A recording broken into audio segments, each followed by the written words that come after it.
2 seconds. Hey, 1, 2 seconds.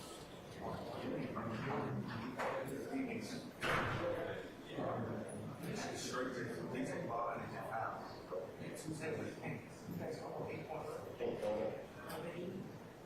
He can take part of it.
Good morning, ladies and gentlemen. Please be seated.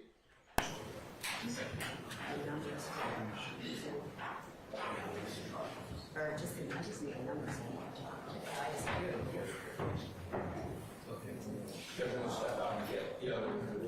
He wouldn't.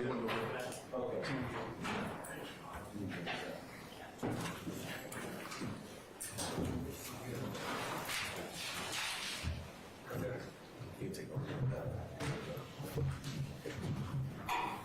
So I don't have to sync with county email.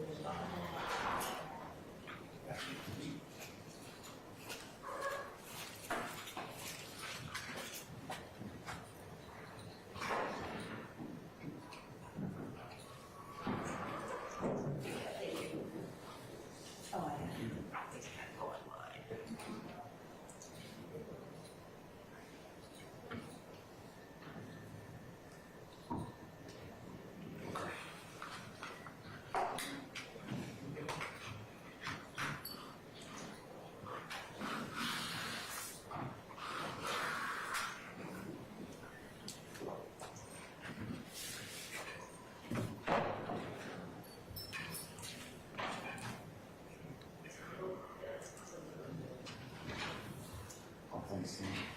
Yes, sir.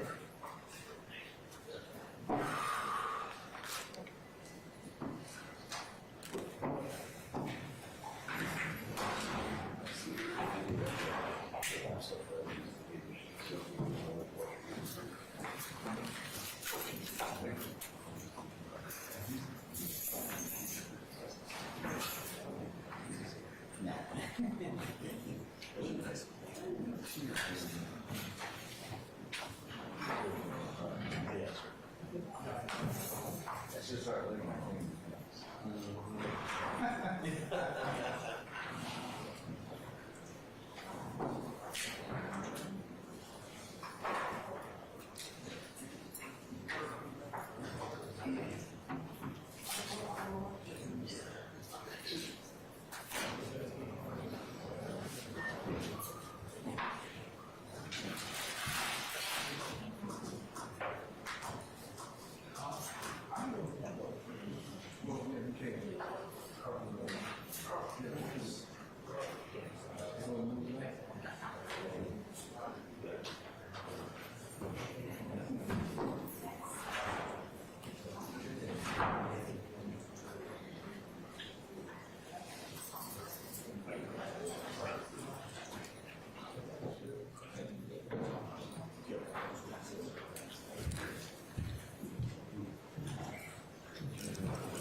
Yeah. Aaron's gonna install Okay.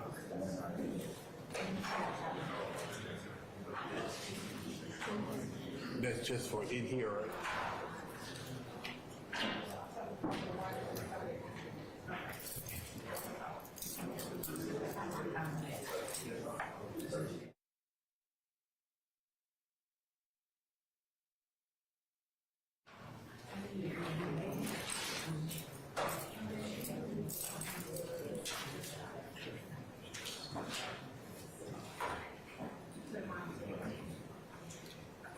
Everybody's present in council, James.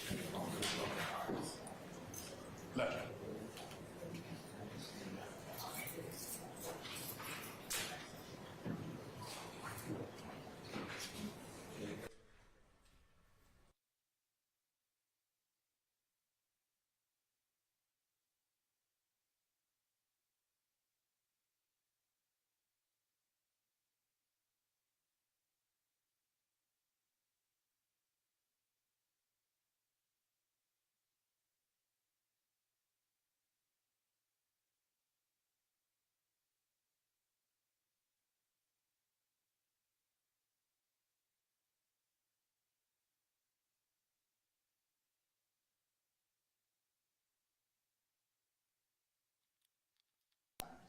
I'm going to go ahead and get us officially underway. We're back on the record of the matter of the state of Georgia versus Cleef Adams et al. in 22 SC 183572. Mr. Stillwell, Mr. Botts, and Mr. Sharp. Good morning, gentlemen. Mr. Williams, Mr. Steele, Mr. Adams, and Ms. Renard. Good morning. All right. Mr. Kendrick and Mr. Weinstein, good morning. Mr. Huey and Mr. Matthews Sr. and Jr., good morning. Good morning, Jack. And Mr. Nichols, Mr. Harvey, is Mr. Harvey here? No, okay, okay. Oh, that's Mr. Sharp. All right. Okay, so Ms. Westmoreland and Mr. Garner, good morning, and good morning, Mr. Nichols. Mr. Ryan and Ms. D. Williams, good morning. All right. Ms. Love, good morning, madam. Good morning, Your Honor. Okay. And Your Honor, Ms. Hilton will be joining us shortly. We have a matter that we... Sure. Okay. All right. All right. Lieutenant, our juries, they're all here? Yes, Your Honor. Okay. All right. I'm going to go ahead and summon our jurors, okay? Your Honor, the matter, may I approach with a member of the defense? It is... It better be good, because I'd really like to go ahead and get started. out. You don't need to. I mean, there's no jury in here, so is there something that I can... I'd like to request.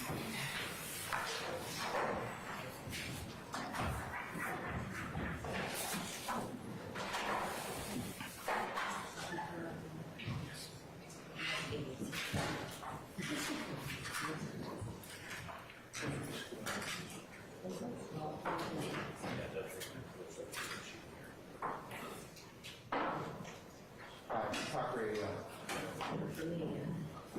Everybody hear me? No, mine is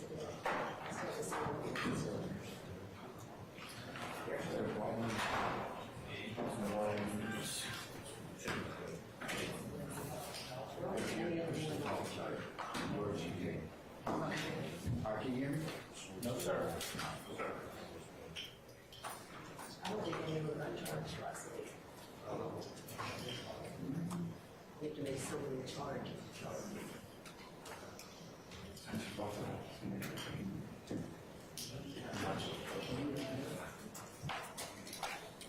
All right. Everybody hear me? No, sir. No. Are you in devices charged or they dead? Okay, not here. What?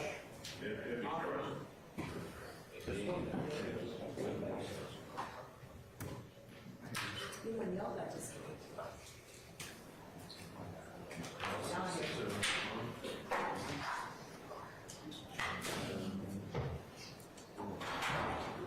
Now I know.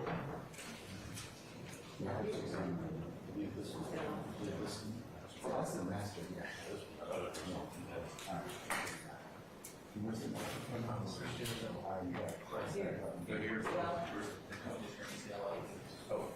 who I hear. Okay, now. Okay, I'll just hold.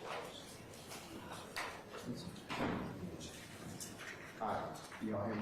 Yes. Okay, all right. Let's do so.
The proceedings on that. We're going to get it this morning.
If they have Rule 22 that allows them to do that, they can.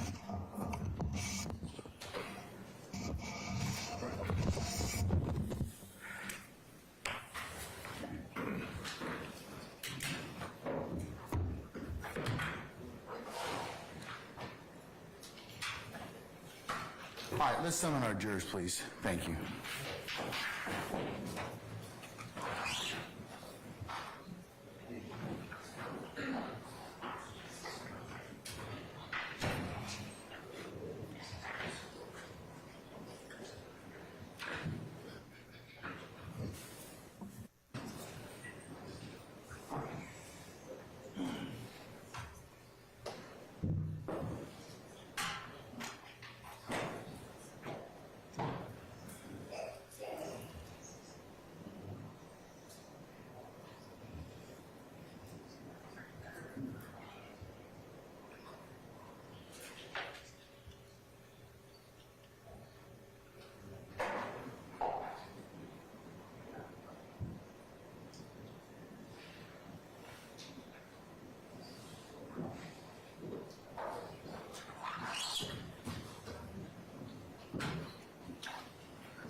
Mr. President, Council. All right, thank you, Sergeant. Ladies and gentlemen, please be seated.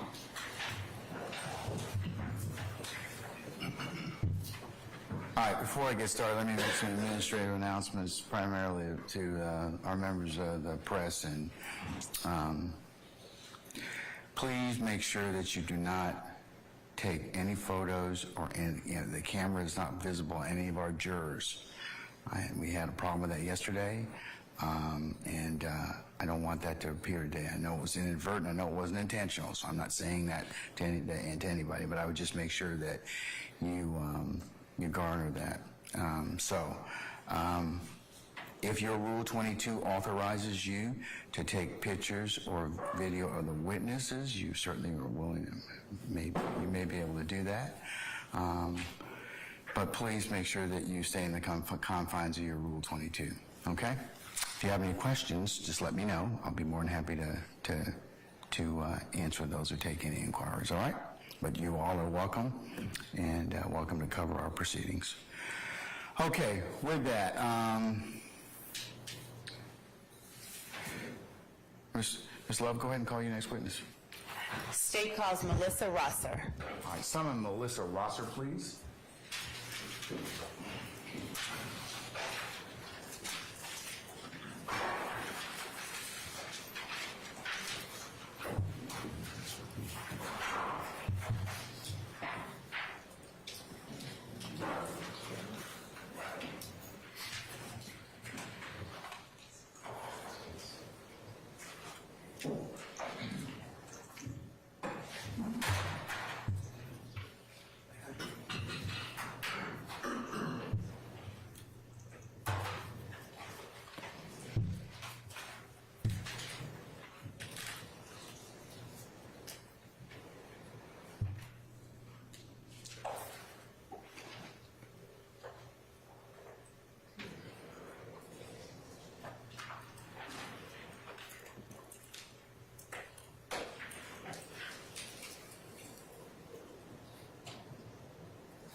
Ms. Love and Mr. Weinstein, and who else was up here at the bench?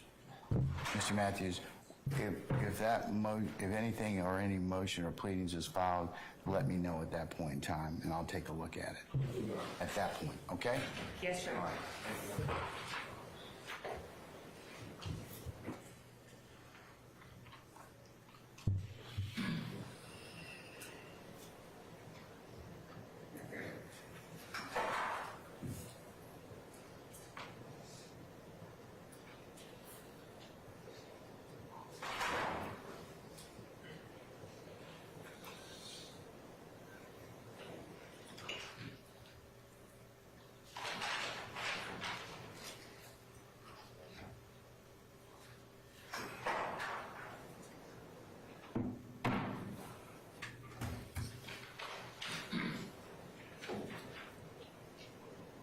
All right, Ms. Rosser, good morning, madam. If you could please approach the witness stand. Once you get there, if you'd be so kind and turn and face Sergeant Ingram as a witness, please, to be sworn as a witness. Raise your right hand. You swear firm testimony you give the truth, the whole truth, and nothing but the truth. I see.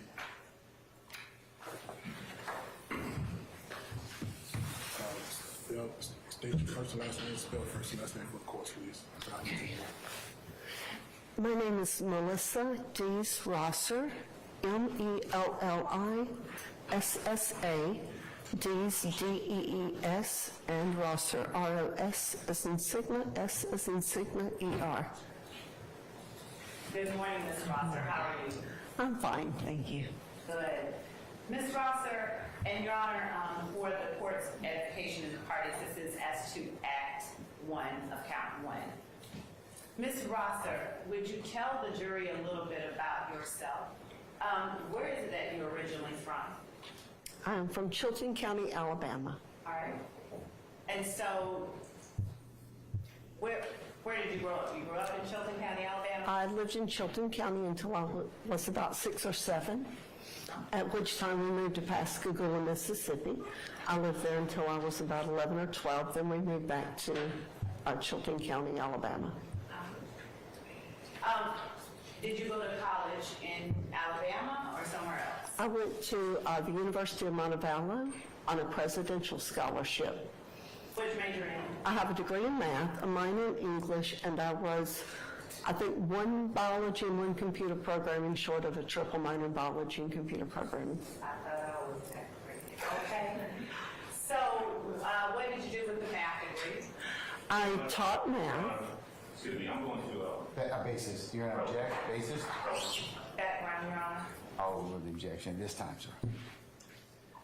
Go ahead.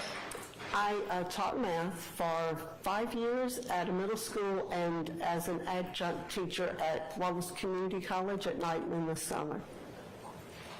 And at some point, did you leave that profession and that area and make your way to Georgia? I did. I had gotten divorced. I met a gentleman from Georgia. I moved to Georgia. He and I got married. And I was competing. I did pro figure and pro bikini competitions. And I went to the Cheetah one night to eat. The cheetah? Cheetah.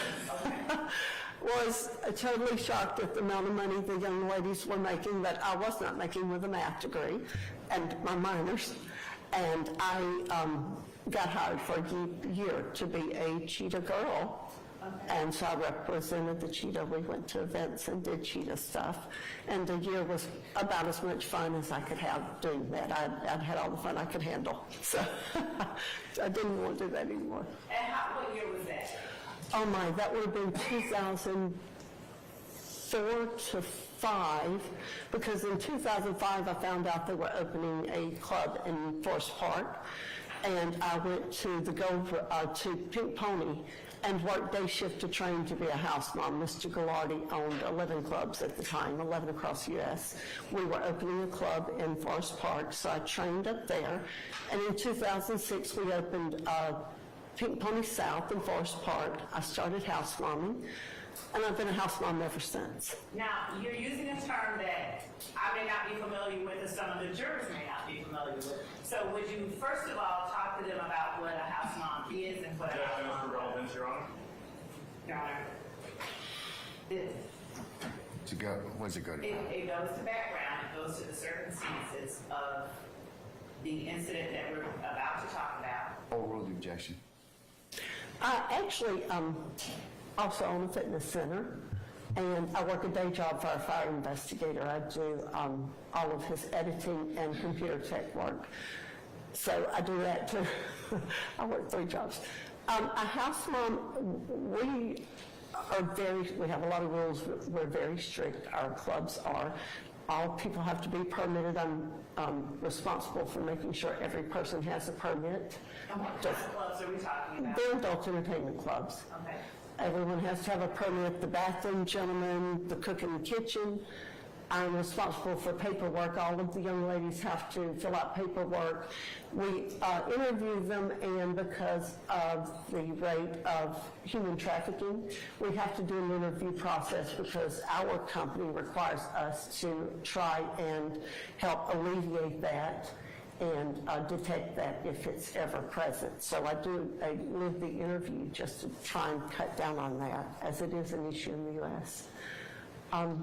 Everyone has to breathalyze at the end of the night. Every person in the club, well, except the manager and myself. So I'm responsible for breathalyzing everyone. We collect money, and at the end of the night, she and I meet in the office and close out the books. So you were talking about having started or opening up the Pink Pony. Right. How long did you keep that club, or are you currently still? Your Honor, may we approach? Yes.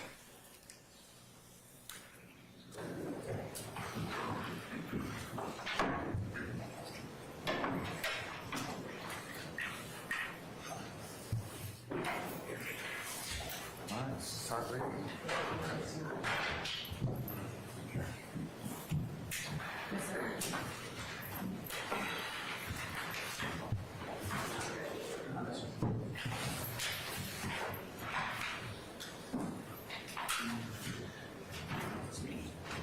Gotta press the button. Gotta press the button now.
Ladies and gentlemen, we're going to just take 5 minutes. I understand something we need somebody needs to use the facility, so I'll just excuse everybody. Please go ahead and just, if you do need to use the restroom, use it. If you don't, then we'll come back in about 5 minutes. Okay?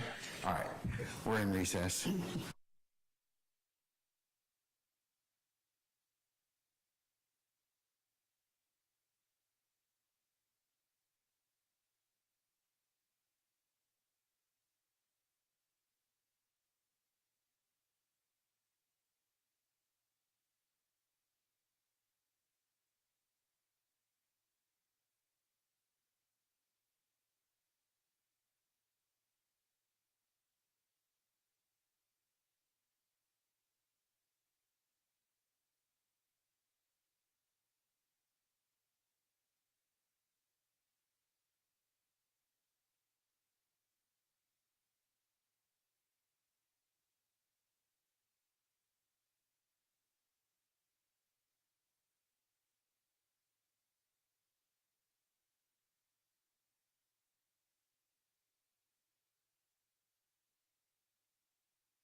Given copies to a couple of the defense attorneys. I'll say 2 things. I believe that we've addressed that issue yesterday with a request to be more mindful of the placement of cameras. The other issue that is requested of the court, I'm going to defer on that at this point in time. I would just advise if there are any other, if anything is brought to your attention, that's any party or the court feels necessary at that point in time, I will specifically consider the remedies as suggested. But at this point, I think it draws too much attention. I'm not going to necessarily do that at this point in time. Okay? So that's my initial comment on that. Your Honor, if we could just place on the record, I think since the court, And I'm going to include your filings as an next court exhibit. thank you, since the court addressed the issue yesterday evening, the state has been made aware that this particular post has been shared a number of times. And it is of concern for the state, for the integrity of this case, that I understand all that. That's in your pleas, but there's a trade-off to that. If you then kind of make it an issue, then I think that you draw attention that may not necessarily need to. If somebody reacts because of that attention, then I'll go ahead and deal with the other issues at that point. But Your Honor, this time we don't know. It's very possible that any of these jurors could have had contact from family members who saw that post, from anyone who may have texted them, inadvertently texted them about this image, and that may impair on their ability to be fair. I'm just not going to weird them out, and that's the last I'll say about it at this point in time. Okay? Thank you, Your Honor. Like I said, if you have additional information that you'd like me to consider at that point, I'll go ahead and move to step 2. Okay. Thank you, Your Honor. All right. Okay. Anybody here need to take comfort? You have 5 minutes as well. Okay. So we'll be in recess until that time. Can I get a meeting with family? Step up.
was handling that matter, so.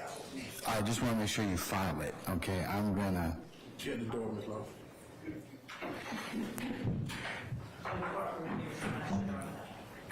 yeah, okay, I mean, I've signed the order. Okay, then I think that the filing itself is what we need to take on. Yes, you do. Yeah, I just need to make sure you give me a copy so that I can mark it as a court exhibit for our conversation, okay? All right. Okay, all right. All right, yes. Before you call the jury back in, can I just ask for purposes of the record that I have a continuing objection? You may, sir. You certainly may. A continuing objection to any testimonial statement that does not have anything to do with Mr. Williams and the indictment. Well, it may go to other reasons, so I'm gonna overrule that, but I'll note your objection for your continuing objection, okay? Yes, sir. All right. Okay, summon our jurors first, please.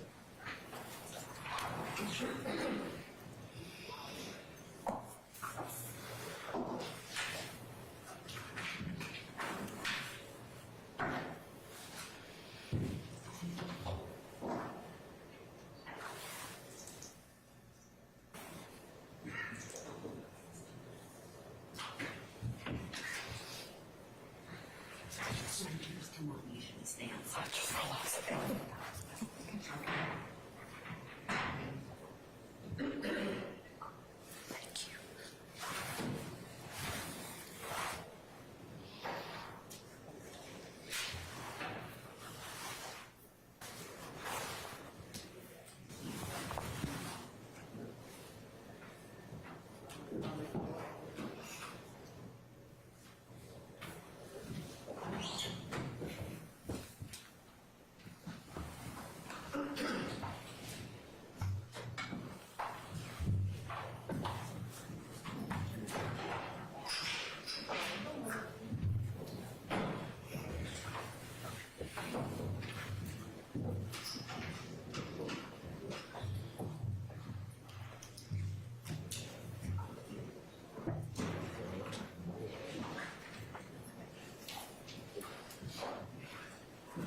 All right, thank you, Sergeant Ingram. Ladies and gentlemen, please be seated.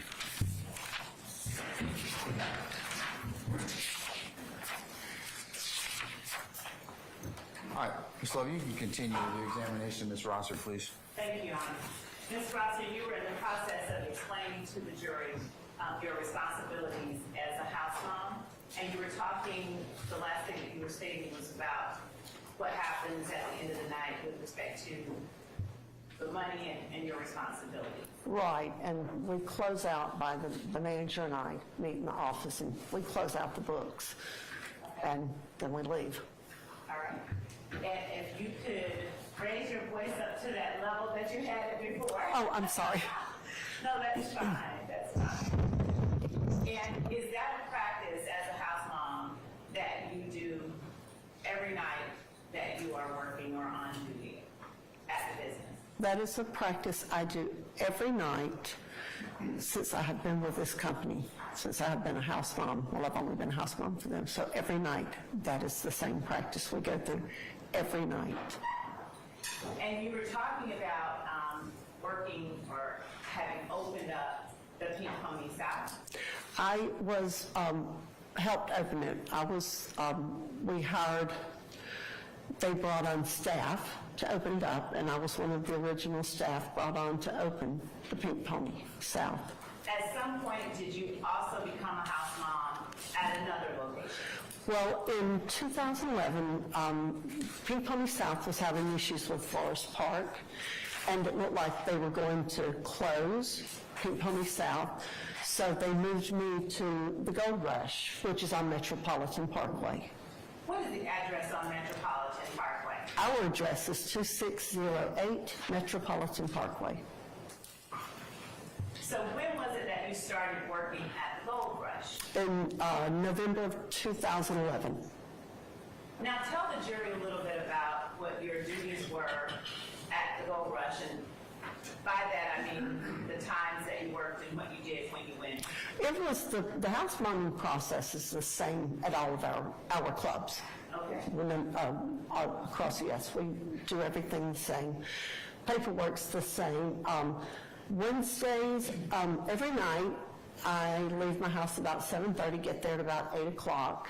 That's when night shift starts.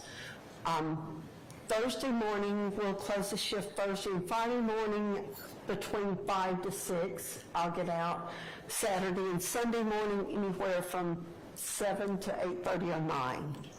So it's a 12-hour shift for you? Towards the weekends, it is. We run more girls. Every girl does have to pass. I have more paperwork. And I let them stay there and at least try to pass and give them time to pass. And then when I go, if they haven't been able to pass, then we get them a ride to make sure they get home safely. Okay. How visible are you within the gold rush from the time that you go in to the time that you leave? Not visible at all. I come in, I go in back, I usually come out maybe once, and no one would ever know I'm there the rest of the night. And when you leave, let me go back to January 18th of 2013. Would you tell the jury what you remember about that specific date? I actually did not remember the date, so it was any other day. It's monotonous, everything there. Do you remember the day of the week? I do not even. Okay. No, I do not. I just... Would showing you an incident report from that event refresh your memory at all? It would, yes. Your Honor, I'm going to label the document that I will show the witness, states 19 R, and I will show, well, counsel has this. It's an incident report, case number 2013-01-0272 that has been provided in discovery. All right. May I approach? You may, madam. If you would, just reading page 1 at the top, and if it does not refresh your memory, that's fine, but just let me know if it does. Okay, thank you.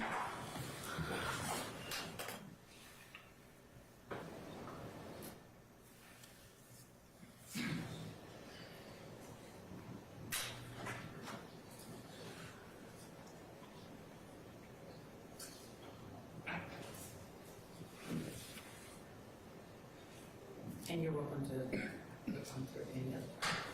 Let us know when you finish, Ms. Rosser, okay? Thank you, I will. Yes, sir.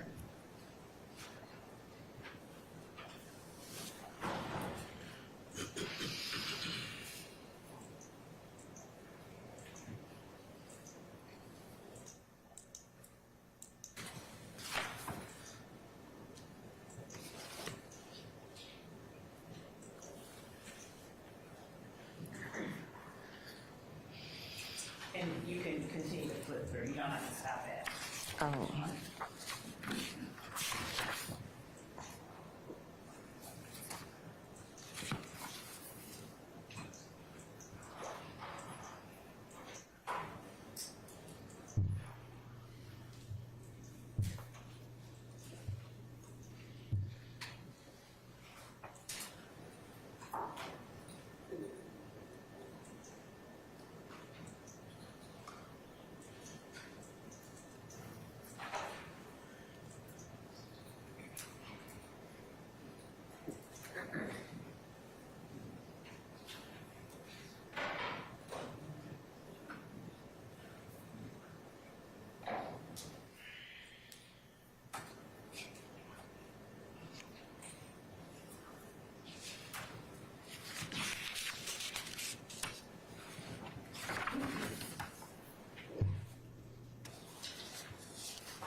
Judge, if I may, if it was all things long, I'm going to stipulate that it was Friday, that was the day of the week. You have no objection to that? Your Honor, I appreciate that, but if it doesn't refresh the witness's No, memory, it that's did. fine. Thank you very much. All right, okay.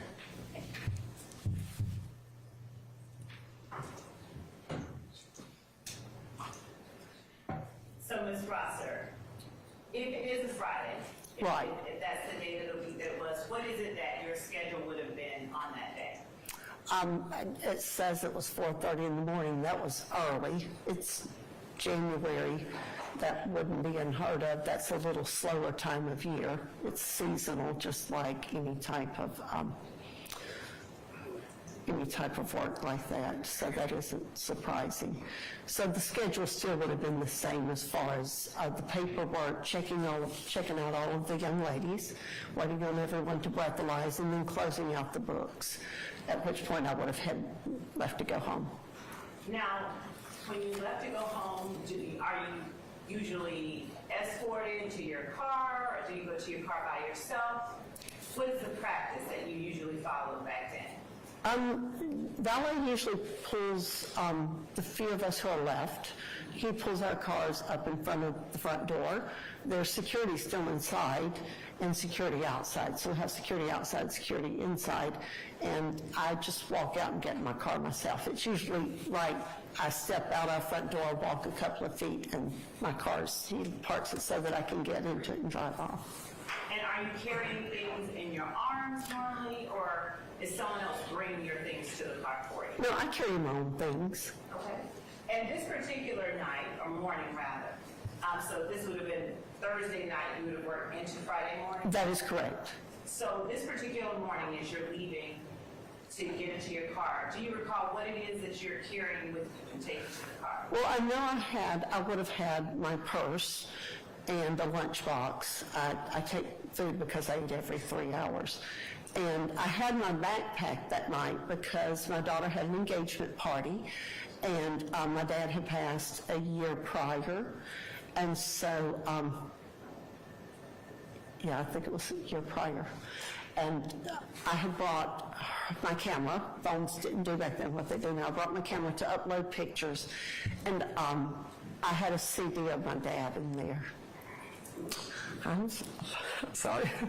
And I was going to do some things with the CD of my dad. Because those nights are usually a little way back and I have some extra time. So that's what I would have had. And every night I have my purse and my lunchbox. I don't normally have the backpack. And so you go and get in your car, and are you alone, or is there someone accompanying you as you get into your car? No, I get in my car by myself. I drive off by myself. And when you drive off by yourself, would you tell the jury generally the route that you would take? Oh, yes. I leave out of the parking lot, exit left on the Metropolitan, right, and then I take the interstate and head south towards Newman. Which interstate? I-85, and I live off exit 51, so I always take exit 51. I then go right. I don't know, it's maybe a half a mile. There's a railroad and a red light. I stop there or not, turn left, and go on down. I think it's about 12 miles it was at the time until you get to my subdivision where I lived at the time. And so how long was the drive generally from your workplace to your home? Or actually, let's go back and say from your workplace to the place where you were stopped that morning. That actually it was very close to my house. It is about 35 minutes, about a 35-minute drive. During this time of the morning, do you notice whether or not there are a lot of cars on the road, or not so many cars on the road? There usually are not. It's a peaceful drive home. And did you notice anything at all as you were driving home that would have seemed out of the ordinary at all? I did not, no. Would you then tell the jury what kind of car it was that you were driving? It actually was a 2012 Chevrolet Malibu. We had just bought it. My daughter had just bought it, actually. It was her car. So I had driven her car to work. Did it have any kind of special features like OnStar? It did. It did have OnStar. The car had OnStar. I had not had time to activate the OnStar system. And did it have its tag yet? Oh my, I don't remember. All right. So as you're driving your daughter's car home, would you tell the jury what, if anything, happened that you remember from that night as you drove home that morning? I don't remember anything. Usually, like I said, I work 3 jobs. It's a peaceful time of morning. I usually have my radio on. It's a decompressing time for me. It's just time to think, meditate. And I'm probably, so anyone following me, I would have been oblivious. That's my time. Did something interrupt your decompression? Well, yes, when I turned into the subdivision, the entrance I would normally take, one travels about 3 car lengths, at which point you have a dead end and the option to turn left or right. And I stopped at the stop sign and I felt someone hit me. I looked up and saw a car. I didn't want to block the entrance, so I pulled on to the right, which is the direction I would have taken to go home anyway. So I turned to the right, stopped, got out of my car, turned it off. I left my keys and everything in my car. The subdivision in which I was living at the time, a lot of Delta people worked there. People were coming and going all hours of the day and night. I mean, women would be pushing babies in strollers 5:30 in the morning out running. So I thought nothing of it. I got out and turned the car off, left the door open, everything in the car. I walked towards the back of the car. A young man got out of his car. I greeted him. He greeted me. I looked down at the bumper and saw no damage. And I really, at that point, was going to look up and say, honey, I'm tired. I'm going home. You go home. And as I looked up, I saw someone in his car rising up, and he was running around me. I guess my mind knew something was about to happen, something that wasn't good, but it happened so fast. He got in my car, and because of the backpack, my mind just focused on the backpack. I opened the back left passenger's door, thinking I could reach into the front seat and get the backpack, and the backpack, because it had my daddy's CD in it and my camera. So I reached in to get that, and I guess instinct, I don't know, God said just let it go. So I stepped back and actually shut the door myself, and he drove off. At that point, I think the other car had already gone. So I ran to the house directly in front of where I'd stopped, banging on the door, yelling. No one came to that door, so I went to the next house. A gentleman and his wife came to the door. They let me in. I do remember it was cool that morning. They called my husband for me, and then law enforcement was called. The Newnan Police Department was called. What was the subdivision name? Avery Park Subdivision. And do you remember the address of the place where the police were called to? I do not know the address of where. I know it was on the report. I don't remember the address. Is 181 Baldwin Court in Newnan, Georgia, a location that's familiar to you? That would have been in Avery Park. So that's Baldwin Court is that first road, the road I would have taken coming in.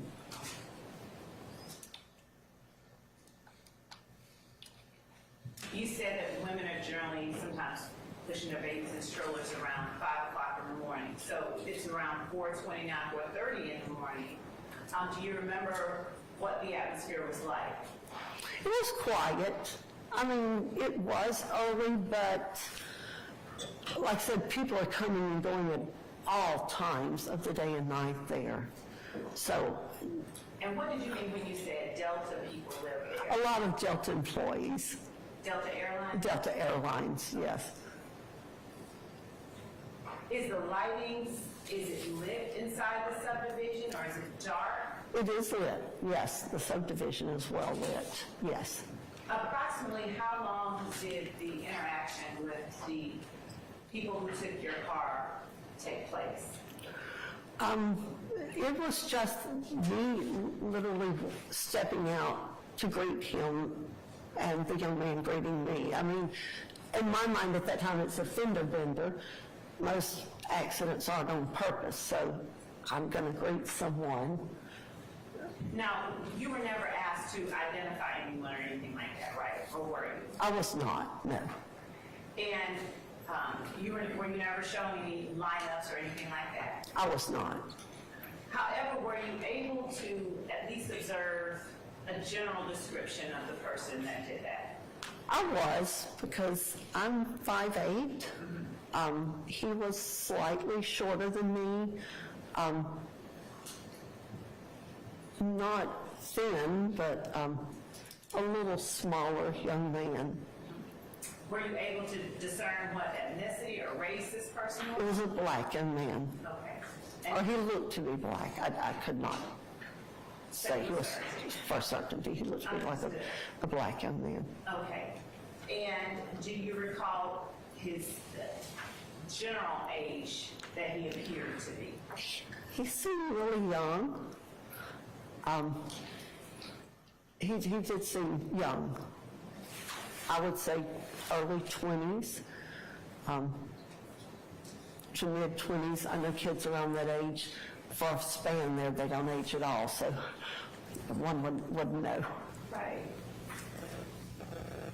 Did you notice anything about his hair or clothing or anything else like that? I did not. Okay. I did not. You mentioned someone rising up in the other car. Right. What did you mean by that? Someone apparently was bent over, because when I got out, he was the only person in the car, but then I saw someone lean up and slide towards the driver's seat. At that time, he was running around me. I could not have even discerned whether or not it was a male or female. So the interaction lasted less than 5 minutes? Is that fair? Oh, much less than 5 minutes. And you did never stare at the person, did you? Or was there No, because like I said, I greeted him and immediately looked to see, because it was my daughter's car and she had had it for, I think, a week. So I looked down to see how much damage I had done to her car. And then he was running past me. So literally our interaction was me saying, "Hello, how are you?" And he said, "Hello, ma'am," or whatever he said. After that, did you take any steps to try and have the car located? I had told men in police that this car did have OnStar, and my cell phone was in there too. They didn't, I guess they did not attempt to call OnStar. I called the dealership because a couple of days later I realized my check for the down payment on the car was going to bounce. Why? Because I had to cancel all of my accounts. I had to cancel all of my credit cards. I had my daughter's checkbook in there. I was joined on her account at the time. So I had to cancel all of our bank accounts, all our credit cards, and then it occurred to me, they're going to get a bounced check. I don't want the law coming after me for a bounced check. So I called the dealership to let them know what had happened. The lady asked me if I had contacted OnStar. And I said I have not, because I have not had time to activate the OnStar. And she said, "Ma'am, you don't have to have it activated. OnStar can find your car." So I called OnStar. I do know I worked that night. I don't remember. I think they called me on the way to work and told me they had found my car. I don't know if they called law enforcement or if I called them. I don't remember, but law enforcement was called, and OnStar told them where my car was located. And do you remember the date that happened when OnStar called and told you that your car was located? No, ma'am, that was 10 years ago. Oh, my. Fair enough. I'm going to show you what we have marked as State's Exhibit 4 Alpha. That's uppercase alpha and 5 alpha. That has been shown to defense. Your Honor, may I approach? I'm sorry, I've got the number. Can I view which one you actually put up there? All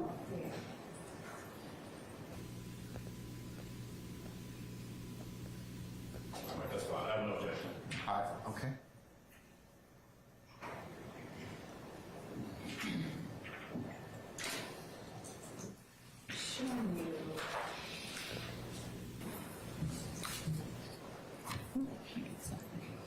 Do you recognize this vehicle? Yes, that is my daughter's vehicle. Okay. Now, are 4A and 5A accurate representations of the vehicle that was taken from you the night you just described for the jury? That is correct. Okay. Your Honor, the state tenders 4A and 5A as evidence. Any objection, sir? None whatsoever. All right, 4A and 5A are admitted and may be published as you see fit.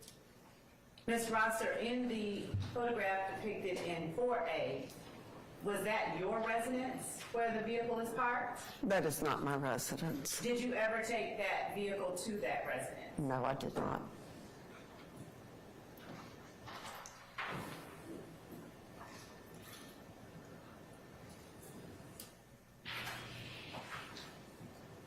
When you were speaking with police, when you initially made your report to the police, do you remember telling them that you slowed down because of the weather or the roads being slippery and noticed headlights in your rear view?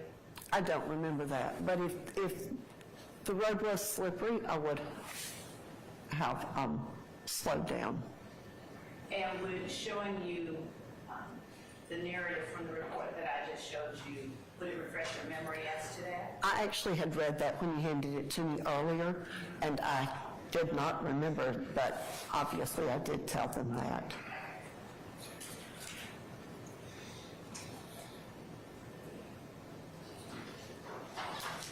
Do you recall the size, the weight that you gave to the officers as to approximately how big the person was that took your car? I actually can still remember him because he looked like any average young man. I mean, he didn't look like a football player. He was, oh my goodness. Just, like I said, probably he was at least 5'7", shorter than me. Not thin build, just an average build. And do you recall saying he was about 130? Was that your words or was that the officer? That would be about right for his weight, for his size, as well as I remember him. That would be about right. Do you recall how much money it was that was in your purse at the time? I know it was over $1,000 or more, and then I had checks because I do own a fitness center. Some of my members of my gym had written me checks for their gym memberships, so I had checks from other people in my purse. Do you recall telling the police it was about $2,000? Objection to the leading. If I show you the report, I sustain the objection. would it refresh your memory as to about how much you said? That would be about right. Okay.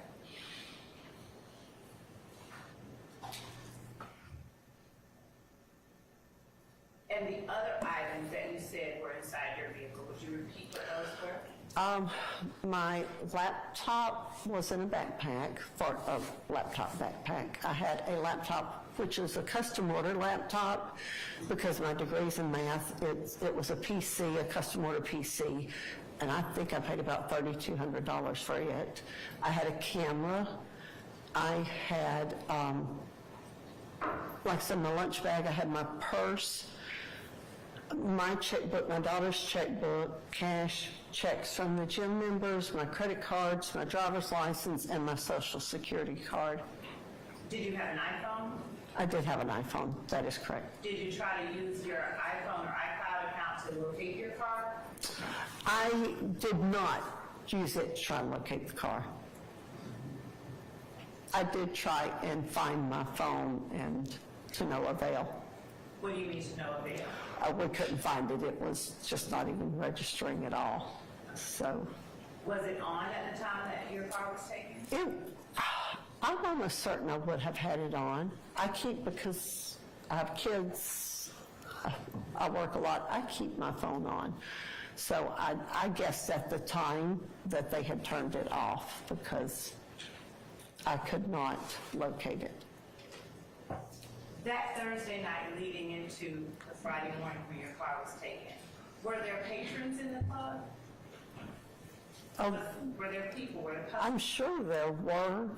I could not tell you. I promise you I'm not going to ask ask you who all was in the I was going to say, I cannot give you a quantity, a number. I could not tell you.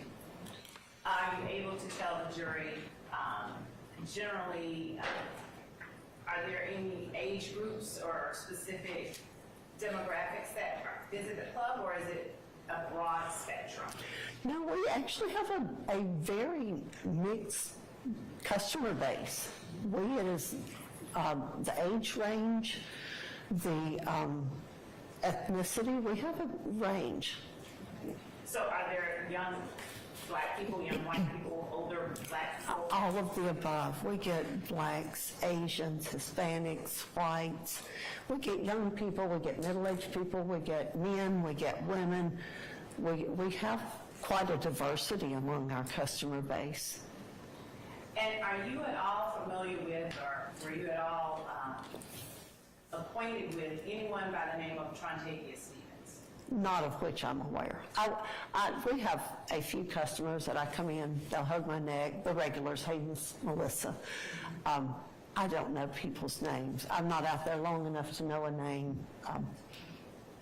So you are, when you spoke earlier about the fact that you're rarely in the club or visible, when you speak about coming there hugging customers' necks, when does that happen?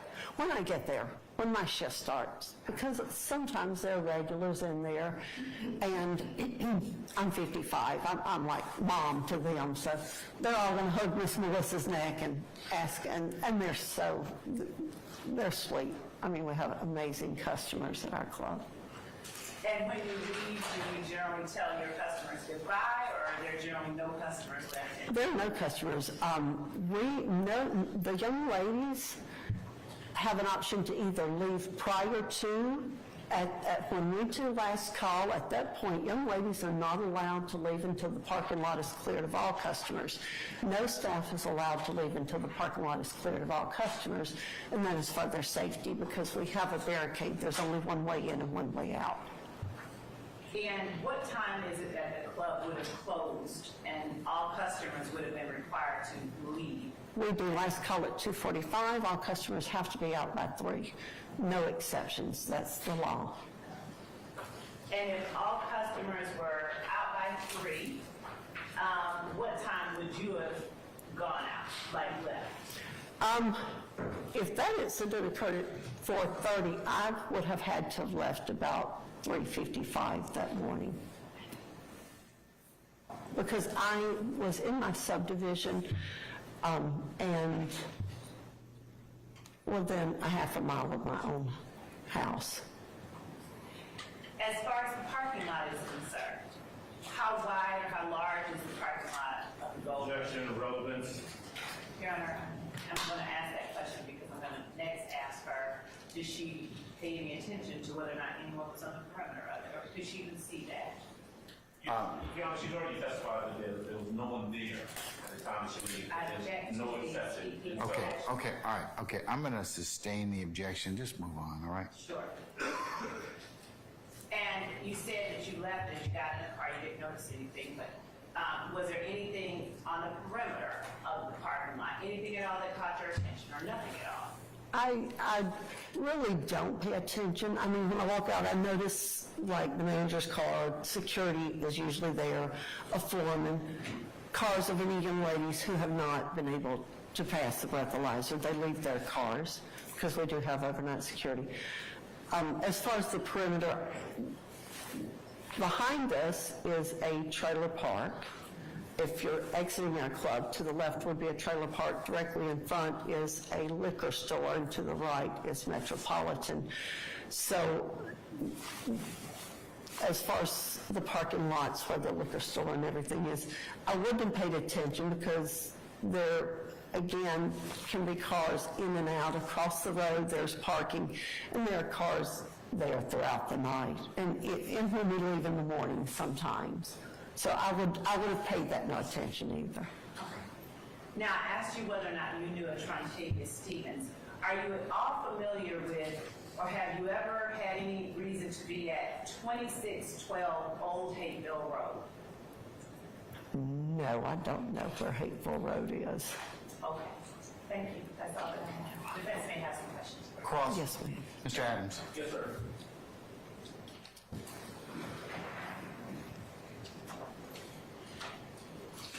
Mr. Ross, good morning, ma'am. Good morning, how are You you? okay?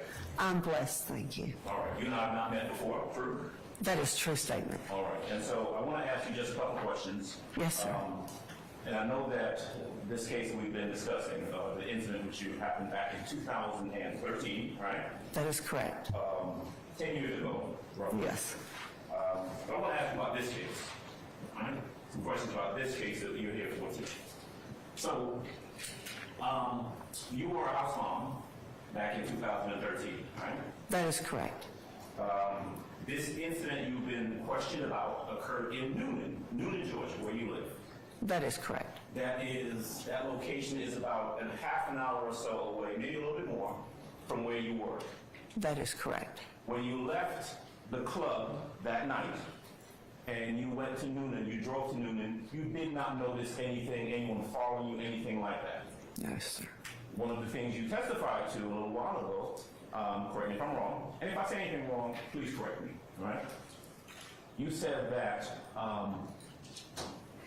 the customers are gone by the time you leave the location.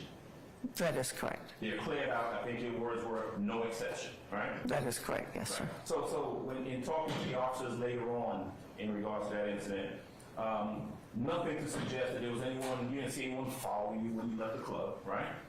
I would not have been aware of anyone, no, sir. Right. In fact, the first time that you noticed anything, according to the police report that Madam Prosecutor showed you a little while ago, was when you were actually in Noonan, close to your home, correct?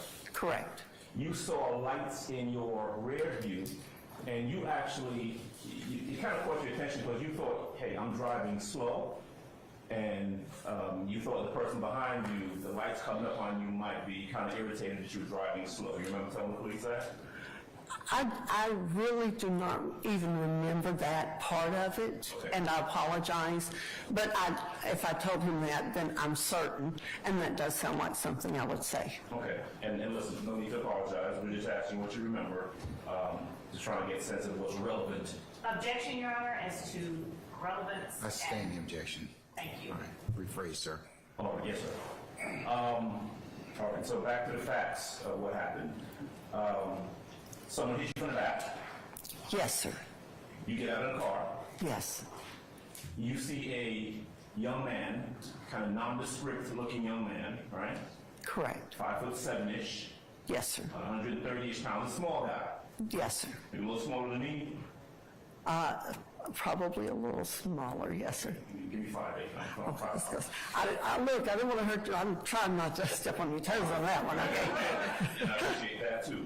But this kid gets out of the car. Yes, sir. And he said something to you on the effects of you said, oh, you said yes, ma'am, or something like that. All right. He greeted me. I don't remember if he said, hello, ma'am, or how are you? He greeted me. I greeted him. He greeted me in return.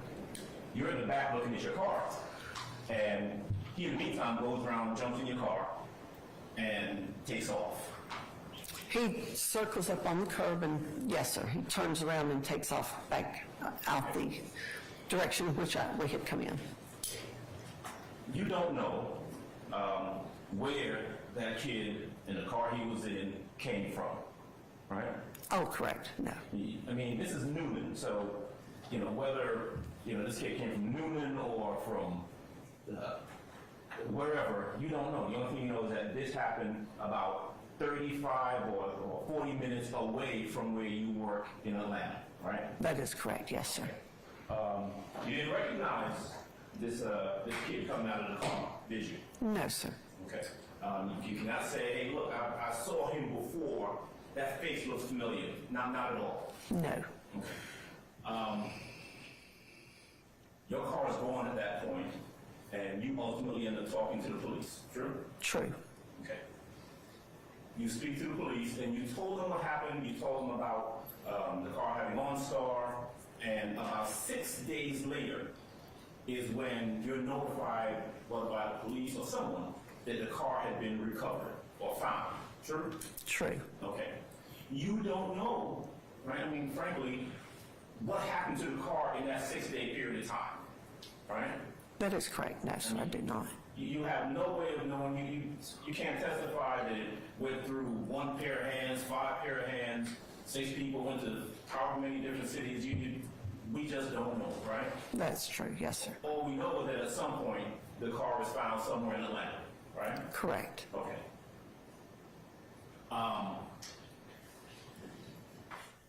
You were never called upon, I know, you were asked this a little bit earlier.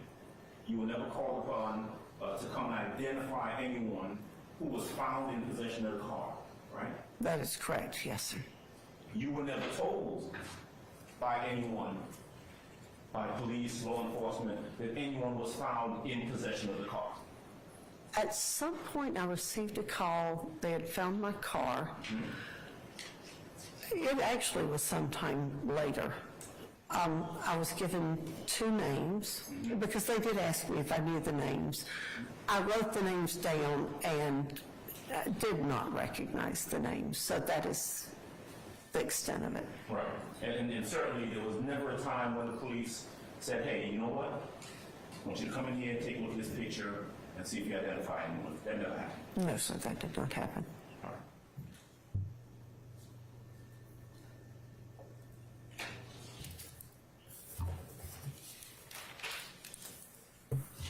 One of the things that you were asked about a little bit earlier, I only got a couple more questions for you because just a few more questions. Friday is when this happened, like Thursday going into Friday, right? Right. And what I heard you say earlier is that that day was like any other day, correct? Oh, yes, sir. It was kind of slow. Didn't appear to be anything unusual going on in the club. Right. When you are there at work, I think your words were, I'm not that visible. You're kind of in the back. You're not really out there mingling with folks. Folks don't really see you, right? No, they did not. That is correct. To use your words, no one ever knows you're there. But most of them do not. I really come in at 8, and like I said earlier, I might go back out on the floor one time. I often have to go to the office once for something. Shortly after getting there, I can't give you a time frame, within an hour after getting there probably. But after that, I do not go back out on the floor, no, sir. Okay.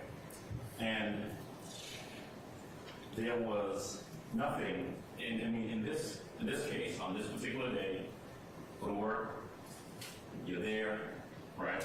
Yes, sir. Nothing really happens. Nothing out of the ordinary, right? Correct. You don't see anyone looking at you. Oh, no, sir. You don't see anyone walking out or walking around the perimeter of this location when you're leaving, because everyone's gone, right? That is correct. You get in your car, and something happens down in Newnan, Georgia. That is correct. All right. And that's it. Yes, sir. That's all we got. Thank you, ma'am. Any redirect, madam? I don't know if any other. Oh, I'm sorry. Any other examination? Ms. Sharp? No, Your Honor. All right, Ms. D. Williams? Mr. Matthews? No questions, Your Honor. All right, Mr. Weinstein? No, Your Honor. Mr. Westmoreland? No, Your Honor. Ms. Westmoreland? All right. I think that's it then. Okay, all right. I have a great regret. Ms. Rosser, just a couple of questions following up from Mr. Adams. Mr. Adams mentioned where you worked in Atlanta, and I neglected to ask you when you said 2608 Metropolitan Parkway. That is in Atlanta in Fulton County. Is that right? Yes, yes, ma'am. That is the address to the Gold Rush. And you said you did not know and had not visited 2612 Old Hayville Road. Do you have any idea how far 2608 Metropolitan Highway is from Old Hayville Road in general? I have no idea. Okay. And finally, you said when you were asked on cross-examination by Mr. Adams, no one knows that you're there. Is that sort of a generality, or is that literally you're meaning nobody knows that you're there? Just a generality. I mean, the young ladies know I'm there. The regulars know I'm there, but, so, no one, being a universal modifier is not actually appropriate. People know I'm there, but most of the customer base, many would not know I was there. Thank you, Ms. Ross. That's all that I have. You're welcome. Anything further, councils? No, sir. All right. May Ms. Rosser be permanently or temporarily excused a witness?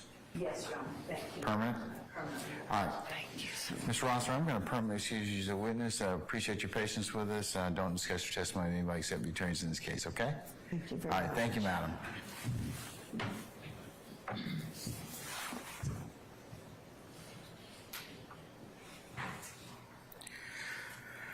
All right. Ladies and gentlemen, how you doing? We good? Yes, sir. Okay. All right. Call your next witness. In the state of Captain Pettis, there was a request regarding cameras. All right. Members of the media, would it be appropriate, or could I ask your assistance in not filming? You may do audio or video, audio of our next witness, but the court would ask that you not film him, okay? All right, thank you very much. Appreciate it. Okay, can we summon Captain Pettis or Officer Pettis?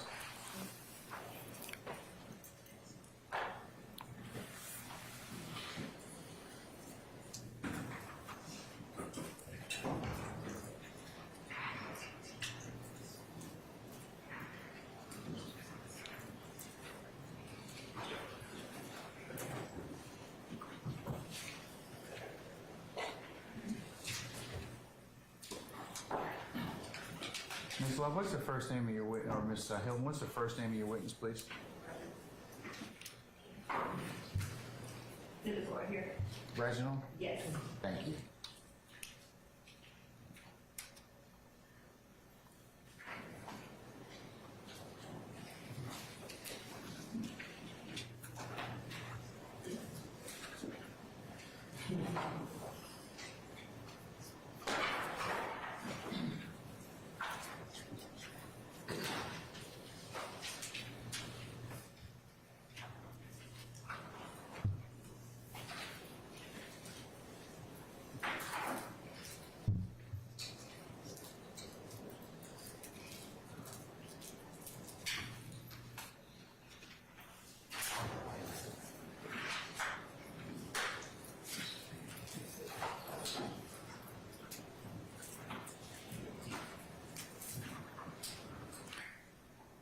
Captain Pettis, good morning, sir.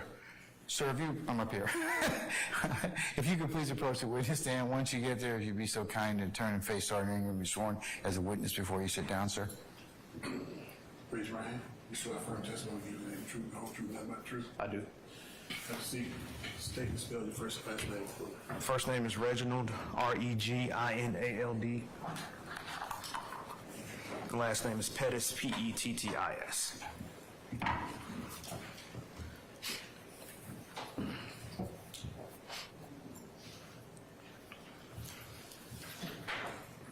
Good morning, Captain Pettis. Good morning. How are you? I'm doing well, thank you. Captain Pettis, would you please introduce yourself to the jury and tell them where it is that you currently work? Good morning. I'm Captain Reginald Pettis. I am assigned to Zone 3 of the Atlanta Police Department. And Captain Pettis, I'm surprised I don't have to tell you this, but I'm gonna need you to talk up a little bit louder. Okay. Because I can barely hear you back here. All right. The jurors be able to hear you. So you're assigned to Zone 3? Yes, ma'am. All right. Would you tell the jury what area of Atlanta Zone 3 encompasses? Southeast Atlanta. And you can look at them, talk to them. Okay. Southeast Atlanta, the border of Zone 3. The rough border would be south of I-20, west of Moreland Avenue, and east of Murphy Avenue, with the southmost border being 285. How long have you been the captain of that zone? Since May 24th, 2022. Now, prior to May 24, 2022, and at this time, are you currently certified as a law enforcement officer by the Peace Officer Standards and Training Council of Georgia? Yes, And how long have you been so certified? 17 years.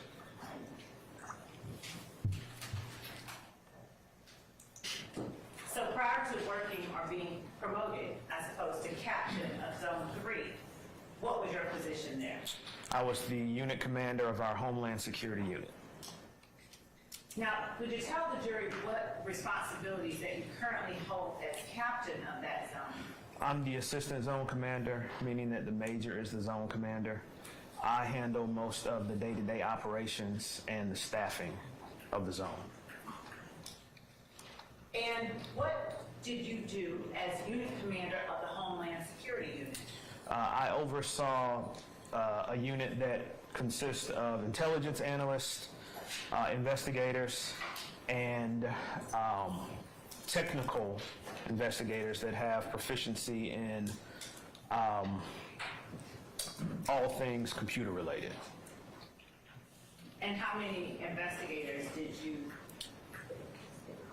how many persons were you responsible for overseeing? Approximately 12, including 2 sergeants. Approximately how many? 12. How long did you work as unit commander of Homeland Security? For about 2.5 years. Where were you positioned when you were unit commander? Working in the same place, Zone 3? No, ma'am, we were in the headquarters building, 226 Peachtree. And before that, where did you work? I was in the Auto Crimes Enforcement Unit, How long did you work there? about 6 months. And from what date to what date were you in the Auto Crimes Enforcement Unit? Approximately January of 2020 until May of 2020. Before that, what were your responsibilities? As the ACE unit commander of the Auto Crimes Enforcement Unit, we were a traffic unit mainly, and our goal was to stop people from stealing cars, and once they stole cars, to interdict them and arrest those people. What's interdict? Figure out who they are, where they're going next, just gather intelligence on them. And then at the tail end of my tenure there, we really were being tasked with a lot of street racer enforcement because it was 2020 and everybody was in the house and that's what they were doing. Those are the times. Yeah. Prior to January of 2020, what did you do with the Atlanta Police Department? I got promoted to lieutenant in January of 2019. I was assigned to Zone 2 as the day watch commander.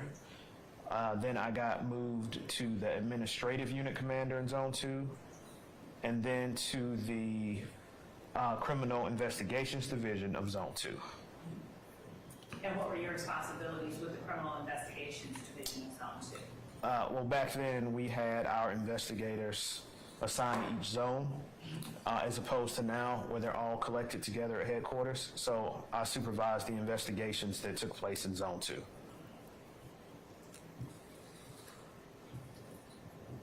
Prior to January 2019, where did you work?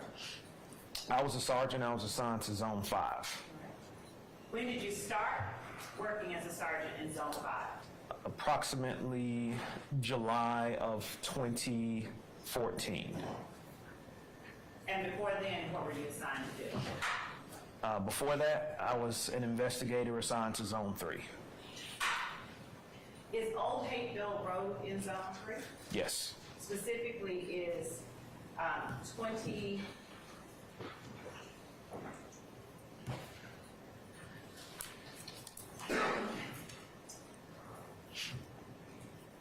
Six 12 Old Hateville Road in Zone 3. Yes.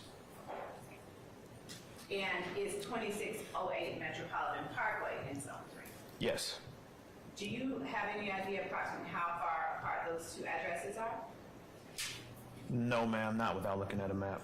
Okay, come back to that.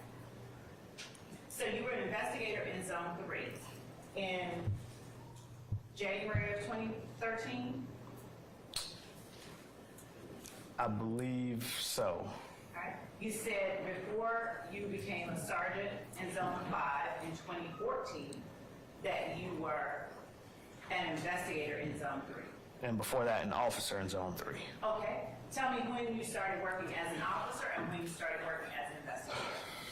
I got to Zone 3 approximately July of 2010.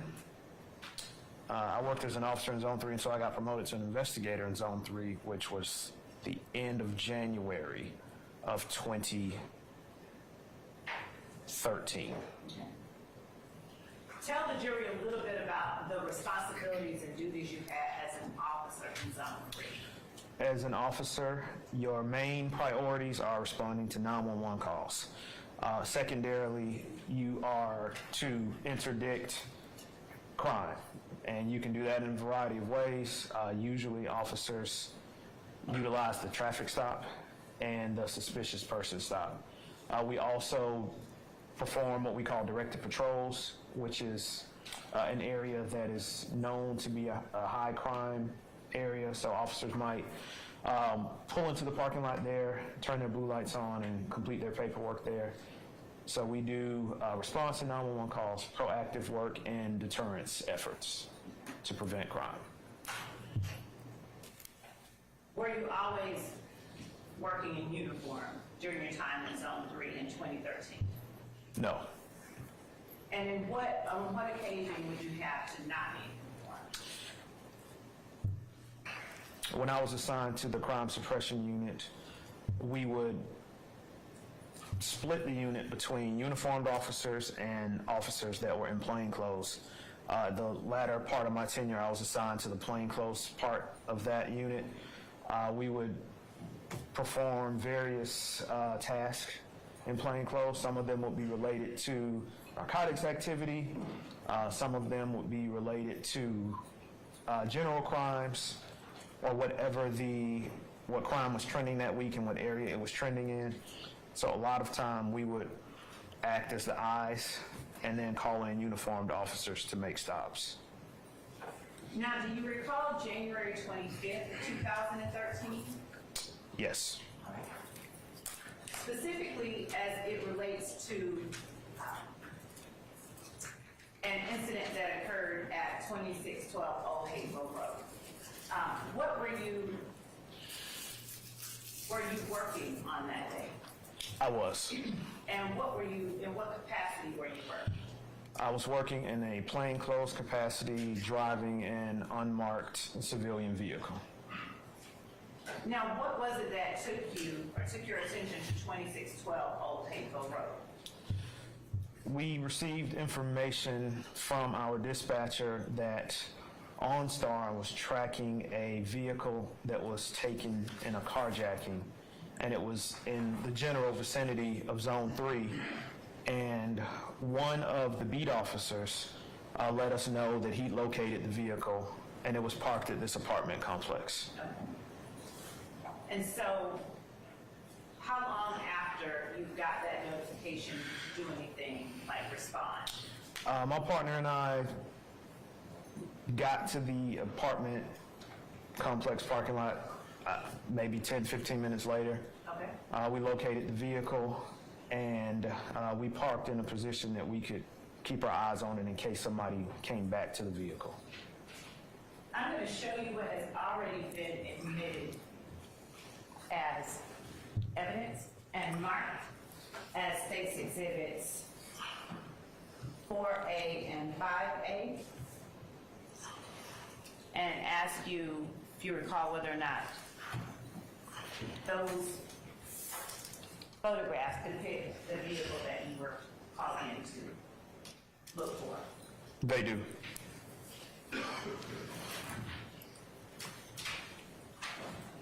So what do you do as you get into the complex to respond to this call? After parking to keep eyes on the vehicle to see who returned to it, it's pretty much a waiting game at that point. We hadn't determined yet how long we were going to wait to see if somebody came to the vehicle. I think it took about 45 minutes before we saw the vehicle drive past us. So we had initially not seen who entered the vehicle and drove it away, but the apartment complex is constructed in a way that the parking lot is like a big circle. So the vehicle came back past us and reversed into its parking spot that it previously occupied. Okay. How far away from you was the parking spot where the vehicle backed into? I don't recall, but we were close enough that we could make out a general description of the driver. What was the general description of the driver? Black male with black clothing and a do-rag. Okay. What kind of do-rag? I believe it was black in color. Okay. What did that person do once they pulled in? Well, I drove closer to the vehicle to get a better description of the driver and to try to see what apartment they were walking into. So as I did that, the driver turned and looked at us, so we were made at that point, most likely. So we saw the driver. I'm going to object to the person being made. Basis? Speculation. I'm going to overrule the objection, sir, at this point in time. Go ahead, please. So we saw the driver walk into the building, and then a short time later, several other people exited the building. What, if any, apartment or building or unit did they walk out of? Do you know? I believe it is apartment number 7. And at this point, how far away from the vehicle that you were surveilling were you seated? Approximately 10 feet. What happened after that? After the driver entered the building, several other males exited. They looked at my partner and myself in our vehicle, and they began motioning for us to roll our window down. They were shouting obscenities while doing so. Now, what were the ethnicities or races of the other persons who came out of the building? Black males. Do you remember any general description of the persons who were yelling obscenities? It would just be that they were probably all under 25 years old or around that age. And do you know why they were yelling obscenities? Objection, false speculation. I stay in the objection. I withdraw that because you don't know what's in their head, but what obscenities were they yelling at you? I did not roll the window down to the best of my recollection.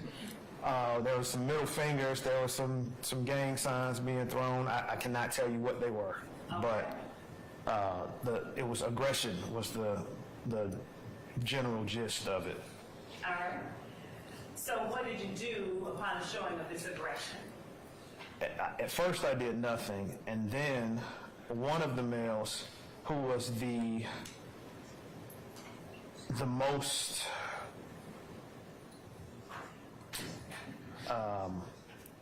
I would say violent with his hand signals, his signs being thrown, and his motioning for me to roll down the window, lifted his waistband to show us that he had a pistol in his pants.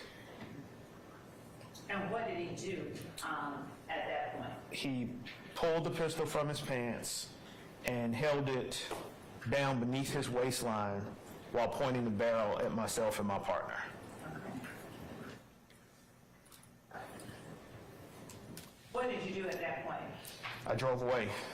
I drove toward the front of the apartment complex, and then we communicated with our uniformed officers that we call a takedown team that we needed assistance. What happened at that point? We circled around the parking lot because we saw the suspect who pointed the gun at us run away from the parking lot. I believe that he ran the opposite direction from the street, so we're traveling one way toward the street and he's running the other way. We drove around the apartment complex, as I explained before. It's set up like a circle or a U, and we saw him coming back in to the apartment complex through a hole in the fence. So he'd already made it outside of the fence and he was coming back in. When you all saw him coming back in, what happened? There was another vehicle that was traveling around the U. He flagged that vehicle down and then jumped in through the front passenger seat. Then what happened? The vehicle drove back out of the complex. By that time, one of our marked units had made it into the area, and the suspect exited the vehicle. The vehicle just stopped in the middle of the roadway, and the suspect got out of the front passenger seat and began walking away from the vehicle. And at that time, the two uniformed officers who were in the takedown vehicle were able to take him into custody. Were there any items collected that had been discarded by that person? Yes, we called in the assistance of a K-9 officer. It was from a railroad police department, might have been CSX, I'm sure it's in the report. And myself and my partner searched the wooded area where we saw the suspect re-enter the apartment complex. The K-9 was able to find a firearm that had been placed inside of a bucket. And was that firearm the same description as the one that the person had pulled out after showing you the violent gains or hand signs? Yes, ma'am, I was able to identify it as the same weapon. I'm going to show you what has been marked as State's Exhibit 2 Alpha and 3 Alpha. As defense does not need to take any look at it, I'll show it to you and ask you if you recognize 2A and 3A. I recognize them as being the gun that was on scene at the time. Okay. Are those fair and accurate reflections of the firearm that you collected? Yes. Your Honor, the state tenders 2A and 3A as evidence. Any objection to 2A or 3A? Mr. Adams or anybody else? I'll be happy to do it. Anybody else? No, Your Honor. All right. 2A and 3A are admitted and may be published as you see fit. Thank you, Your Honor.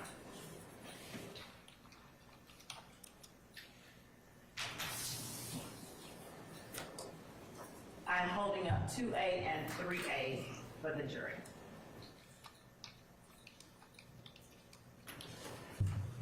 Captain Pettis, let me back up to the time that you said that you saw the vehicle back into the parking lot before the gentleman got out and went inside. Was this gentleman, did you do or say anything to that gentleman? No. And how long would you estimate it was from the time that he went inside to the time that the group of people came outside? Less than a minute. And did a group of people come directly towards you, or were they doing something else and then noticed you? I think that the Objection to speculation. I sustain it as a form. What did you observe? I observed them come out of the building with their attention already focused Where? on the vehicle that I was driving, myself and my partner. Okay. And then they immediately began throwing the gang signs and yelling at us.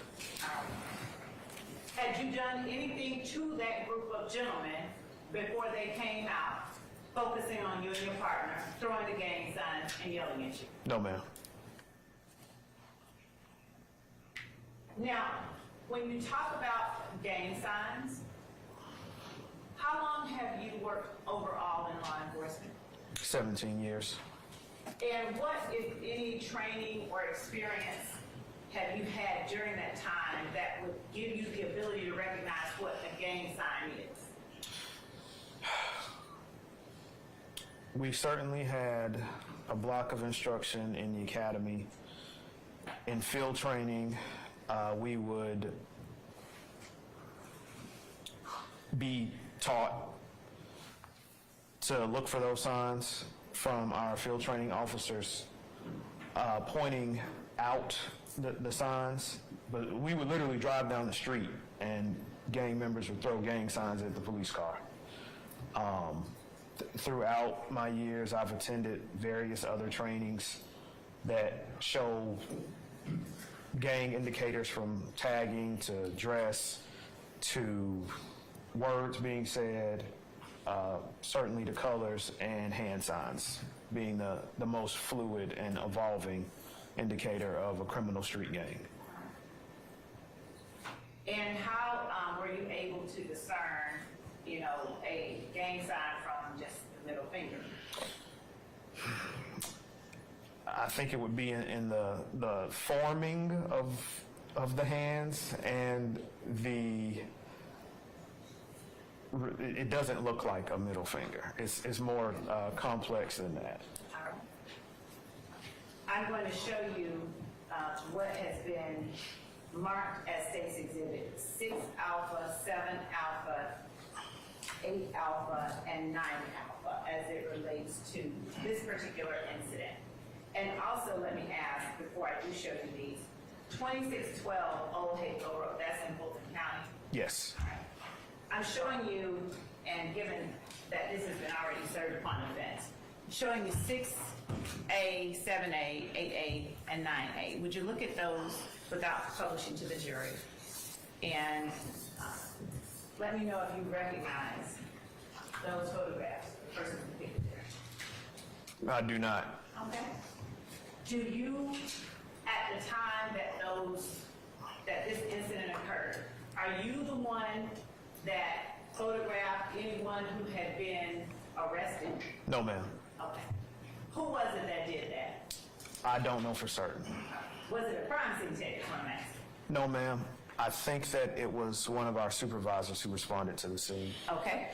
They usually kept the one camera that we had for the Okay. entire zone. All right.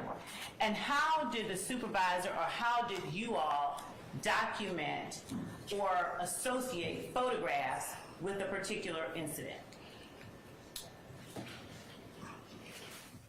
It's usually done right there.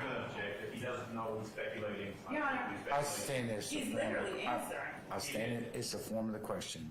Okay. I'll sustain the objections to that. You can rephrase it, madam. Sure. When photographs are taken during the course of an incident that you are involved in, is there a way that the photographs are associated with the incident itself?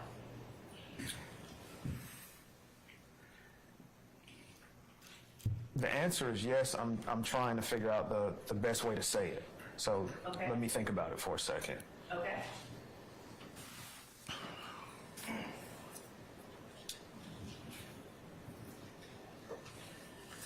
In most cases, the photographs are associated with the incident that's occurring by way of the officer or the investigator that is on scene.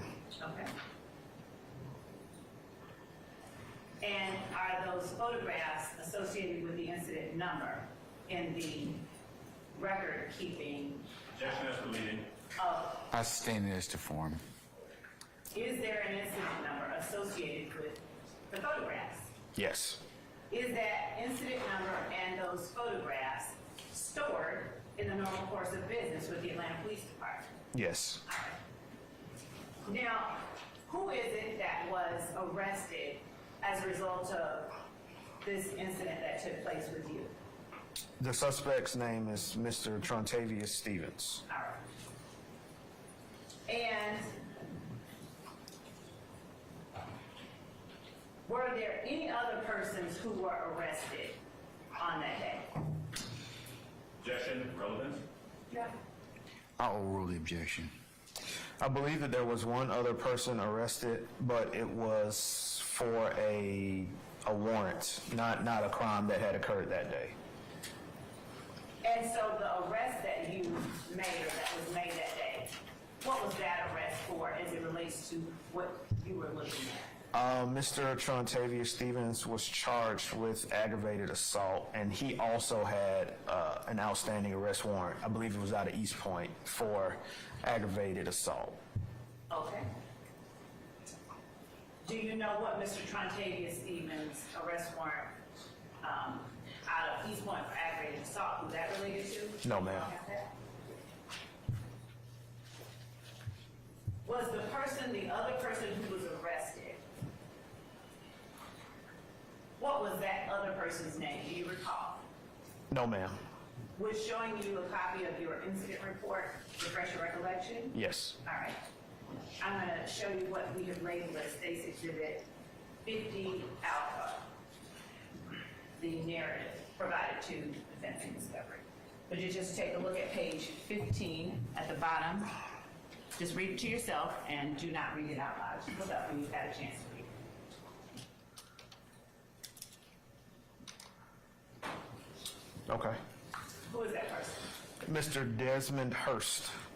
Now, was Mr. Hurst with Mr. Stevens when all of this happened? No. Okay. Where was Mr. Hurst? Mr. Hurst was inside of apartment 7. All right. And how was Mr. Hurst found? Object as to relevance, Your Honor. I'll allow it, Mr. Adams. How was Mr. Hurst found? The Zone 3 Crime Suppression Unit obtained a search warrant for apartment 7. The objective of the search warrant was to try to locate the vehicle keys of the stolen vehicle, of the carjacked vehicle. And during that search warrant, I've already forgotten his name, the other arrestee, Mr. Hurst? Mr. Hurst, thank you, was arrested because he was inside of the apartment and showed to have an arrest warrant. Okay. Now, the vehicle you described Mr. Stevens as getting into, what kind of car was that? Objection, characterization of testimony. I'll let you rephrase. I'll sustain it as the form. When you spoke about Mr. Steve, or better yet, when you spoke about the guy that flashed the gun at you, walking up to the front of the complex and getting in a car, what kind of car did you get into? I think it was a Buick. All right.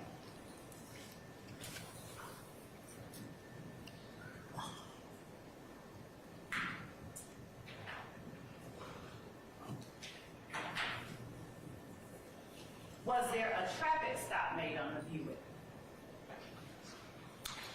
by Georgia State Patrol? As a Yes. result of what happened? Yes. All right. And where was that traffic stop made on the Buick?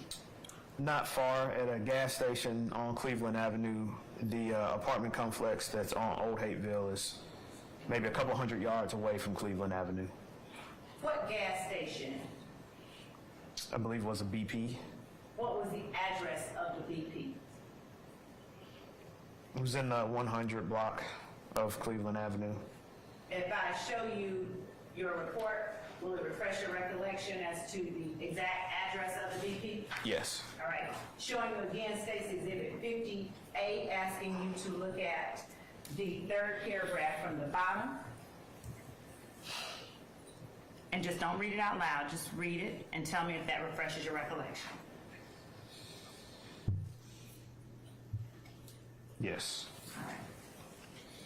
Please tell the jury what the address of that BP gas station that the traffic stop was made by you again.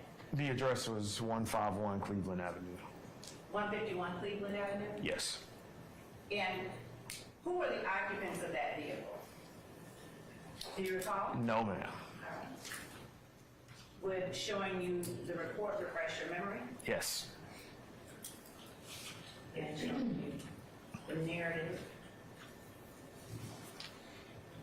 asking you to look at that same paragraph. Okay. Don't read it out loud. Just look at it and put it down and tell me if it's correct.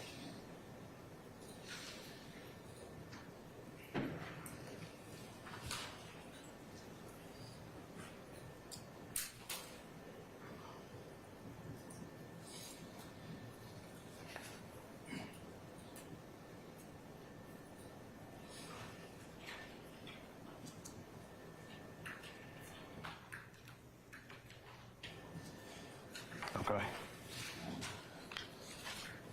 And I'll just leave that there for you to refer to if you need to.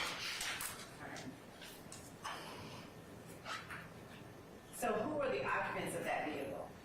Mr. Stovall and Miss Latrice. Were those Jarrell Stovall and Shawanda Objection to the Latrice? leading. I sustain the objection. Do you recall their first names? Yes. Please tell the jury their first names. And if you have to refer to the document to refresh your memory, let us know that that's happening. Okay, I'm referring to the document. Don't read it, but you have to look up and tell me. Okay. Mr. Jarrell Stovall and Miss Shawanda Latrice All right. were their names. Now, when police went to apartment 7 of the complex, were there other persons inside? Yes. Besides the one that was taken into custody? Yes. Do you recall who those other persons were? No, ma'am, I'd have to refer to the document. All right. Would you refer to the document? Don't read it. Look up when you've had a chance to refresh your memory.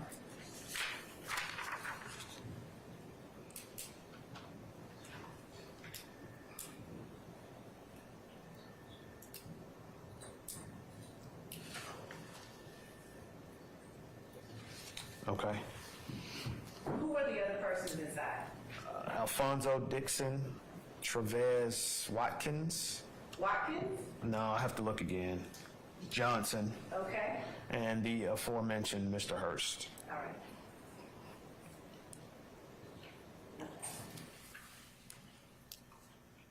What were the races or ethnicities of these young men? Black males. All right.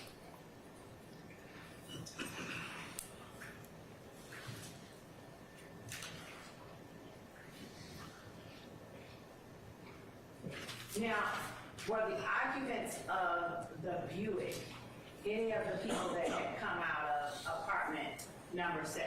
No, ma'am. Were the people that came out, including Mr. Stevens, did you indicate in your report whether they had come out of apartment number 7? I did not indicate that. Now, when you said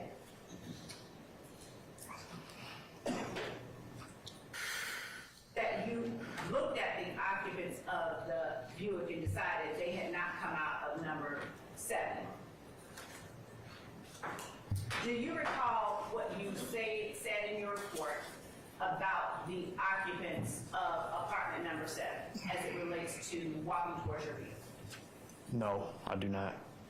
Would reading your report refresh your memory? And if it would not, you have to tell me so that we can take another step. I don't think it would. All right. The report that I have in front of me that is marked as State Exhibit 50A. Would you look at it, not for the sake of refreshing your memory, but look at it and tell me if you recognize the report, first of all. I do recognize the report. How do you recognize the report? It looks like the one that I wrote on January 25th, 2013. Okay. Now, the report that you wrote on January 24th, 5th Fifth. of 2013, Yes, ma'am. was that written in close proximity temporally to the time that the incident occurred? Yes. And is it a routine part of your responsibilities and your practice to memorialize incidents as they occur? Yes. And does the report that you memorialize, the incidents that you write a record of, do they accurately inside your report reflect the incidents that took place in close proximity temporally to the report? Yes. All right. And are these reports made during the normal course of business with the Atlanta Police Department? Yes. And was this report made based on the personal knowledge you had at the time that the incident occurred? Yes. Your Honor, under 24-803, past recollection recording the state tenders, State's Exhibit 50A, Alpha. Any objection to States 50A? One moment, please. Mr. Adams. One moment, please.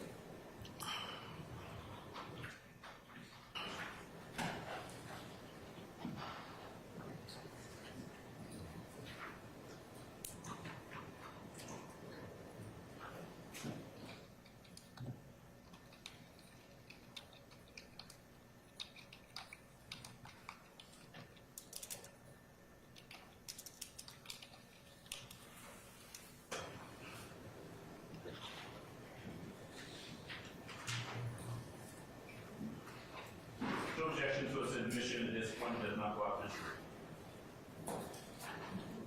All right, States 50A is admitted. Thank you, Your Honor. Captain Pettis, would you please read the third paragraph from the bottom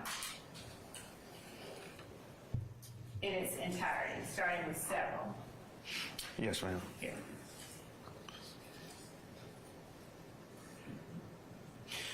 Several Georgia State Patrol officers performed a traffic stop on the Buick in the parking lot of the BP gas station located at 151 Cleveland Avenue and detained its occupants, Mr. Ural Stovall, 04-12-82, and Ms. Shawanda Latrice, 07-25-91. This detention was necessary to confirm or dispel whether or not these occupants were involved in the carjacking. Officer J. Brown and Sergeant T. Henninger, 2397, knocked on the door of apartment number 7. After knocking several times, the door was eventually opened. There were 3 males inside, and they all were detained.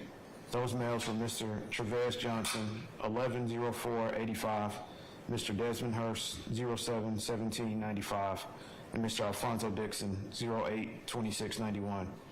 Officers M. Johns and K. Collins relocated with Mr. Stevens back to the apartment complex. Officer Ramirez and I then did a drive-by viewing of the occupants of the Buick and determined that they were none of the people that came out of apartment number 7 and walked toward our vehicle. They were Right there. When writing, they were none of the people that came out of apartment number 7 and walked towards your vehicle. Who were you referring to? the occupants of the Buick. No. You said they were none of the people. The occupants were. She's testifying at this point. She's stuck with his answer. Your Honor, there's no stuck with the answer. Hold on.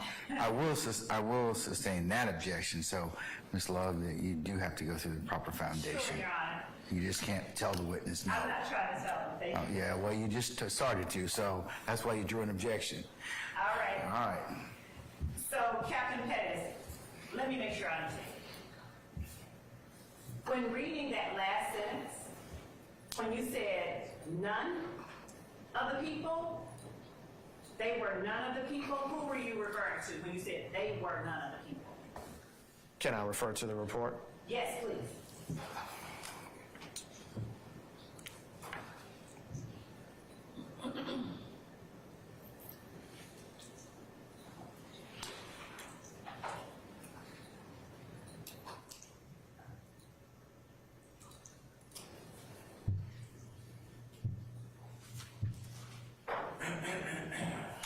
The people that I'm referring to are Mr. Ural Stovall and Ms. Shawanda Latrice.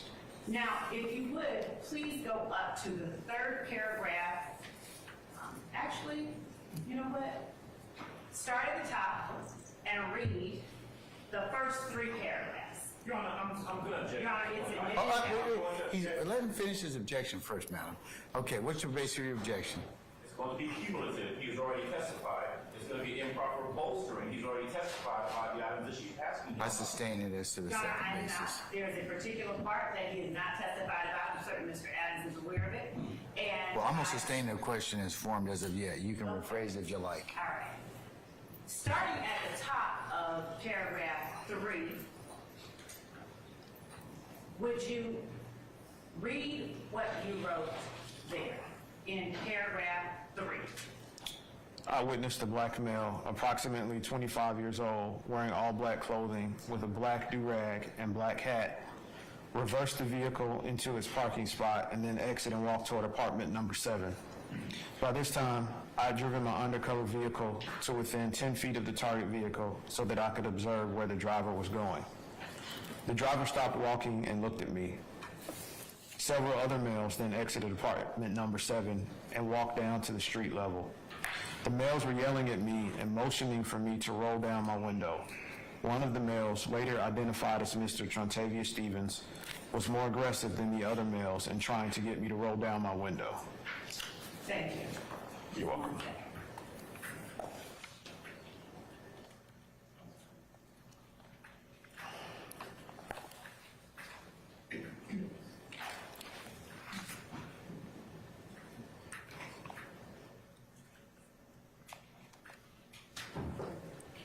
Now, do you recall the serial number of the firearm? No, ma'am. All right. Would you please read the next to the last paragraph of the narrative of your report? Officer Ramirez and I then met Norfolk Southern Railroad Police Officer J.S. Shirley and his K-9 Smoke near the hole in the fence that Mr. Stevens used. Smoke tracked toward a plastic bucket approximately 30 feet inside the wood line, which contained the pistol that Mr. Stevens pointed at me. The pistol is a black Beretta .380 caliber semi-automatic pistol. Serial number D as in David 79, S as in Sam 62, Y as in Yankee.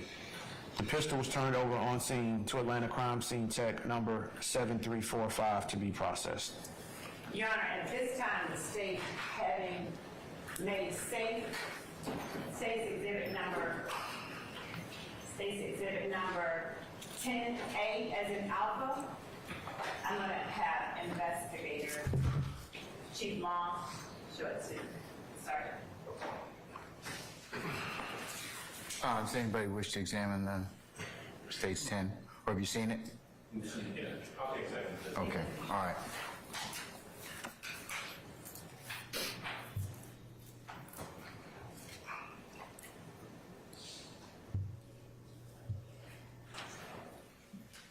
Thank you, Judge. Okay. All right. Has the weapon been rendered safe? It has? It has. Sergeant Ingram? Okay, all right. Would you take a look at 10A and tell us if that is the firearm that Mr. Stevens had? Look at it, pick it up, and look at the serial number, please.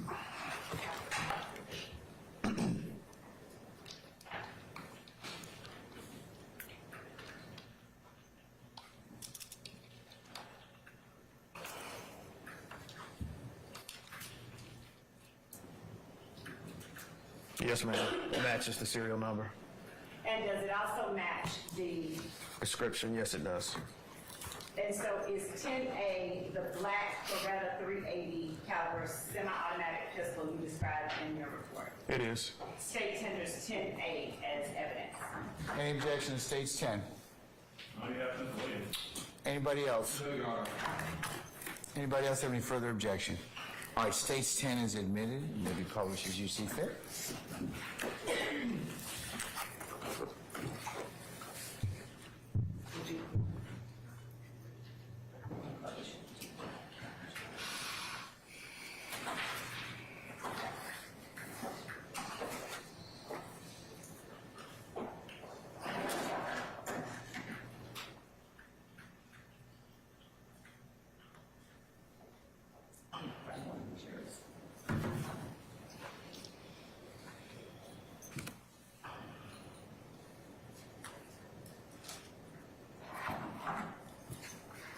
Captain Pettis, what What was the age of Trontavia Stevens at the time that this incident took place?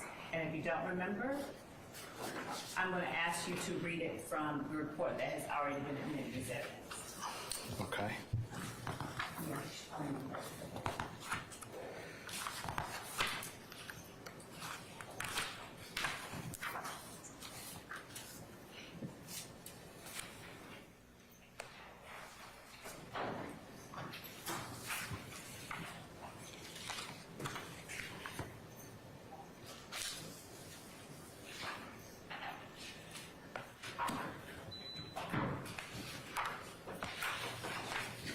And the date of birth would be just Per the report, Mr. Stevens was born on April 26, 1993. And what date did this incident take place once more? January 25th, 2013. Thank you so much. That's all that I have for now. All right, cross, Mr. Adams? Please. All right, go right ahead, sir.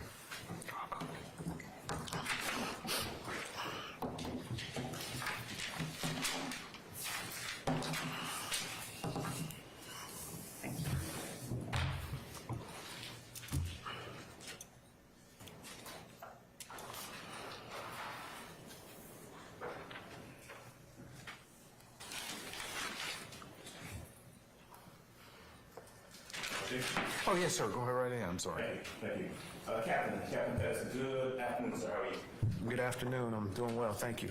All right. You and I have had a chance to chat before. Sure? Yes. All right. So, I represent Mr. Williams, the city of Black turtleneck, along with Mr. Stevens. But I do want to ask you some questions about this gentleman that you arrested, Mr. Trontavia Stevens, and the incident surrounding him. Okay? Okay. You were an APD officer back in 2013, yes? Yes.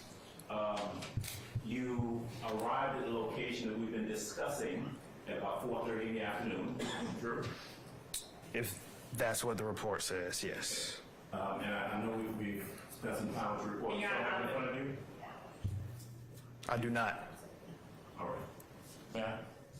Yes. Yes. Just please identify for the record, please, what, Thank you, Judge. okay. Judge, I'm going to, with the court's permission, approach the witness and show him what's been previously identified as states 50 Alpha 50A. Okay, it's been admitted, so, yes, that's fine. All right, thank you, Judge. That is, that's your report, right, Captain? Yes, sir. That's a report that you prepared back in January of 2013, right? Yes, that's right. What's that, about 15 pages long, that report?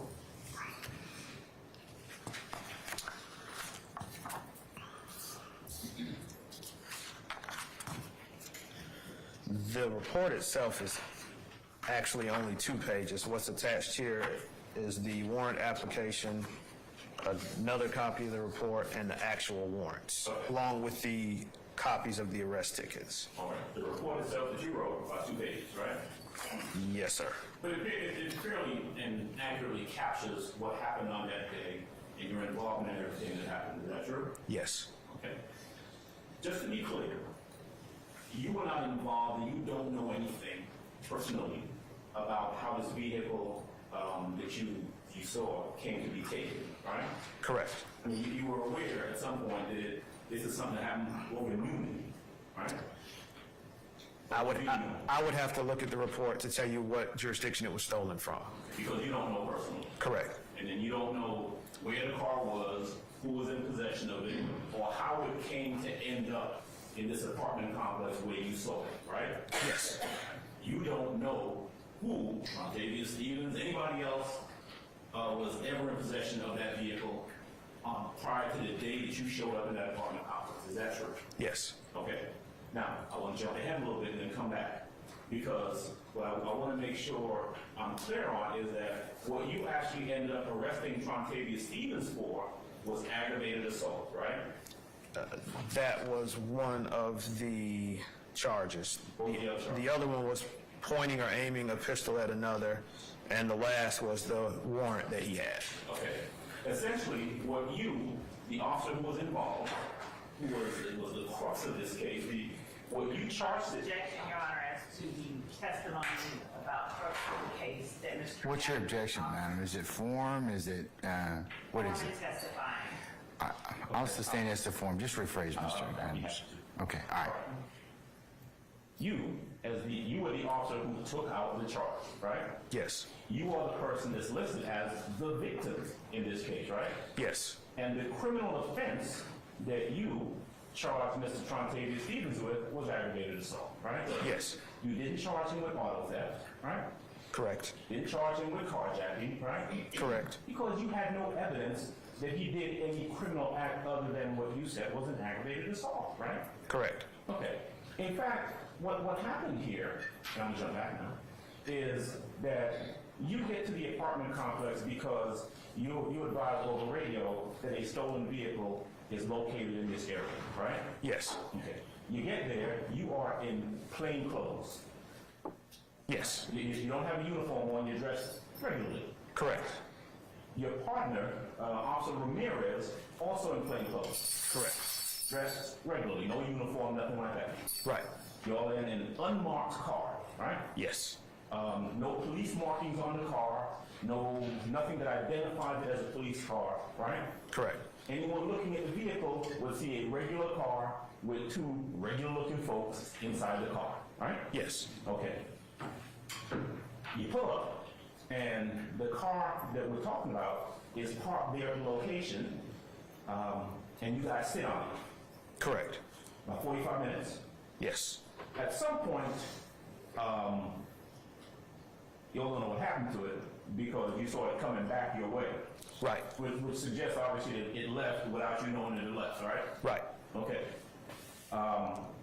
Comes back and it backs into a parking spot. Yes. Okay.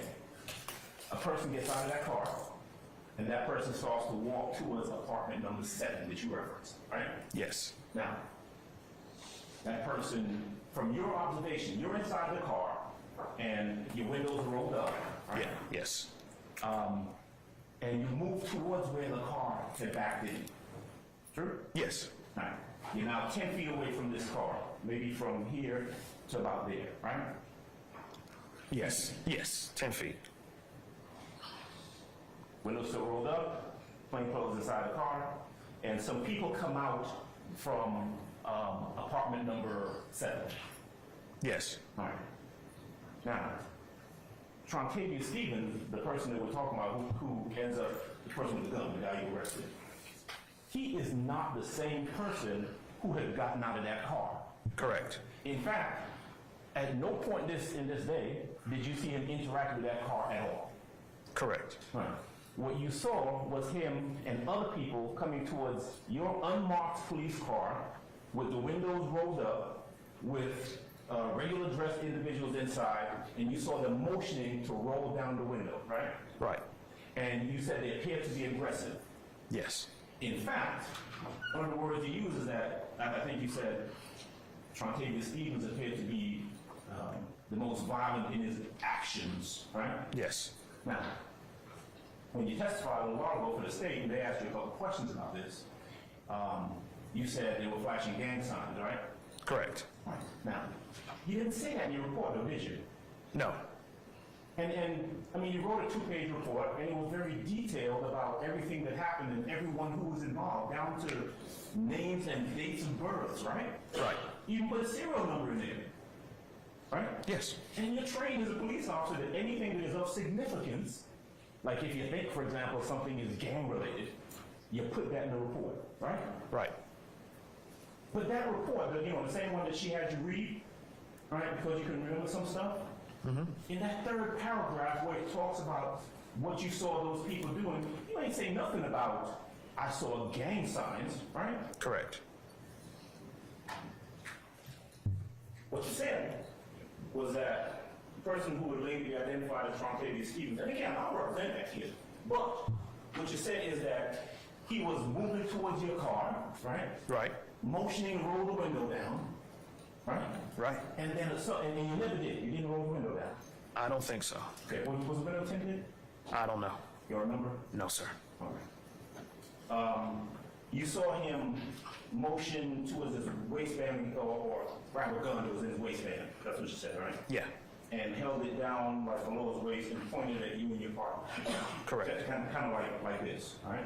Yes, That is the element of the aggravated assault that you saw and that you ultimately charged him with. yes, You drove off at that point. yes, Right, wasn't any shooting or anything like that. You drove off and you called for either backup or what do you call it, a takedown team? yes, Okay. All right. So that was the crime, the ag assault, right? correct. Police show up, takedown team, or one other car, a bunch of cars. I don't remember the exact amount. Would it be fair to say that within a relatively short period of time, there were cops crawling all over that location? I don't think that would be a fair assessment. No, sir. APD showed up, right? Other APD officers showed up, right? Yes, At some point, Georgia State Patrol was involved in this incident, correct? yes, At some point, Norfolk State, Norfolk Railroad Police were involved in this incident, correct? yes, Okay. A couple different jurisdictions of police. yes, Police went to the apartment number 7, right, and ended up getting those people out of the apartment, right? yes, Police followed the Buick that Mr. Stevens was in for some period of time down to the gas station and ended up getting those people out of the Buick, right? yes,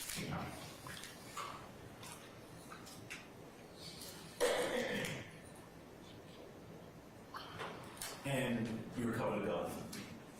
yes, Okay, well, not you personally, but a gun was recovered. yes. That you would later say, yeah, that looks like the gun that, that kid had, that he pointed at. I was personally involved in the recovery. Okay, Yes, sir. all right. It was a bucket or something like that, right? Yes. What else is not first again, Judge? You may, sir.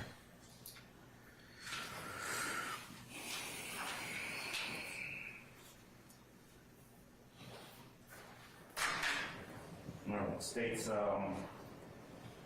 58, no. what's that? 2A. So this is not prosecutor 2A? Yes, sir, it's in 3, is it just 2A or Is it 2A and 3A, sir? Yeah, Yes, sir. He's the only one I want. Yeah, it's 2A and 3A. All right, thank you. Okay. This gun, right? Yes, Found in this bucket. yes, Okay.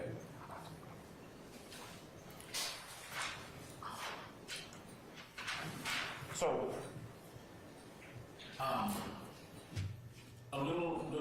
a question or two about descriptions. The person who was in the car, who got out of the car that you referenced, was wearing black. yes, Black do-rag or something like that? yes. Black shirt or hoodie or something like that? Basically all black. Okay.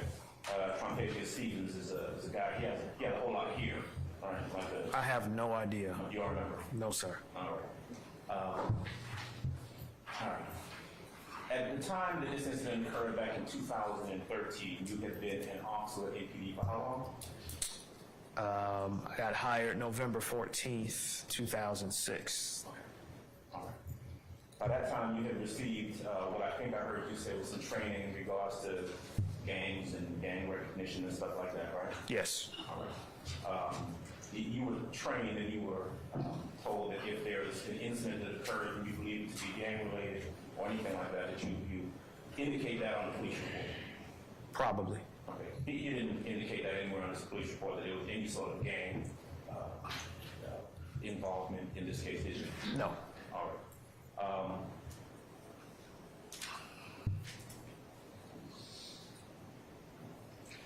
If you thought that there was some sort of gang offense committed, Objection calls for speculation.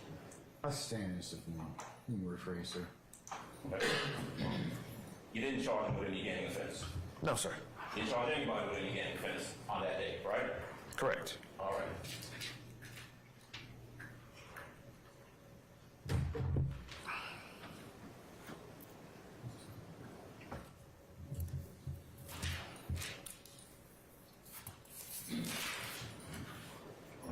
Ten seconds if you don't mind, Judge. No, not a problem, sir. Maybe a little more.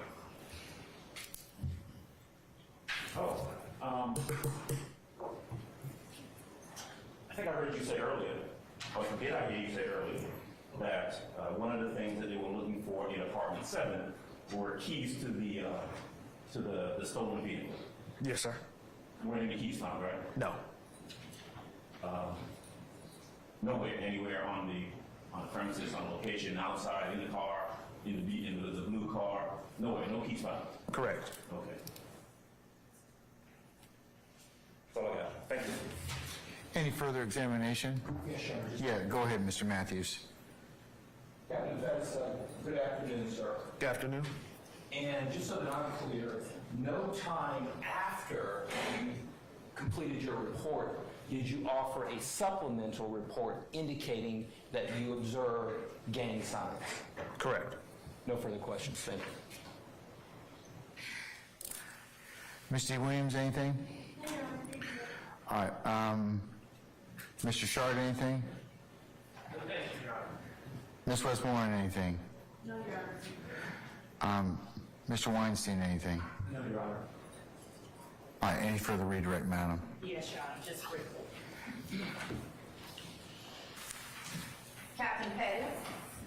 Yes. I'm not going to be here much longer, but you were asked on cross-examination specifically whether or not you made any arrests of Mr. Stevens or took out any warrants on Mr. Stevens for the hijacking of the motor vehicle that you were investigating. Do you remember being asked by that? I do. By Mr. Adams, that question? Yes, ma'am.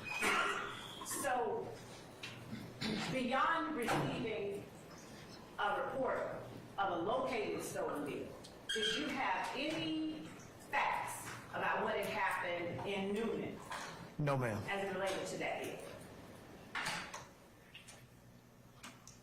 And so, you were also asked, or you stated in your report, when you stated in your report about the person driving the stolen vehicle and where they went, notwithstanding where they went, you didn't find, according to your answer with Mr. Adams, you didn't find the keys inside the apartment where they went. No, ma'am. And the people who exited the apartment, Mr. Stevens was one of those people? Yes. The same one that threw the gun? Objection to the leading. Sustained. Was that the same person that threw the gun? Yes. Did Mr. Stevens run from uniformed officers? No, ma'am. When he was running or leaving and he discarded that gun, who was after him? Nobody. How did you all then encounter him? We circled the apartment complex again in an effort to see where he was going and what he was doing because he ran the opposite direction that we were driving. When you say ran, who was he running from? I don't know. All right. Were you all pursuing him? No, we were going the other way. He pointed the gun, we drove the other toward the street, and he ran back toward the back of the apartment complex. Did you said you called for backup? Yes, ma'am. Did backup arrive?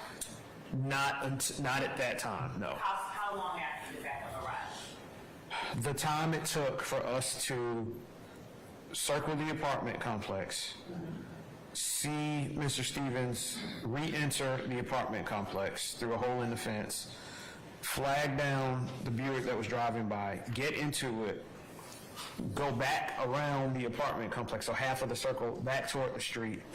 Then they made a left, which was south on Old Hateville Road.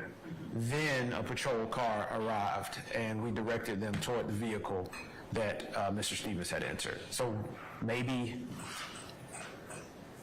2 minutes, that would be my approximation. Are there lights flashing? No, because when the patrol car approached the Buick stopped on its own, and Mr. Stevens exited the vehicle. Okay.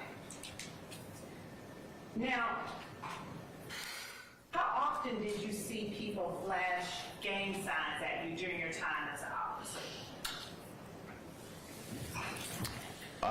My guess would be on more than 10 occasions. And this was prior to this occurring. Sustain the question. Was this prior to your seeing Mr. Stevens and the others come out and get arrested? Yes. Mr. Adams asked you about not putting in your report that Mr. Stevens flashed gang signs at you. Do you remember that? Yes. Did you put in your report what the person who pulled the gun on you was wearing? Can I refer to my report? Please do.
I did not write in the report what the person who flashed the gun at me was wearing. Oh, okay. Mr. Adams asked you about the person, the hairstyle of the person who flashed the gun at you.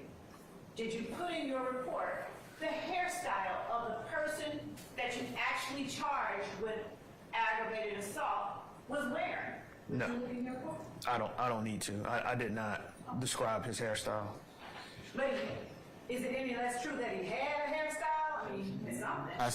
I'll sustain the question. Did he have a hairstyle? To my recollection, he did. Was he wearing clothing? He was. Was the fact that you didn't put it in your report indicative of the idea that it didn't exist? Yes, it is. I sustain the question. Remember, you got him on redirect. Does the absence of those facts in your report equate with the absence of or the existence of those facts? It does not. Okay. Is there any particular reason you didn't put what Mr. Stevens, who was flashing the gun at you, was wearing in your report? Any particular reason? I did not write a description of his clothing because he was captured so quickly afterwards. Okay. The time wasn't great enough to account for what he was wearing in the report. Is there any particular reason you didn't write what gang signs he was flashing at you in your report? No, ma'am. Okay.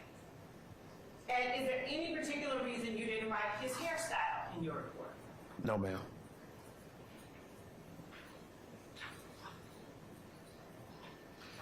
How are you able to remember today that the gentleman that exited that apartment came out flashing gang signs at you, and in particular that Mr. Stevens was the most aggressive one flashing the gang signs? How are you able to remember that? It's been 10 years.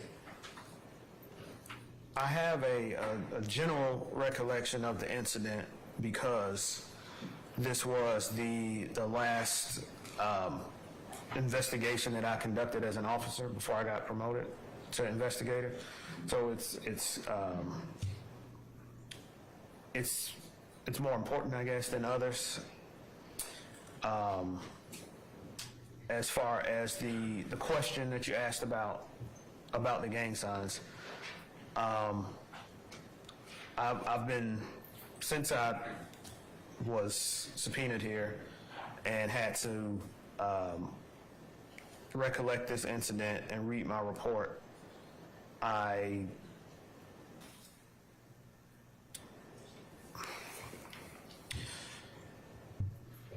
think that let me refer to my report to what I actually wrote.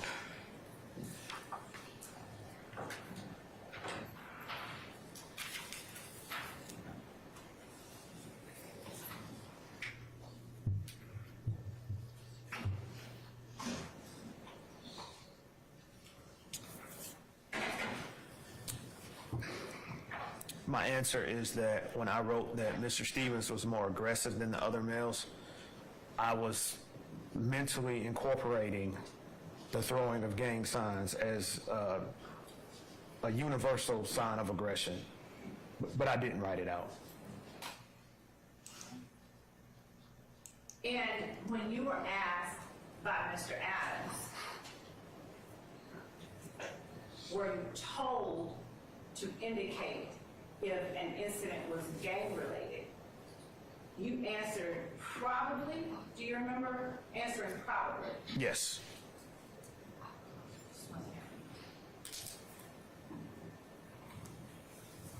Can you state with certainty that at that time you had been instructed to make those kind of indications on your report?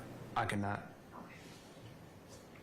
And did you, as a matter of course, list out every single detail of every incident that you responded to as an officer? No. Were you assigned to the gang unit at that time? No.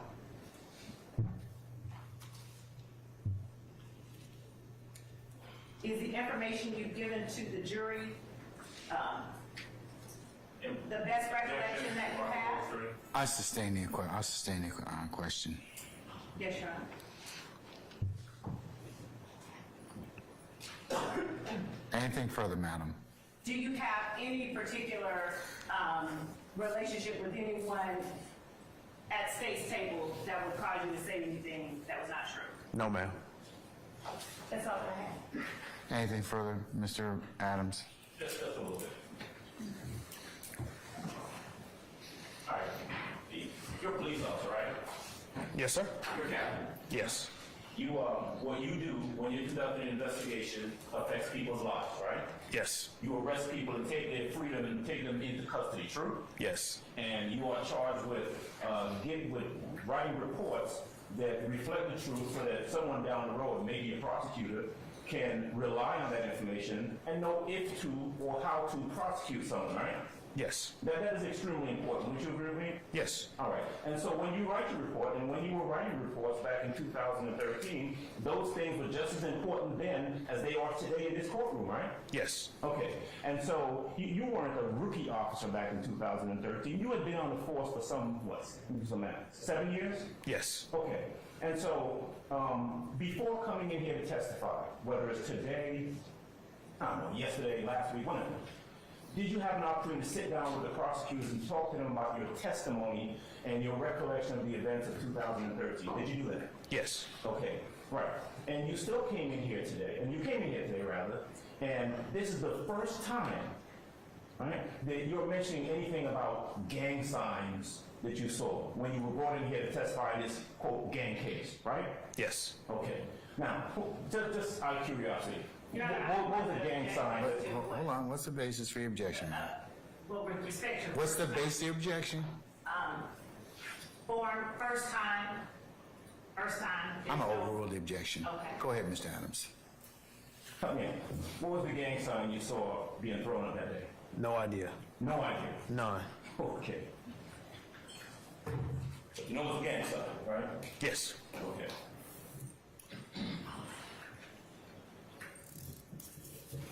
You said something a while ago I wanted to touch on real quick.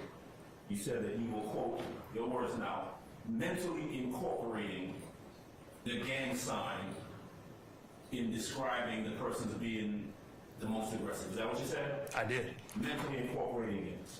But you don't know what gang sign we're talking about. No, sir. All right. That's all I got. All right. May we excuse, oh, I'm sorry. Go ahead, Mr. Matthews. So, Captain Pez, I just want to make sure I'm clear. You described these events about this individual, Mr. Stevens, pointing a weapon at you, right? And just prior to that, you said that he had flashed these gang signs, right? Yes. And you agree that if a person is flashing their gang signs at you and then they point a weapon at you, that's criminal gang activity, right? I don't agree with that. Okay. No. Anything? Charge him with any criminal street gang activity, correct? Correct. Thank you. Anything further on behalf of any counsel for the defendants? All right, Madam, anything else? Just briefly, when you spoke with Mr. Adams and he asked you, is this the first time that you mentioned gang activity? What did you mean him to, or what did you understand him to be when he says first time? I took that to mean as in regards to Mr. Stevens' actions that day. Okay. And as they relate to speaking in court or anywhere else, is there any other time you've had an opportunity to talk about what Mr. Stevens did? Yes. When? A couple times this week, today. In a formal setting? No, ma'am. Okay. Well, actually, let me, I don't know what the adjudication process was with this case. I don't know if I testified at grand jury. So I can't say with certitude that I've never spoken formally about this because I don't remember. And when you were asked what was the gang sign by Mr. Adams, and you said no idea? Yes, I said that. If you're saying no idea to what was the gang sign, how are you able to testify to the jury that it was in fact a gang sign? By the forming of the hands, by the overall gesticulation. I think that you don't need to be a police officer, be educated in what sign means what gang, and any of the gang rule handbook or any of those things to understand what a gang sign looks like when it's being postured towards you, especially considering the totality of the circumstances that I was in the moment. So I don't. Were the signs that were being made by the individuals that came out of Apartment 7 similar in nature? I can't answer that either. I wasn't well educated then on what the gang, what sign relates to each gang, and I'm not today either. Okay. Were those signs that you saw signs that you had seen in similar circumstances in the past? Yes. Thank you. That's all that I have. May I ask? Yes. Captain Betts, did you get any training at the police academy on gang? Probably. That's all I have. Anything further, Mr. Adams? No, sir. All right, anybody else? All right, may we permanently or temporarily excuse Captain Pettis? Your Honor, we can, at least temporarily. I don't anticipate needing him again, but I don't know how things are going to go, so we're releasing him for today. All right, Captain Pettis, thank you for your patience with us. I'm going to temporarily excuse you as a witness, so that means you're subject to being recalled at some point in time. We'll reach out to you if we have to do that. Just remind you not to discuss your testimony with anybody except the attorneys in this case, okay? Yes, sir. All right, thank you, sir. Thank you. All right.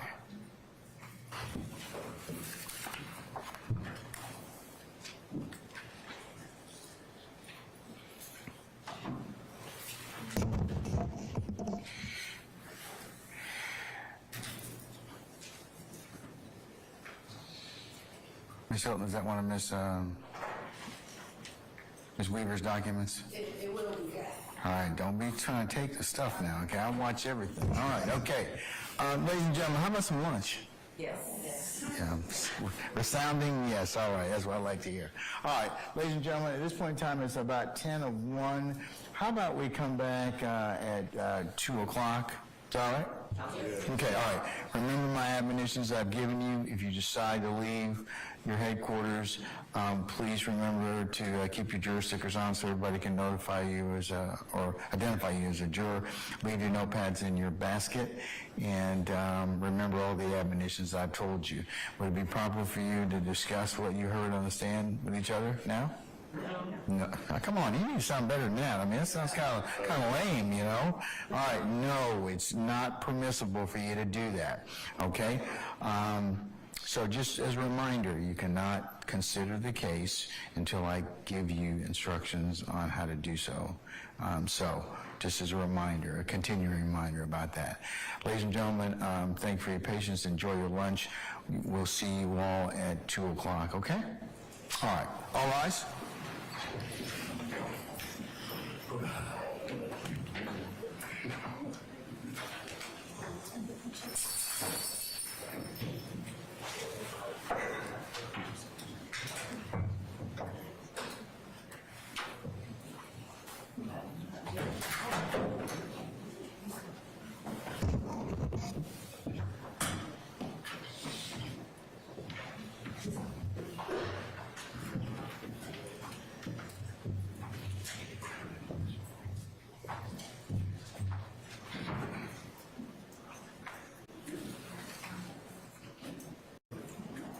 All right, ladies and gentlemen, please proceed. Our jury has left us.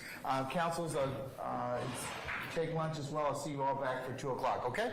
All right, we're in recess. Not to be your voice. I saw him walk out.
massive RICO case, racketeering among the many charges that these defendants are facing. And look, right now we're seeing another witness for the state, that the lady with the blonde hair. She testified earlier this morning. She was a house mom at several adult entertainment establishments, testifying about a carjacking. And just kind of, laying out the landscape for you a little bit. We heard, let me show you the video from yesterday from the first witness for the state, who was a gang expert, an 18-year veteran with the Atlanta Police Department, a detective who really broke down exactly what a gang is, and presumably it's all meant to establish that YSL was a gang, because that is what the state is arguing here, that Young Slime Life is a gang. Okay, Holly, so how do you think so far that the prosecution is doing in establishing their case, and what are they doing? Well, Joy, I think that's a really great place to start, right? We saw opening statements earlier this week. I thought that the state did a somewhat odd job of choosing to open with a poem referencing a book, the Jungle Book. I thought that was an odd take at something that she was trying to, I guess, humanize or connect with the jury in this case. I think sometimes attorneys have looked at these cases for so long and with such great detail that they forget that the jury is now hearing this for the very first time, right? The very first words out of the state, who carries the entire burden in this case, is a quote out of a poem, or out of a book, rather. I think that the state did a nice job, right, calling their first witness, being a professional witness, to talk about what is a gang, because that is, of course, one of the biggest things that they're going to have to establish and prove beyond a reasonable doubt. And now, of course, peppering in both lay witnesses or non-professional witnesses, and then coming behind those witnesses with professional witnesses, like police officers, who can talk about these carjacking incidences that we heard from the testimony this morning. Yeah, so I want to ask you about that. Let me play some of the video from the testimony this morning, and we heard from this woman who described herself as here's the one from this morning, as a house mom for these adult entertainment establishments, and she is talking about that carjacking. And then we heard, it seems to be a law enforcement witness talking about the carjacking as well. What is this all meant to show? Well, Joy, this is supposed to be the star witness for the first overt act in the indictment. It seems as though the state is trying to take this chronologically from the roadmap that they wrote out, which is the indictment. The first witness, of course, laid out what is a gang and why is YSL actually a gang and not a record label. And then we heard from the first alleged victim of the carjacking, which I guess is going to be tied into the gang, and the state is trying to establish through her and through professional witnesses after her that this is in fact in furtherance of the gang. Yeah, very interesting.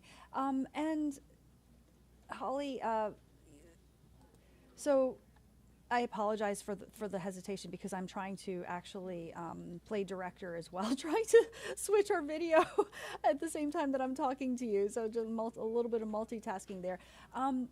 But so here we are. It's already day 4 now. We heard very lengthy opening statements from the prosecution on Monday and lengthier opening statements from the defense on Tuesday. And then we started to see yesterday, day 3, the state, starting to lay out their case in chief by calling that first witness, that gang expert. There wasn't a lot of cross-examination of that expert. Why is that? Well, Joy, this is a law enforcement professional witness that is testifying as an expert in an expert capacity. That's a little bit different than just a lay witness or a normal witness, rather. This person can give an opinion, right? Can give a summation and give the jury their opinion that this is in fact a gang, and it checks all the hallmark features of a gang and why based on their experience. There's not that much that's going to be gained for the defense coming from this professional witness. This person has been trained and has a lot of expertise on how to testify, and he or she knows who they are testifying for. So I think that it was a smart move to get in on cross-examination. establish a few questions, right? But then to sit down and to keep the case moving along, because ultimately these jurors are going to be set for who knows how long, right? Listening to witnesses. So I think that it was a smart move from the defense to maybe gain a little credibility with them, that they are not the party here to waste anyone's time and drag things out unnecessarily. Oh, yeah, that's an excellent point about strategy there. Okay, speaking of the jurors, though, we got to talk about really what was one of the biggest moments so far in this trial, which is when, well, some jurors were actually caught on camera by a pool camera operated by another news organization, not us, and you know, certainly that is against court orders. It's against court decorum. You know, the privacy of jurors is to be protected. It's one of the utmost concerns because it's so important to ensuring that there is an impartial jury that doesn't have to fear judgment from the public or risk of intimidation and all of that. But ultimately what happened is that that following this inadvertent capturing of and broadcasts of some jurors, Judge Glanville then prohibited further video of the witness who was on the stand at the time. This was the gang expert, Detective Belknap. But he allowed audio recording only. You know, for a lot of us who were kind of watching this trial, some of us in the newsroom, we wondered if there was going to be a mistrial declared. Holly, are you surprised by this judge's ruling? I'm not surprised by the ruling, Joy. This is something that, while you know, the judge acknowledged this was probably not intentional and definitely not malicious by anybody, but rather an accident. The way in which the media or anyone interested in recording these proceedings inside of a courtroom does that is by a Rule 22. And a Rule 22 is a motion that's filed by a third party ahead of a trial, and it allows, or it's asking for permission to be allowed to record audio or video of the proceedings. Of course, our Constitution requires and protects that courtrooms and the business that happens inside of courtrooms are open to the public, and that we can see what is going on behind those doors. The Rule 22 in this case, of course, has been filed from the very beginning, and Judge Glanville has, you know, tried to minimize the disturbance that can happen when you have a camera or some audio equipment to record these proceedings. But I'm not surprised. I don't think a mistrial was asked for by either side. These sort of things, I guess, happen, and I'm not surprised that it happened this early on. Should it happen again, I think that there could be a potential that Judge Glanville would adjust his ruling on that Rule 22 pleading and try and, you know, restrict a little bit more, because we absolutely, you're right, we have to protect the jury. We have to protect that they feel as though that they can come in, listen to the evidence from both the state and potentially from the defense, and gather their opinion without any fear of any sort of danger for their safety.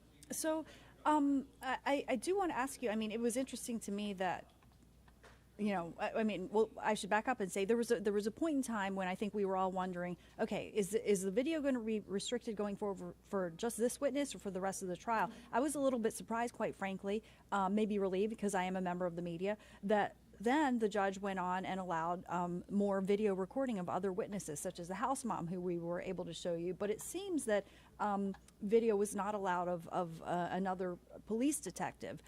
So I'm wondering then how that relates to the concern about the jurors, because that seems like it's targeting really, you know, it's targeted to protect the identity of the law enforcement. Yeah, that's exactly right. So these individuals presumably are still in their capacity as law enforcement or gang experts, and to some extent their, you know, autonomy needs to be protected. They're still very vulnerable because they are actively not only testifying in this case, but presumably working on many other gang cases. And so I think that we will see sort of a split where we have professional witnesses that are coming in for the state as experts that are going to want to protect their identity for their safety. And then, of course, we have lay witnesses like we saw this morning, the young lady the blonde young lady. We saw her face and her identity. At one point, she even was describing the route that she took while she was leaving the facility where she worked on the way to her house. And I thought to myself, wow, is she really about to go all the way down the road and tell everybody while she's on camera exactly where she lives? So Right, I do right. think that we're going to see that split.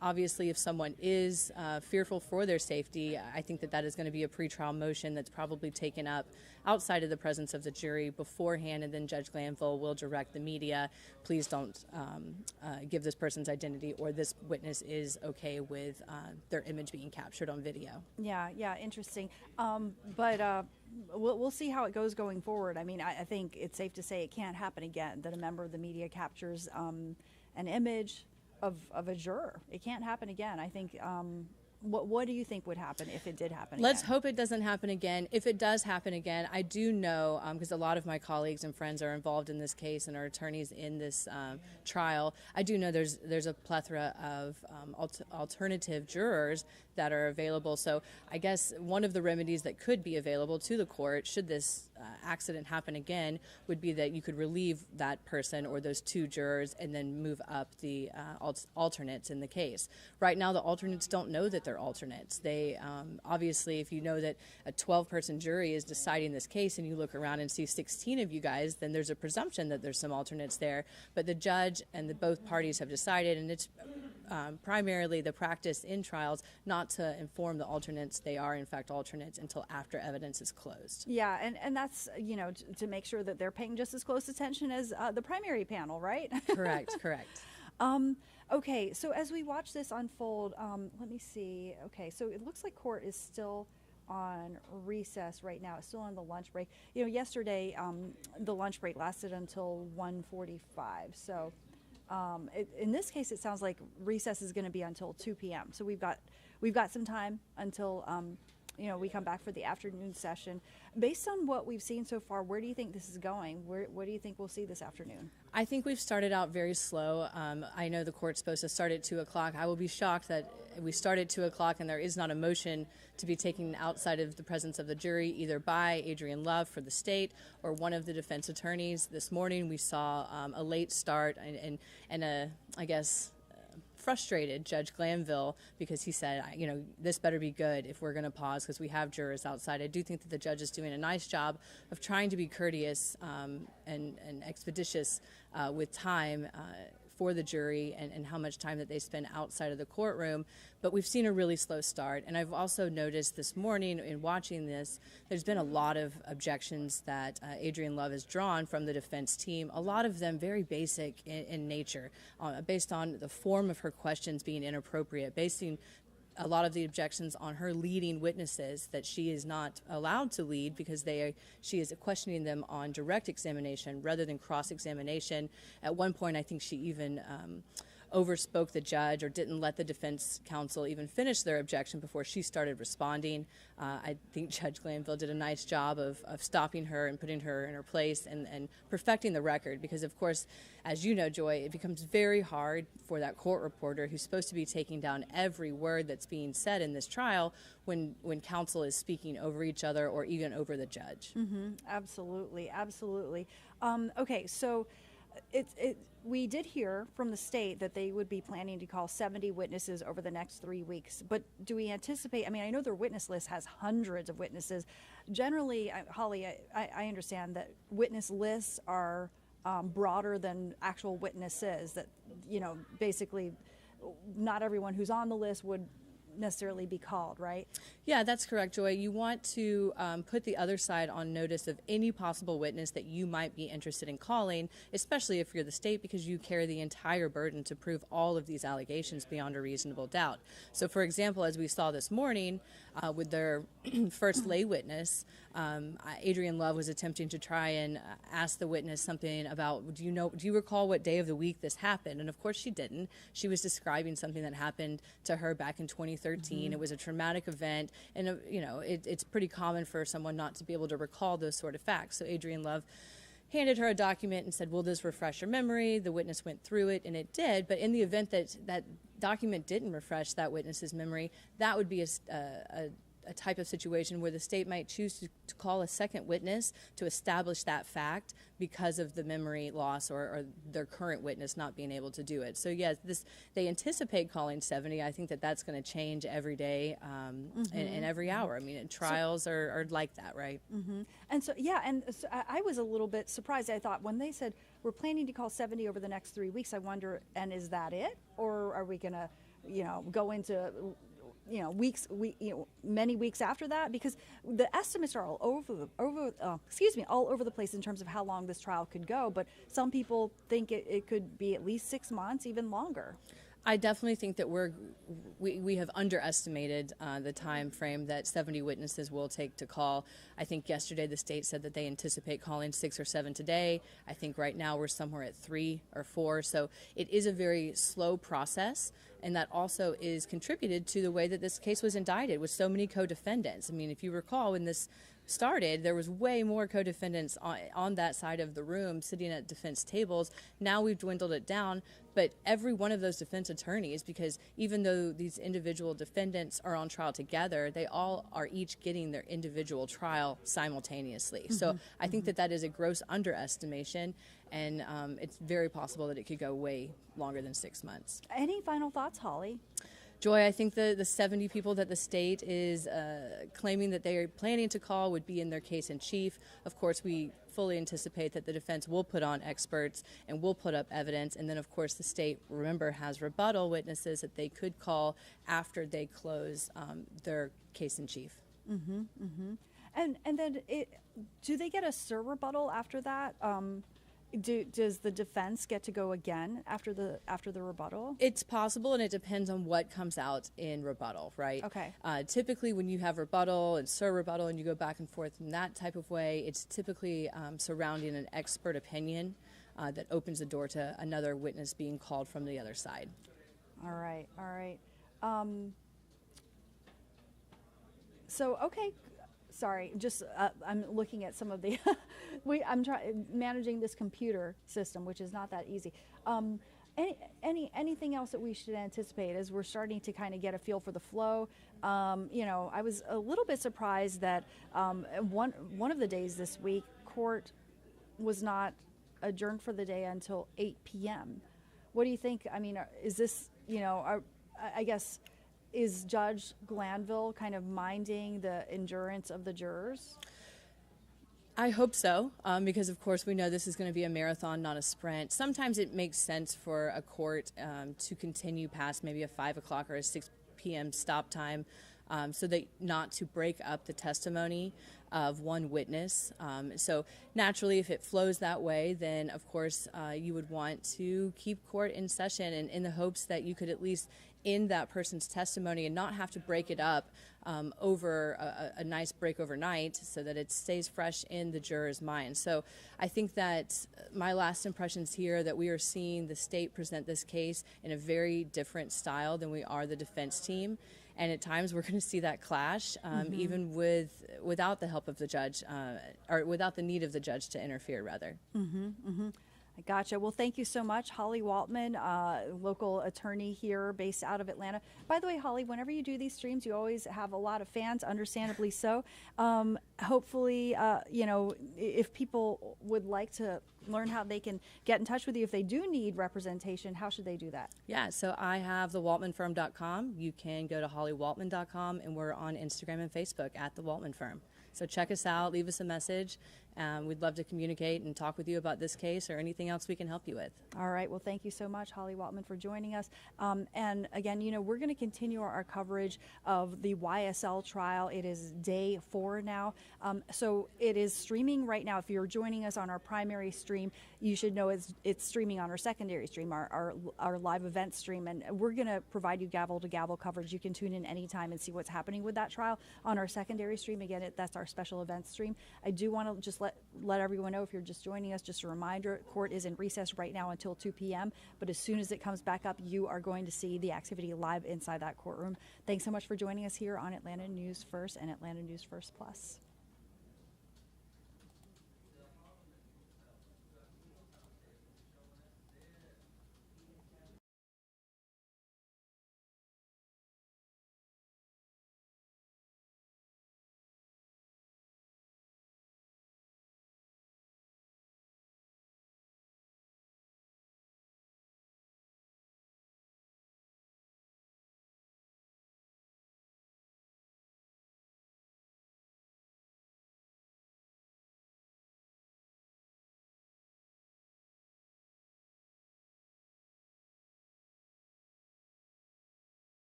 See, officer? Sorry. Sergeant? Okay, all right.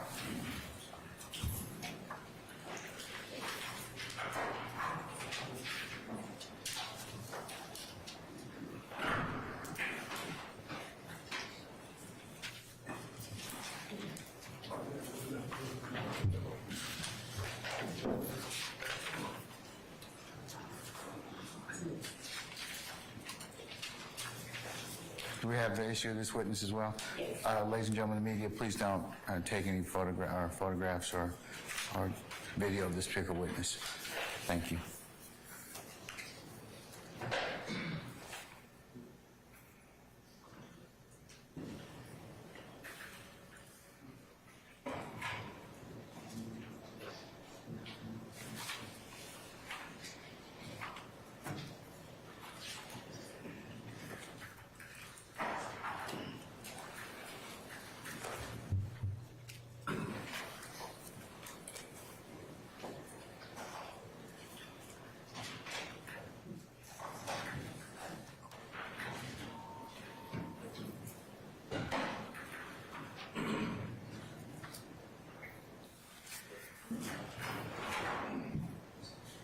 All right, Sergeant Heap, good afternoon, sir.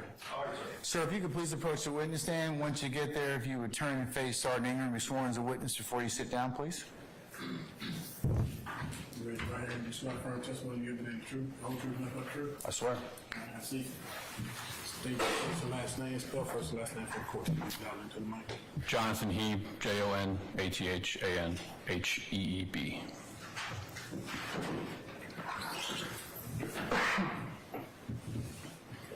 Good afternoon, Sergeant. Yes, ma'am. All right. Sergeant Heath, let's start by introducing yourself to the jury. Would you tell the jury where it is that you currently work? Currently, I am assigned to Zone 3 Crime Suppression Unit as a supervisor. Now, you said Zone 3. In the Atlanta Police Department, I'm sorry. All right. How long have you worked Zone 3 in Atlanta at the Atlanta Police Department? I have been assigned there since September 1st, 2022, so a little over a year. Is this the only time that you have worked in Zone 3? No, I've done a lot of work in Zone 3. This is the first time I've been assigned directly to specifically Zone 3, but I've done a lot of work in Zone 3 throughout my career. Now, what are some of your responsibilities as a supervisor in Zone 3? Right now, I supervise the crime suppression unit, so our main focus, beyond my normal admin stuff and timekeeping duties, I supervise a small team of individuals, officers that focus primarily on the high crime areas within the zone. Prior to working as a supervisor with Zone 3, what were you assigned to do? I've had several assignments throughout my career. I started in Zone 6, then I went to the Apex unit. I worked in Vice. I was in narcotics. I was assigned as a task force officer to a federal task force for several years. Worked in the drug interdiction unit at the airport for a few more, and then got promoted to sergeant, where I've been in Zone 3 ever since. So let's start back at your first assignment with the APD. When was that? When were you first? I was assigned to Zone 6 Evening Watch around May or June of 2008, I believe. All right. And what was your responsibility there? Just a normal patrolman, answer 911 calls. How long did you stay with Zone 6 before you were moved to Apex? Probably less, I think, probably less than 3 years. I was probably right at 3 years, maybe a little bit more. I can't exactly remember, but just a couple years, three years, give or take. And with Apex, what areas of the city were you responsible for monitoring? With Apex, we had the whole city. We focused on the higher crime areas of the city, but we had reign over the whole city. And run that back by me. Did you tell us what Apex stood for? Apex stood for Atlanta Proactive Enforcement and Interdiction Unit. When did you leave Apex? I left Apex Around 2014. So on August the 23rd of 2013, where were you assigned? I was assigned to the Apex unit. Now, have you been certified as a law enforcement officer by the Peace Officer Standards and Training Council of Georgia? Yes, ma'am, I have. Have you remained certified by post during your entire law enforcement career? I have. Prior to starting with the Atlanta Police Department in Zone 6, what was your background? I came out of the Army. How long did you serve in the Army? 4 years. And did you leave under honorable circumstances? I did. And thank you for that service. Yes, ma'am. So going back to August the 23rd of 2013, with Apex, did you work with any other agencies that were responsible for law enforcement besides the Atlanta Police Department? We did. We worked with several. Predominantly, the one we worked with the most was going to be the Department of Corrections, Probation and Parole's officers. Why is that? Because typically the type of violators that we were pursuing regularly were repeat offenders, and we had a lot of greater access to them and their whereabouts and their kind of historical information through probation and parole, obviously because they're so, they interact so frequently. Was there any particular probation or Department of Corrections officer that you worked with at Apex during this time? The one that we worked with most consistently was Officer Viverito. Okay. On August the 23rd of 2013, were you working with Officer Viverito? I was. Would you tell the jury what it was that you were doing in that capacity? So that we were doing a detail to try to apprehend some individuals that had outstanding warrants from probation violation warrants, so outstanding warrants from probation. Were you looking for any particular individuals, or were you looking for random people with probation warrants? That day, at that particular time, our primary focus was looking for and apprehending Shannon Stillwell. How did you go about trying to locate Shannon Stillwell to apprehend him on probation warrant? So we, Viverito and I and another officer went into a plain vehicle, an undercover vehicle, dressed in plain clothes, to try to go to areas where Officer Viverito kind of knew that he may be, that he frequented. And so we went out to look for him, and our main objective was to locate him, positively ID him, and call in the uniform takedown units to try to apprehend him. And did you end up in the Mechanicsville area of Fulton County? We did, 322 Glen. Now, how long at that time have you worked the Mechanicsville area, or been working around? We spent quite a bit of time in that area throughout my time in Apex. So I had spent, the majority of my time in Apex was spent in that area. I couldn't give you an exact number of months, but several months to the point where we kind of knew where the hot spots were, if you want to call it that. Was there any significance to 322 Glen? By that I mean, was it an apartment complex or something else? 322 Glen is known as the Green Store. It's a convenience store, it's green, and that is where it was notorious for illicit activity, primarily narcotic sales. Was any and everybody able to sell narcotics at the Green Store based on your experiences with Apex during that time? Not just anybody, no. Then who was able to sell narcotics at the Green Store? Basis. Yeah, come on up.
It does, yeah. Yes.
Turn them off, or? All right.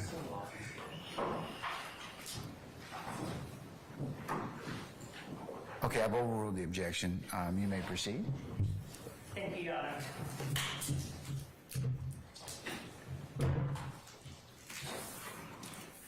Sergeant, would you tell the jury just a little bit more about how you are familiar with the Green Store? Sure. Up until that point, we had spent, like I said, a significant amount of time in that area dealing with that particular location.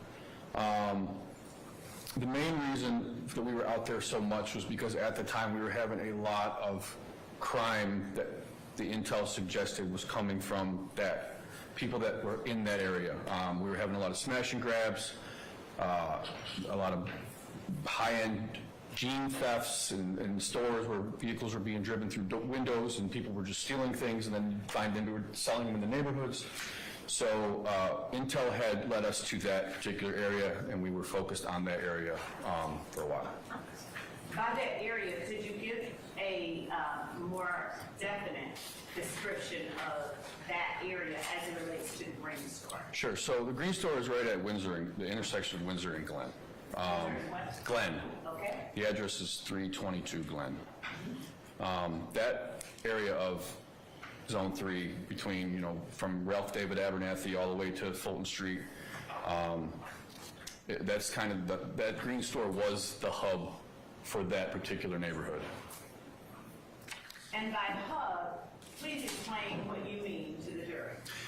By hub, I mean it was the center of all of the activity. Like if you saw people walking down the street, there was a good chance they were going to the Green Store to get a snack or whatever, or do whatever they were going to do there. There was really nowhere else that you saw that amount of activity. Now, when you're talking about illicit activity that you referred to earlier, what type of illicit activity did you receive reports of or respond to at the Green Store? Always narcotic sales. Almost always narcotic sales. Do you have at least an approximate number, a general number of the number of narcotic sales incidents that you either helped investigate or responded to at the Green Store? That would be difficult to quantify. A lot. By a lot, can you give us a number that it is greater than? In the time that I was at Apex, we probably were at the Green Store more than, I don't even know, 20, 30 times, which is a lot for one location. And how long was it that you were at Apex? I think I spent 18 months or so at Apex, give or take. And what types of narcotic sales took place at the Green Store? Marijuana, crack cocaine, those were the two predominant drugs that were being sold at that location. Were you ever in a position to determine who or what was allowed to conduct that type of activity at the Green Store? If you weren't from, it was our understanding and our knowledge that from just talking to people in the street, and obviously, in that arena, we always had basis. Hearsay confrontation. I'm going to overrule your objection, sir. Okay. So we make a point to try to interact with people within the community, people that maybe we've arrested before and would like to give us information. The word that we had gotten and what we could see was that if you were operating any kind of illegal activity at that location, you had permission to do so, or you were involved with the group that kind of had authority there, for lack of a better word. Were you in a position to know which group kind of had authority there?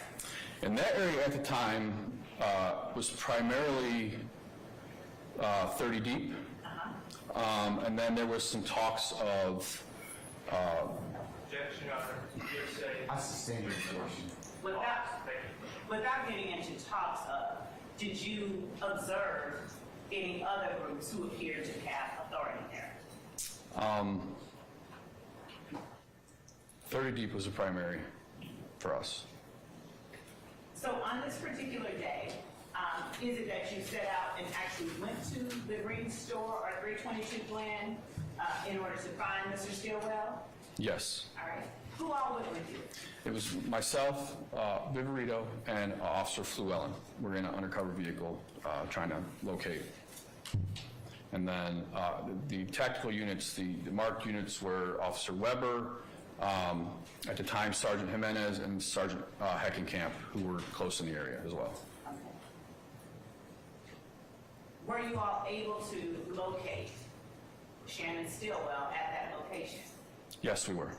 Would you tell the jury what happened? So I was riding, I believe, if I remember correctly, I was riding in the back seat of the vehicle.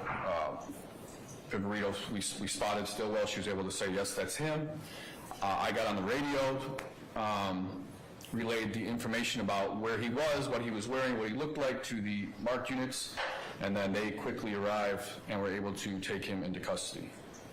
What was it that he was wearing, or what did you describe to the marked units?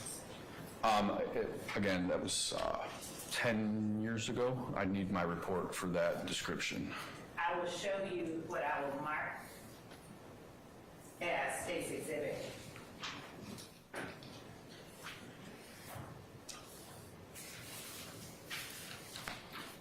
(51R) for refreshing your recollection. The report for defense counsel purposes labeled incident number 132352342. You're welcome.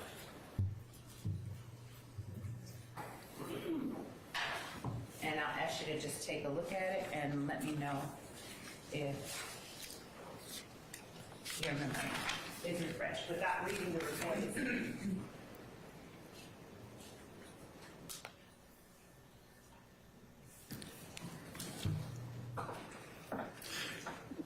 Yeah, so, like I said, basically, as I said, I gave the description. I don't remember exactly the clothes he was wearing. I don't think I have it detailed in here exactly what he was wearing. It would have been given over the radio.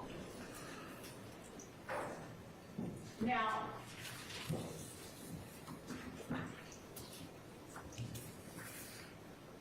what happened after you all gave that? And I'll ask you actually to take a look under, and if you don't recall, it's fine.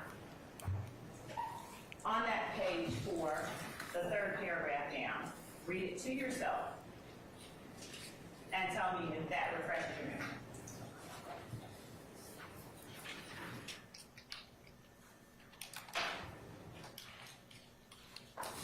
Yes.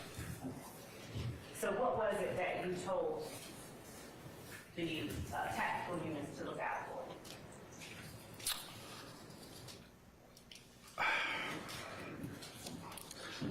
There was, I remember telling there was something in his right hand.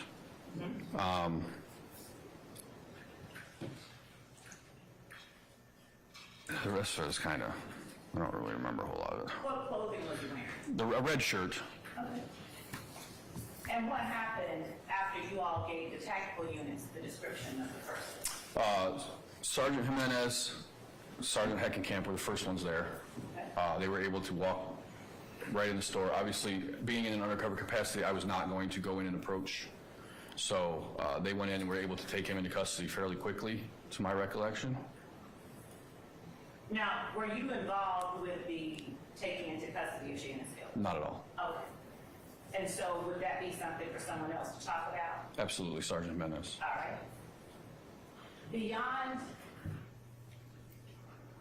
having told the tactical units what it is that you were looking for, or who it is that you were looking for, did you have any further involvement in that incident itself? Just the processing of the evidence afterwards. I did all the documentation. All right. I'm going to show you what has been marked as State's Exhibit 52, which is the evidence document previously provided to the defense in the discovery, and ask you if you recognize State's Exhibit 52. And we'll mark that State's Exhibit 52.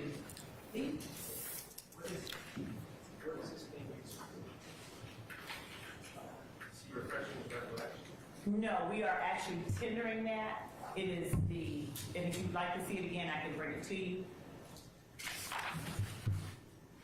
May I hold that back? Yeah. I'm going to give this to the defense to look at before you take a look at it.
52B?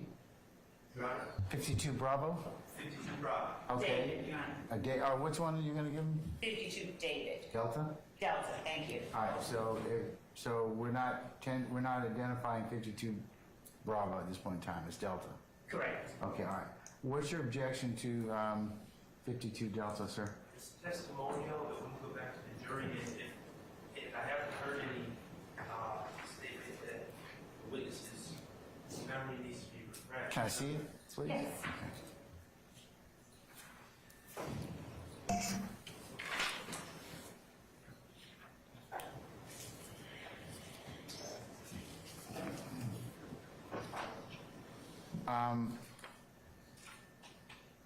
Ms. Love, is some more foundation going to be laid in terms of the items that purportedly on this document? I can do that, sure. All right, why don't you do that first, and then I'll rule on the objection. Christine? Chris? That's all right. Dual purpose.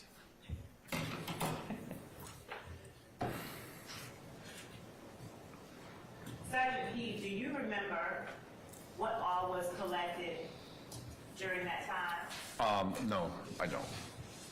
And at the time that the items were collected, was there a documentation of the evidence that was collected? There would have been, absolutely. Now, would that documentation have been reflective of everything that was collected? It should be an itemized list of everything that was turned into property, yes.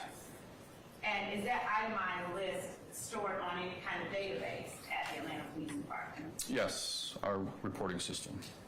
And is that reporting system capable of generating a reproduction or a copy of that itemized list upon coming in? Yes. And would that reporting system generate a reproduction of that list based on incident numbers? It would. And would the information contained within that reporting system have been put in by you at the time or near the time that this incident occurred? Yes. Your Honor, the state tenders 52D as past recollection reported. Your Honor, it's still a confrontation clause issue, it's still testimonial. I'm gonna overrule that objection, but I don't think you've laid all the foundation for it to be a past recollection report. Sure, Your Honor, I would have to show him the Yeah. document. That was what I was trying to do. Okay, all right. I'm going to show you 52D, Delta. And would you just take a look at 52 Delta? And I'm going to ask you a few questions about it. Okay.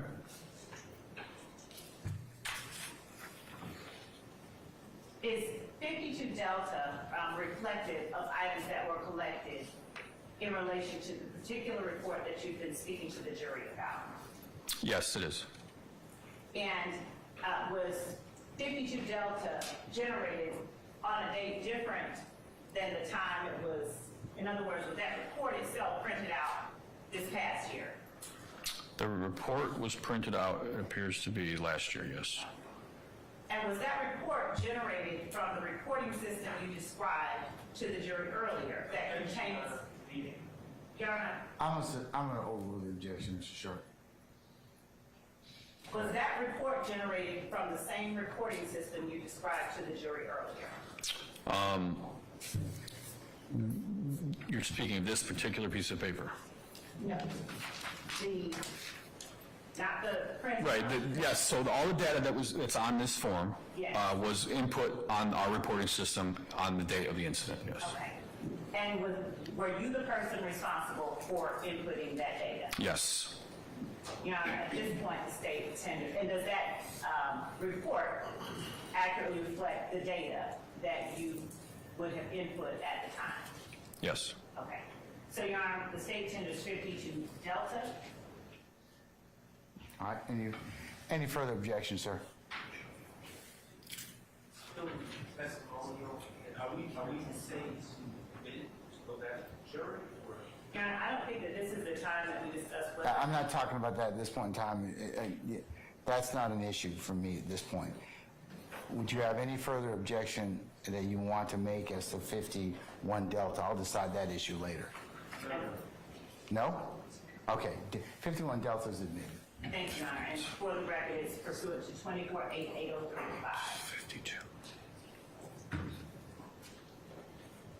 Sergeant Heath, would you please tell the jury what items of evidence were collected, or rather read the report that is before you? Sure. So the property that was recovered from Mr. Stillwell was a white Samsung Galaxy S3 phone with battery. That was turned in as evidence. A $1 bill that was turned in as property. A red paisley bandana that was turned in as property. A key ring with 2 house keys that was turned in as property. 1 pair of white Samsung headphones that were turned in as property. 50 individually packaged red plastic baggies containing marijuana that was turned in as evidence. 1 clear plastic baggie containing marijuana was turned in as evidence. And a consent to search form for the location at 322 Glen was turned in as evidence as well. Thank you. That's all that I have for now. Just one second.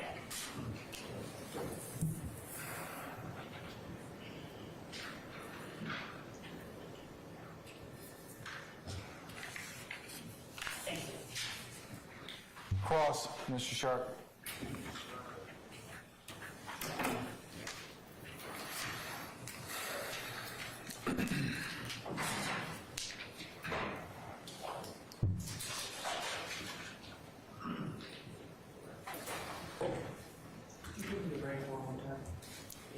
Sergeant. Sergeant Heath, good afternoon. My name is Max Shard. I represent Shannon Still. How are you? I am great. First of all, I wanted to talk to you a little bit about the Green Store. Does the Green Store have, in 2013, again, we're talking 10 years ago now, did the Green Store have surveillance cameras, to your knowledge? I do not know. Okay. Do you know if it ever had surveillance cameras in any of the time that you were that area? I could not tell you for certainty. Okay. In the 20 to 30 times you arrived there, you never asked for surveillance? I don't remember what my interactions were 10 years ago, as much as I would wish I could. Okay, was this a particularly noteworthy event? In the big scheme of things at the time, no, not particularly. Is it fair to say that you have a very limited recollection of this incident from August 23rd of 2013? It's been 10 years, yeah, that's fair to say.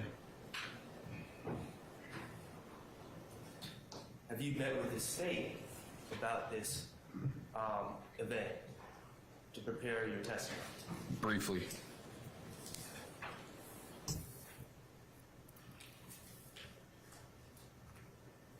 Now, you're the officer, or one of the officers who wrote a report in this case, correct? Correct.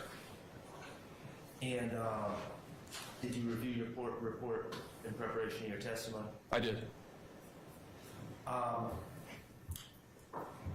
You indicated that you were in the car with Officer Llewellyn and Probation Officer Viverito on that day looking for Mr. Stiller. Correct. Okay. You were also looking for other individuals as well, correct? There was other people that were going to be targeted that day, but he was the one we were looking for at that particular time. Okay. Now, who recognized Mr. Stillwell? Viverito. Okay. You did not recognize Mr. Stillwell? No. Okay. Did you know who Mr. Stillwell was? Not particularly. So, as someone that was working in the Apex unit in the Mechanicsville neighborhood very often, on that day, you did not know who you were looking for. You were relying on Probation Officer Viverito. correct? For a specific individual, yes. Now, as part of your report, I want to be very clear. Now, do you have a copy of your report in front of you? I gave it to you. You gave it to me, I gave it to the state. Yeah. Thank you. You're welcome. May I approach? You may, sir. Thank you.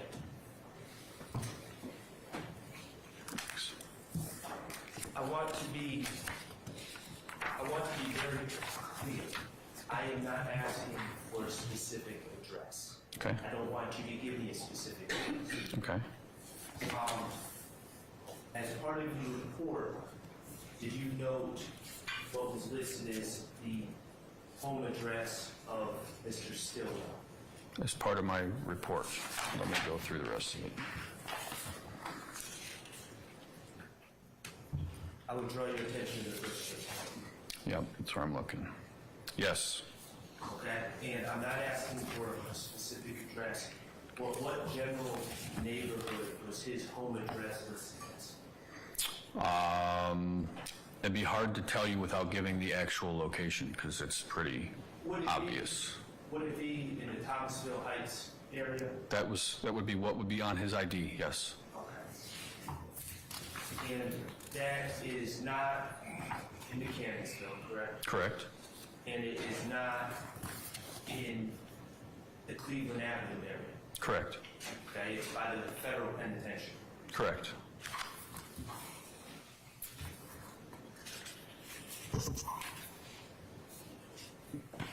Now, I understand that you were not involved in arresting my client or searching my client, but you ultimately were given all of the items taken from my client's person, is that correct? I was responsible for documenting everything that we had. I cannot remember if I'm the one that physically took it to property and turned it in, or if somebody else did that. But I would like to think that I documented everything. So everything is under my name. I would have had to been the one that put it in, so. And you also wrote the ticket and took out the warrants in this case, correct? Well, I would have to see the ticket, but yes, I definitely did the warrants. May I have one moment, Your Honor? Yes, sir.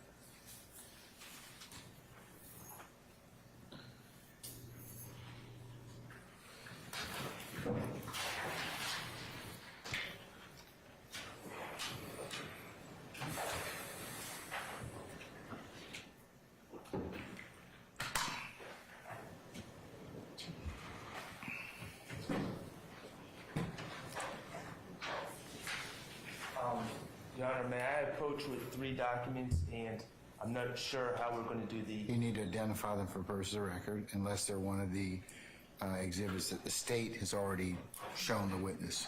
I understand, I'm just not sure the nomenclature we're going to use with multiple... If you want it to be DS1, DS2, DS3, would that... Yeah, DS would be fine. DS 1, 2, and 3. DS1, 2, and 3. All right. And they will be You'll marked. need to mark them as that right now, so we can tell or we can track the document. So.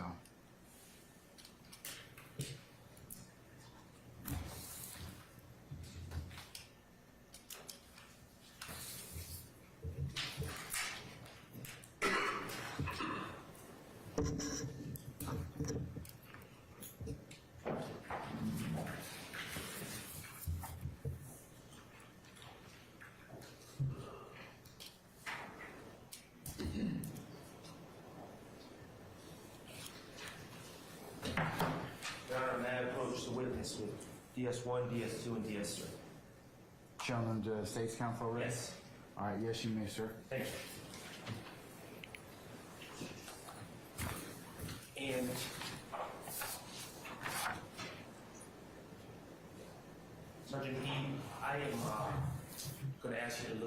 DS1, 2, and 3. Did you identify those documents? Yes. Okay, and what is DS1? DS1 is an affidavit for arrest. Okay. Is it what, I'm sorry? An affidavit for arrest Thank you, sir. filed with the Magistrate Court of Fulton County. And is that essentially an application for an arrest? Yes. Okay. And is it for an arrest warrant for charges against Janet Stillwell from August 23rd of 2013? Yes. Okay, and who applied for those arrest warrants? I did. Okay, what about DS2? Same. Okay, and that's another application for arrest warrant on Janet Stillwell from that same date? Correct. And you were the applicant? Yes. Okay, what about DS3? This is a copy of an arrest citation. Okay, and this citation is essentially what you give to the individual being arrested, even if they are being arrested on warrants, you give the citation as well? The citation is what we book them into the jail with, or unless it's, like a traffic ticket or a copy of charges, we would give them a copy of it, but yes. Okay, even though there were, I just handed you 3 documents, there were 2 total charges brought against Mr. Stillwell that day, correct? In addition to the probation warrant, yes. Yes. Fair enough. Now, you are the individual, will you agree after reviewing those documents that you were the individual that sought the arrest warrants on Mr. Stillwell? Yes. Okay. Were you the individual that made the charging decisions on Mr. Stillwell, decided what was appropriate to charge him with for these crimes? Yes. Okay. And for these crimes, what did you charge Mr. Stillwell with? Possession of marijuana with intent to distribute, and possession of marijuana, which would be more than an ounce, so felony. Okay, and the possession of marijuana for more than an ounce was for the bag of loose marijuana found in his left pocket, right? If you're not sure where it was found, I can rephrase. Where it was found is not what I'm concerned with. I just want to make sure that I have, it's not the total amount of marijuana, and I just charged them separately for, yes. Okay, and the possession with intent to distribute marijuana was for the 50 individual baggies of marijuana found on this person, correct? Correct. And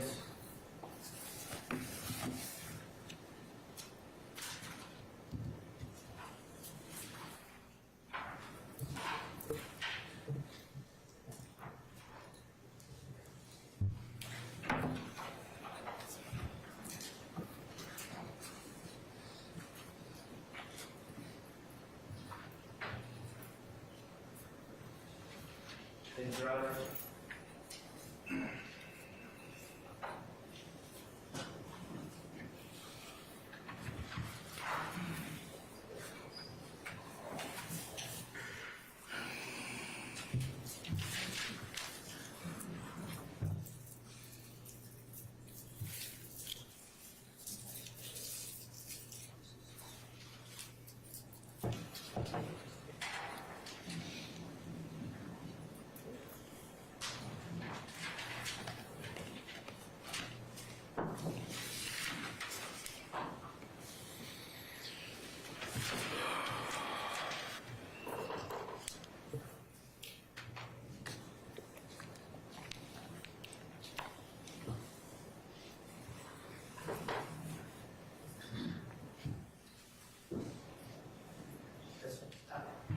Your Honor, because I'm going to do this, I was intending to do this after this witness and Mr. Sharp needs it. The state tenders a self-authenticating document labeled States Exhibit 53 Delta. It is the certified copy of the defendant Shannon Stillwell's conviction for possession of marijuana with intent to distribute. All right, any objection, Mr. Stark? no objection, Your Honor. Your Honor, under a State versus Jackson, I would like a limiting instruction I emailed down for earlier. That doesn't apply to Mr. Williams. Yeah. Likewise, Your Honor, for Mr. Huey. All right.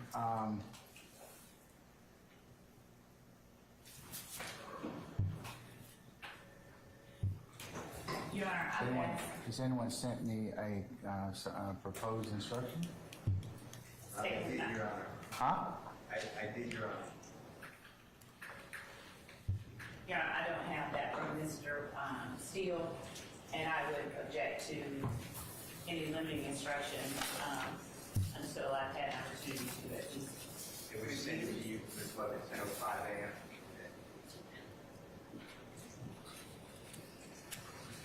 I've not had an opportunity to review that, Your Honor. And I would ask that the court, it is a certified document, I would ask that the court admit the document, and the court will, of course, instruct the jury at the conclusion of the case. Hold on, Ms. Law.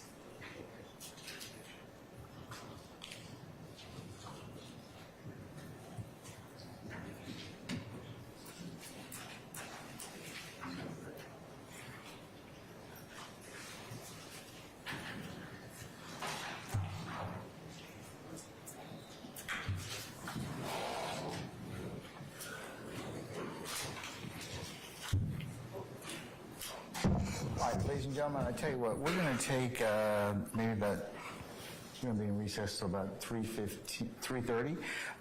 Take a small stretch break, and we'll come back and we'll go ahead and continue examination at this point in time of Sergeant.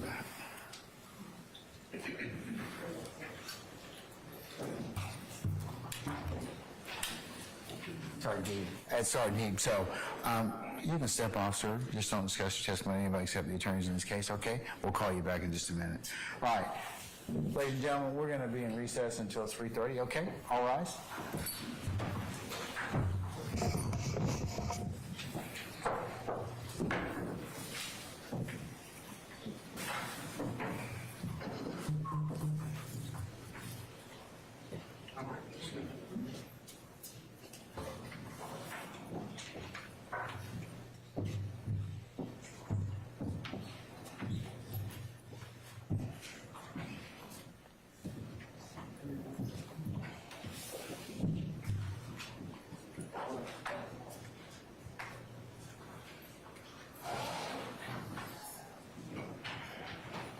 Okay, our jury's left us. Please be seated.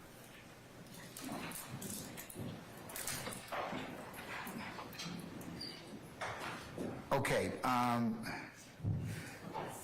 Ms. Love, I'm in concurrence that the 53 Delta would be admissible. So, and I don't think Mr. Sharp is complaining or saying that it is not.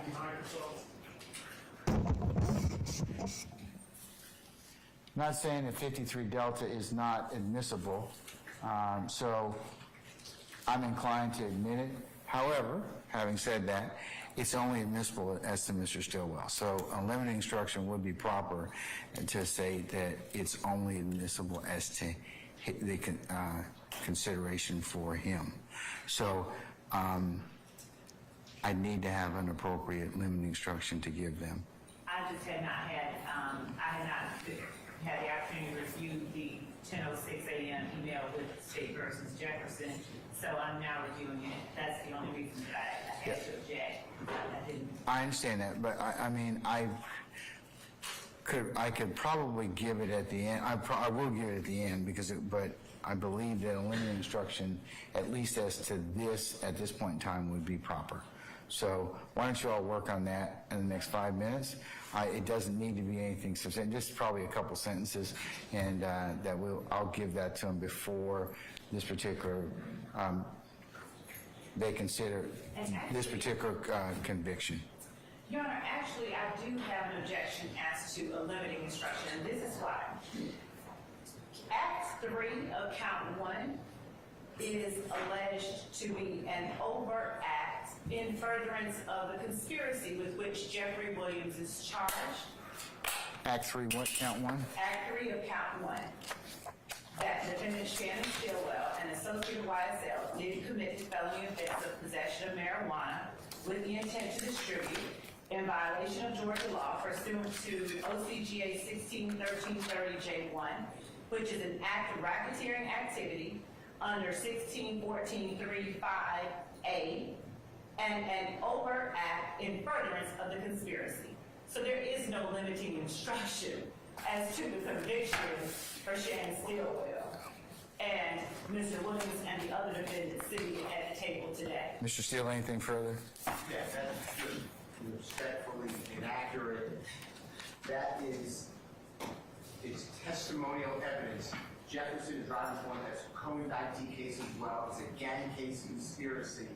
And the fact that some co-conspirator, alleged co-conspirator in that indictment was found guilty or pled guilty is testimonial evidence and cannot be used against the other people who objected to it. What the state is saying is throw away the constitutional right to confrontation, the statutory rights. If this was a brute, and I'm just making an analogy, Your Honor, if this was a statement by Mr. Stillwell to the officer and he implicated somebody else here, that would have to go under brute. There's no magic to a RICO case that's a conspiracy. The state has to first prove the conspiracy, and this allegation is testimonial evidence that cannot be used against Mr. Williams. If Mr. Stillwell testifies, Mr. Steele, we're going to have to just fundamentally disagree on how you read State versus Jefferson. I've taken a look at Jefferson. That is not what Jefferson says. I respectfully to you, but I don't think that Justice Melton, who wrote the opinion at that point in time, in any way is saying anything you're saying about that issue in regards to that, because this case covers a business record. They're not trying to get it in under a business record. They're saying that this particular count goes to acts in furtherance of the conspiracy, specifically the one that occurred on or about the 23rd of August of 2013. And I'm looking at it right now. Can you please just read the case? Yeah, I've read it. That is not what it's saying. Well, I'm looking at him.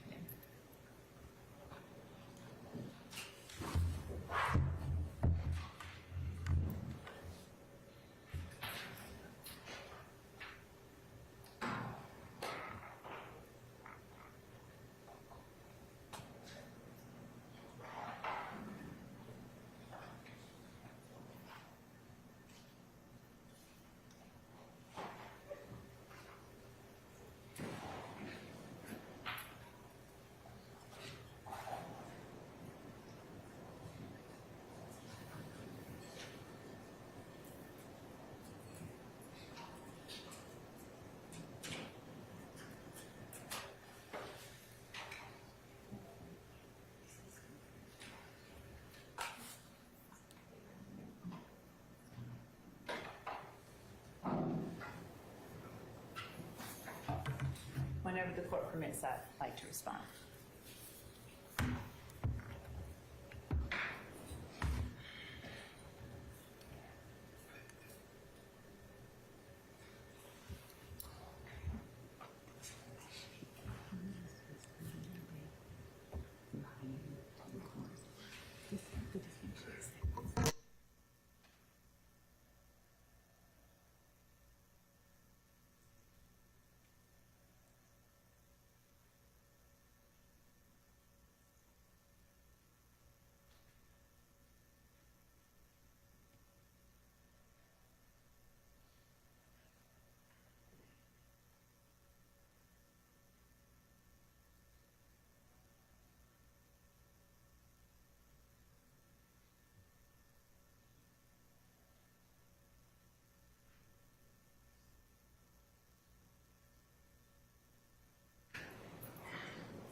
And Your Honor, I can go on with this.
All right, Ms. Love, go ahead. I'm taking a look at State versus Jefferson, which talks about 16:15:9. Yes, Your Honor, I have that. Okay. And you're traveling under 16:14:4, Charlie, is that right? And 16:14:4 Bravo, is that right? Yes, Your Honor. Okay. And that and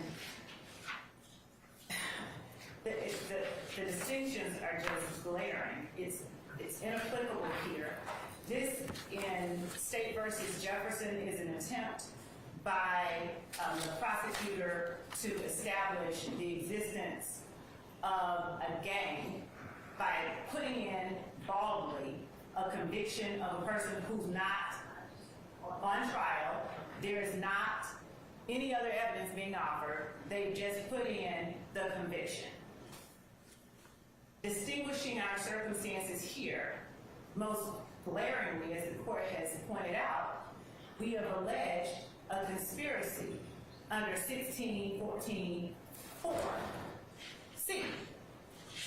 And Your Honor, one of the overt acts that the state alleges in furtherance of the conspiracy is the offense that we have shown evidence of through Sergeant Heed, and which we intend to put up at least one more witness to prove the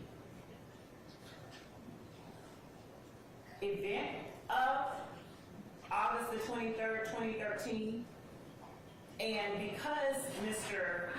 Sharp sought to introduce, he turned to me and showed me that he was about to attempt to introduce the indictment that was handed down for Mr. Stillwell.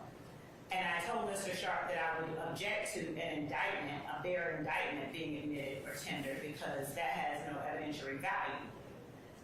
I offered to Mr. Sharp to, at this point, during his own cross-examination, to tender the state certified copy that the state intended to introduce in any event as evidence of the occurrence of Act 3, which is alleged as an overt act in furtherance of the conspiracy.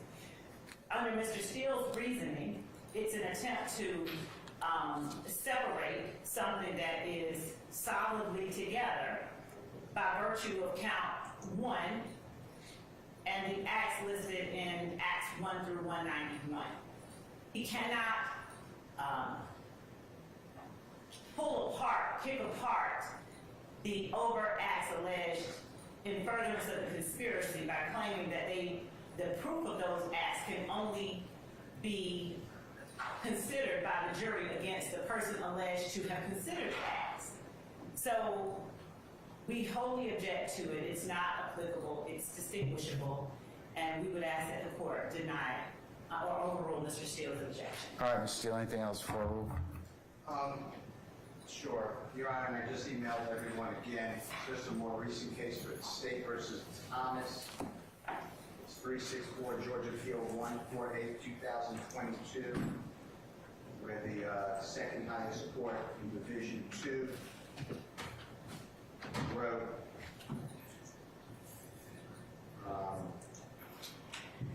following.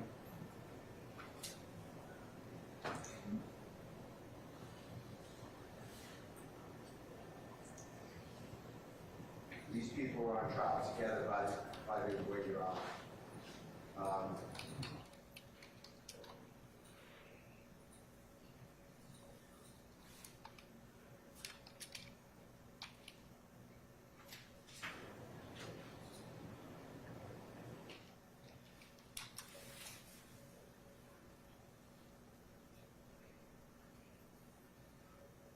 Says,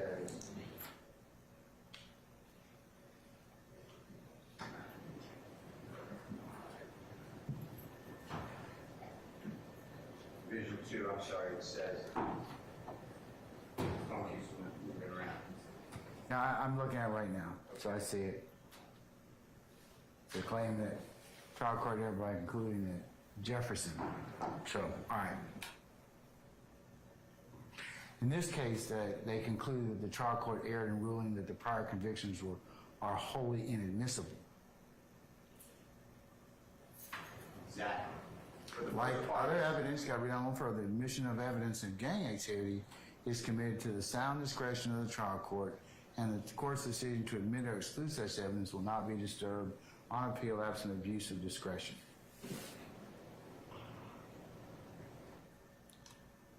And again, this is in regards to 1659.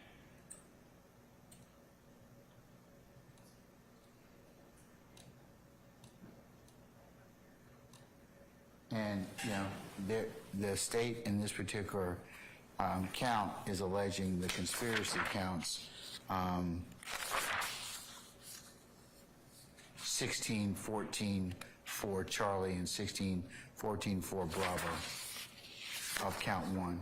So anything else, sir? Yes, this is the rules of engagement, like you use the term. This is a competition clause issue. It's testimonial evidence. It cannot be used against anyone but Mr. Silva, and that's why the limited instruction is being requested. And that's what State versus Thomas said. That's what Jefferson versus State said. But you have a conspiracy. That's the problem. A conspiracy means more than one person. So it may not be admissible, just like evidence, as you know, Mr. Steele, having done this a while. Evidence may be admissible for one reason and inadmissible for others, but in a conspiracy allegation, this is what the state's trying to admit. In terms of that, they're using that for that particular purpose. Conspiracy doesn't do away with statutes or constitutional rights. I understand that, sir. I do. The state will not be able to, the court will not find one case that says under 1664 A, B, or C, somehow this is admissible. It's respectfully, Your Honor. But you're doing it under 1615.9, 1615.3. So that's a little different than what I'm being asked to resolve in this particular issue. No, that's the state tried to get it in under a conspiracy statute of those are gang statutes. And it says that the conviction of one gang member shall be admissible against another. And the Supreme Court of Georgia, Jefferson, said that would make the statute unconstitutional because... Have they declared that statute unconstitutional? It would make the gang statute unconstitutional. Have they declared that unconstitutional, Mr. Steele? Yes or no? Well, it said no. It said because it cannot be used against anyone but that person who pled guilty. That's how it's not, otherwise it would be. That's what Justice Nelson wrote on the opinion that you first read on Jefferson. So my point is, we're putting in, it's clearly testimonial, it happens in court, it happens for prosecution, he pleads guilty. I can't cross-examine it. Maybe he pled guilty because he said, I got out of jail that day. I don't have a lawyer.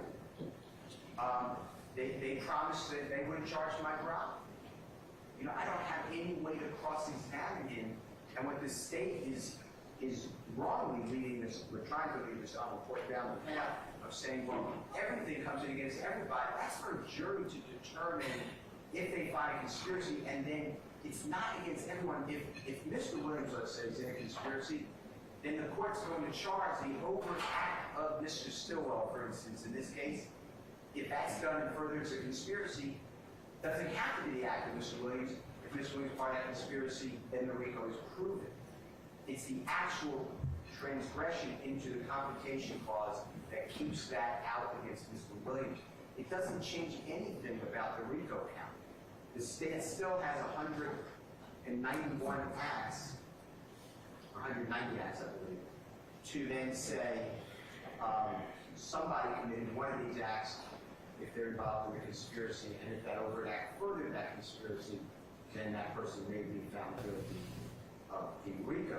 But that's not to say that every single thing done here means that the confrontation clause is not violated. So that's why I'd like the jury to remain concerned. Your Honor, respectfully, I disagree. I've consulted with E.D. Carlson, who also disagrees and is in agreement with our position that Jefferson applies to the Gang Act and not RICO. And the overt act is to prove the nature of the enterprise. And in Jefferson, there were no witnesses. He is stating and articulating the exact distinctions that I have made to the court. All right, Mr. Steele, I'm going to overrule the objection and authorize that when the jury comes back that those particular states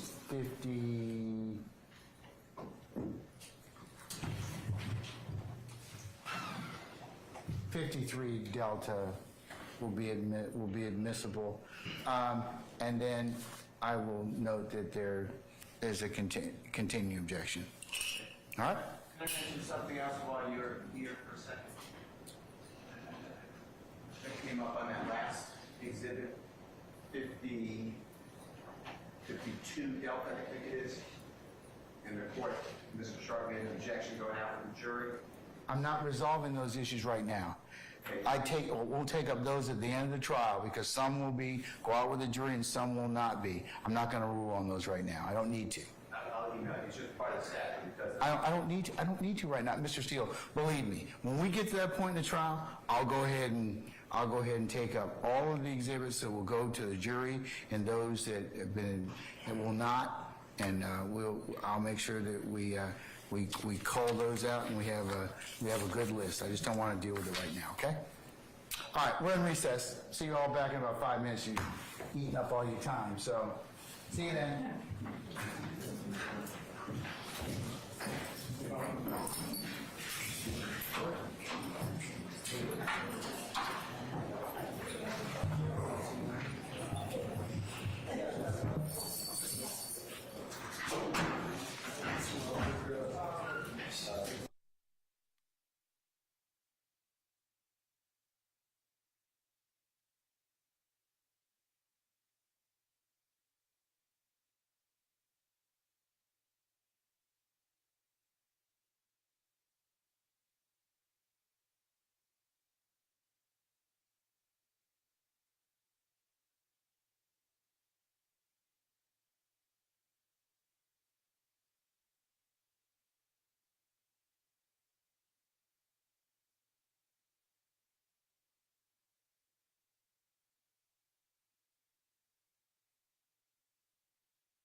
All right, now Sergeant Heeb is back. Okay, all right, so go ahead, sir. All right, Sergeant Heath.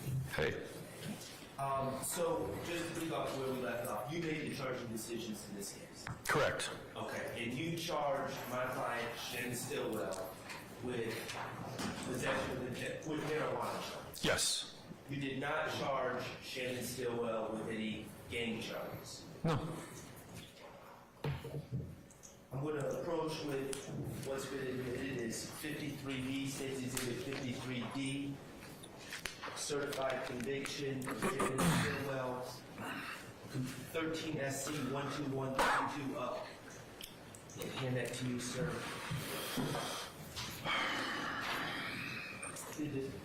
Did the state indict Mr. Stillwell on this charge from August 23rd, 2013?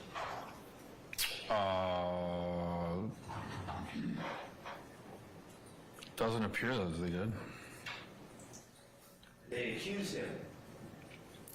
It looks like there was a non-negotiated plea.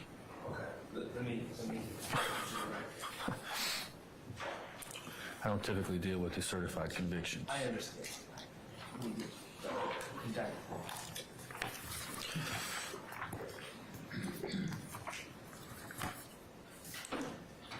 And if you go 2 more pages, you can see the specifics of the date.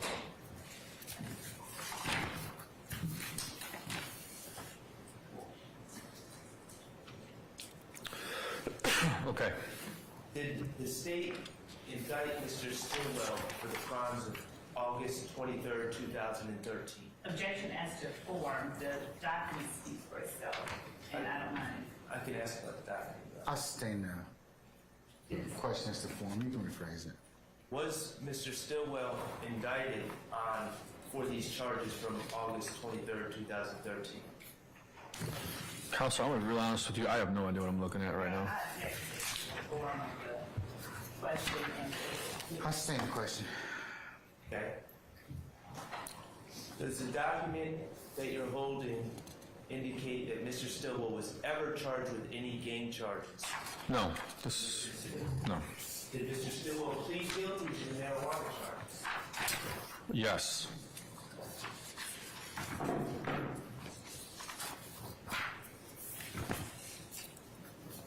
I'm going to show you, sir, what's a demonstrative marked State's Exhibit 1B. Hold this up for you. Do you recognize what this is? It's a map. Okay, does it have some green and red writing on it? It does. All right. Now, is this a map of a certain section of Atlanta? It appears to be. Okay, is 322 Glen Street on this map?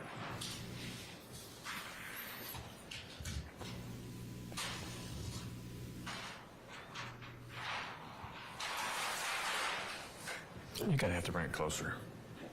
Certainly.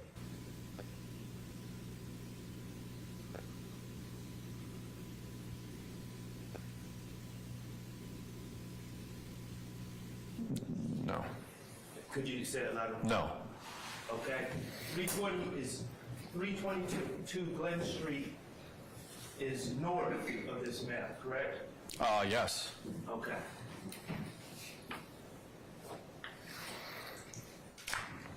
Thank you. Nothing else. Any further examination? no, Your Honor, not at this time. Okay, at this point in time, may we excuse Sergeant Heeb permanently or temporarily as a witness? Yes, Your Honor. Permanent? Yes. Okay. Sergeant Heeb, appreciate your patience with us. We're going to go ahead and permanently excuse you as a witness. Just don't discuss testimony of anybody except the attorneys in this case, okay? Yes, sir. All right, thank you, sir.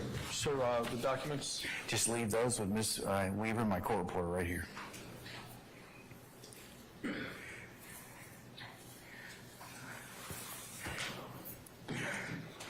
All right, call your next witness, madam. Your Honor, still on Act 3, we call Sergeant Jimenez. All right. Summon Sergeant Jimenez, please.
All right, Sergeant Jimenez, good afternoon, sir. If you would please approach the witness stand. Once you get there, if you turn and face Sergeant Ingram, be sworn as a witness, please, before you sit down. Raise your right hand. You swear affirm testimony given today the truth, the whole truth, and nothing but the truth. I swear. Have a seat. State and spell your first and last name for the courts, please. First name Scott, S-C-O-T-T. Last name Jimenez, J-I-M-E-N-E-Z. Good afternoon, Sergeant. Good afternoon. And if my southern accent makes it wrong, as I say your name, you feel free to correct me. No problem. Would you tell the jury where it is that you currently work?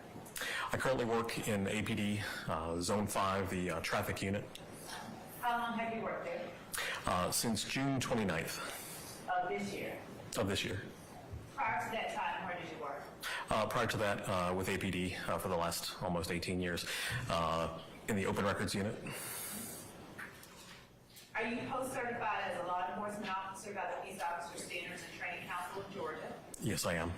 And have you remained post-certified during your entire time with the Atlanta Police Department? Yes, I have. Prior to working with the Atlanta Police Department, what was your background? Prior to working with the Atlanta Police Department, I worked at a large law firm in town. I handled litigation discovery for that law firm. In August of 2013, you reported with the Atlanta Police Department. Yes, I was. And on August the 23rd of 2013, did you have occasion to be involved in a detail that consisted of apprehending a person wanted for a probation violation? Yes, that's correct. And was that person Shannon Stillwell? That is correct. Would you tell the jury what your role in that detail was? Sure. On that day, I was a sergeant in the Apex unit, one of two supervisors working that day. The detail, or the operation for the day, the assignment for the day, where there were two people that were wanted for probation violations, and we had an attached probation officer from the Department of Corrections working with us that was familiar with the actual arrest warrant and and the wanted subjects. That person was in a car of undercover officers in an unmarked vehicle. They went to the area where the wanted persons were known to hang out, and they spotted the wanted persons in the area. I believe it was Officer Heeb called out on the radio after the person later identified as Shannon Stillwell was identified walking up Windsor Street. He gave out the description of the person, what they're wearing, height, weight, and identified that person as one of the wanted people. I was in a car with a marked vehicle in uniform with the other sergeant. Sergeant Heckenkamp was driving. I was in the passenger seat. We were coming down Glen Street. And the wanted person that was identified as Shannon Stillwell was over the radio. He was supposed to be coming from behind the store at the corner of Windsor and Glen. That typically is referred to as the green store, mostly because of the paint color that it usually sports.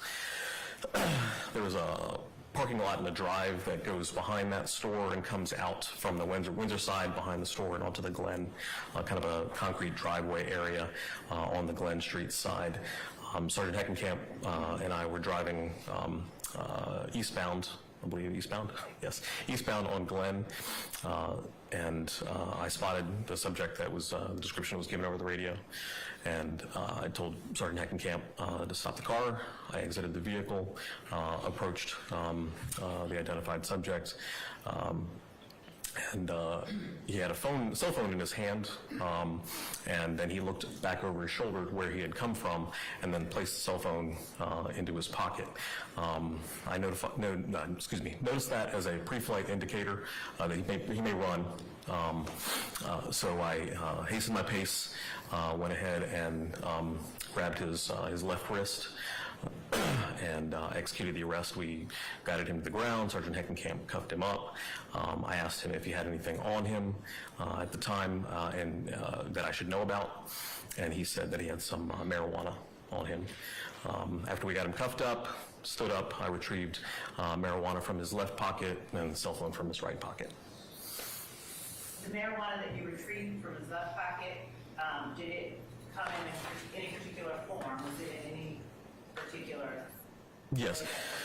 The marijuana was packaged in two bundles. One was a kind of a sandwich bag of loose raw marijuana. I believe it was roughly probably an ounce from the volume. And then the other package was another bag that had, I believe, roughly 50 smaller Ziploc bags. They were transparent red Ziploc bags, each containing roughly probably a gram of marijuana apiece. So those two packages were both in his left pocket. Was there any significance in terms of your experience as a law enforcement officer to the packaging of 50 smaller baggies of marijuana? Yes, in my experience, that volume of individual bags of marijuana would indicate intent to distribute, sale of marijuana. And did you inquire, did you ask Shannon Steelwell whether he had anything on his person prior to learning that he had the marijuana on his person? Actually, just in general, once we, restrained him, placed him in physical custody, asked him if he had anything on him that I should know about. Just a general question, and his response was that he had some marijuana. Okay. Thank you. Just one second, please. Actually, the Mechanicsville area, is that in zone 3? Yes, it is. Just one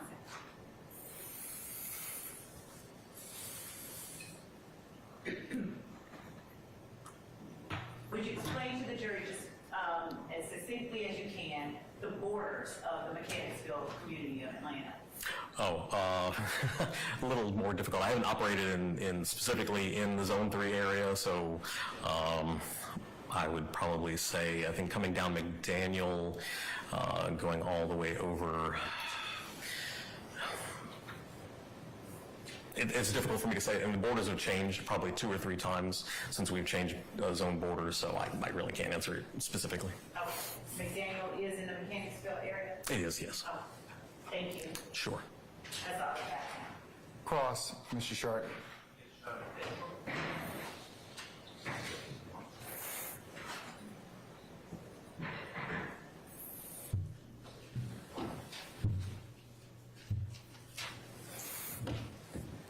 Hello. Is Sergeant Jimenez? Currently Lieutenant Jimenez. Oh, I'm sorry. That's okay. No worries. All right.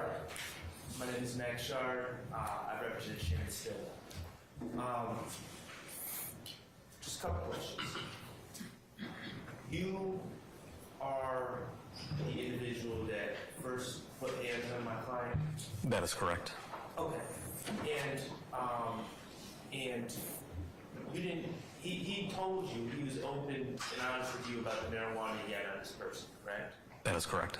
Okay. And this marijuana that you found, you determined that he was, it was packaged for sale, correct? The packaging would tend to indicate that it was packaged for distribution. Okay, and distribution means for sale. Yes. And he was charged as such, correct? That is correct. Do you have any evidence as to where he got this marijuana from? No. Do you have any evidence of what he was planning to do with this money that he was going to make from these marijuana sales? No, I don't have any information on that.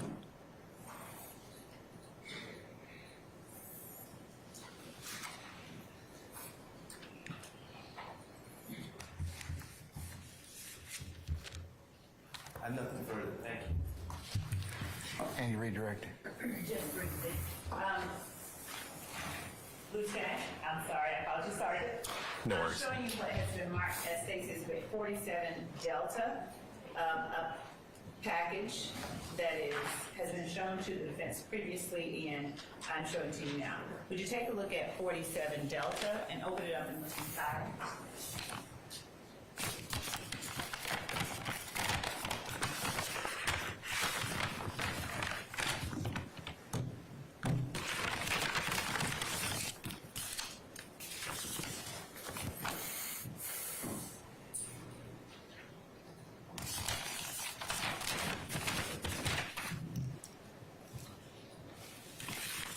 recognize what is 47 Delta?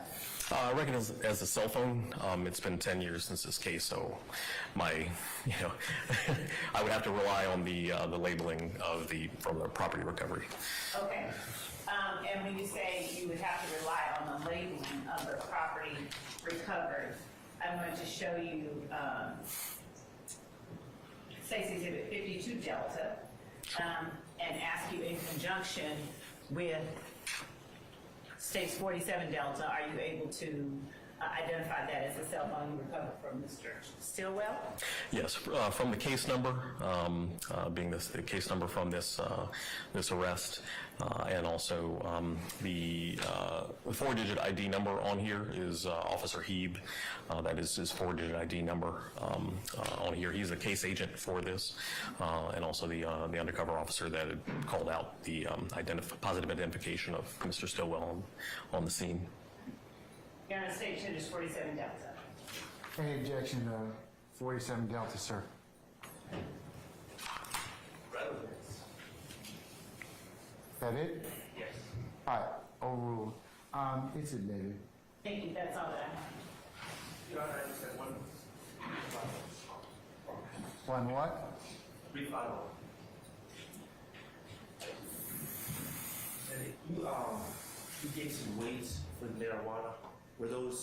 Was the marijuana, to your knowledge, weighed, or were those just approximations that you were making? The approximations are from my, kind of visual description of those, but I believe when they were processed, they were all the items were weighed.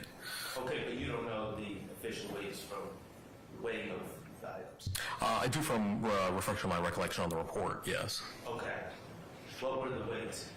I believe the weights were 50 grams, I believe, for the packaged 50 bags of marijuana, and I think it was 28 grams for the loose raw marijuana in the sandwich bag, I believe. But I would have to refresh from the report. Just so we're clear, 50 grams is for the total of all the bags.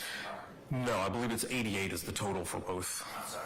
50 grams is the total for all Your of Honor, these I would small. ask object and ask Basis. that the witness be allowed to complete his answer. Yeah, let him finish his answer first. Yeah. With the numbers, I would have to actually look at the report because the report has the actual, accurate numbers. I only know, what I pulled from his pocket, and my estimation at the time, I didn't turn the drugs into the evidence room, so that's where they would be weighed, and they were documented in the report. Fair enough. But when you said 50, you were talking about the entire total of all the small bags, not each bag. I believe so, yeah. Okay. All right, nothing further. Thank you. All right, anything further? If not? Your Honor, what was the 88 that you mentioned? I think there was a total, I think the total grams of marijuana, but I'd have to look at the report for that. Okay, thank you. That's all I have. All right.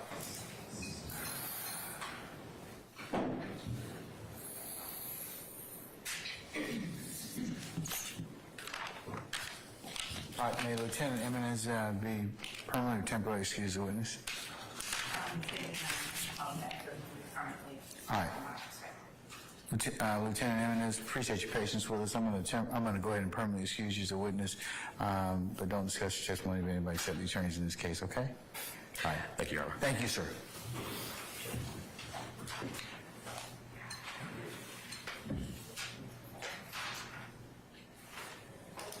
All right, call your next witness, madam. Your Honor, as to Act 4, the state calls Andrew Phillips. All right, summon Andrew Phillips, please.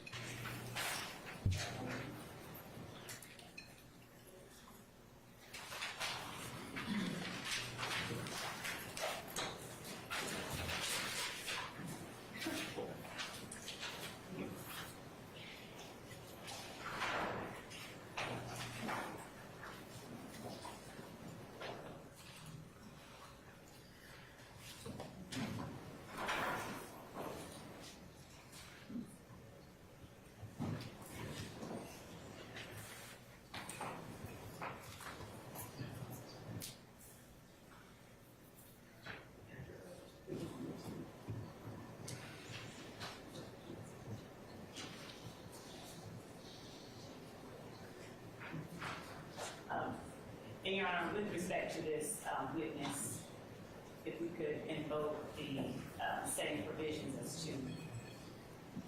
Okay, I'll ask the members of the media respectfully if you would just not film our witness. You can take other audio or other testimonial evidence. I appreciate that. All right. Do we have Mr. Phillips available? Yes. We do. Okay, all right, let's bring him in. Thank you.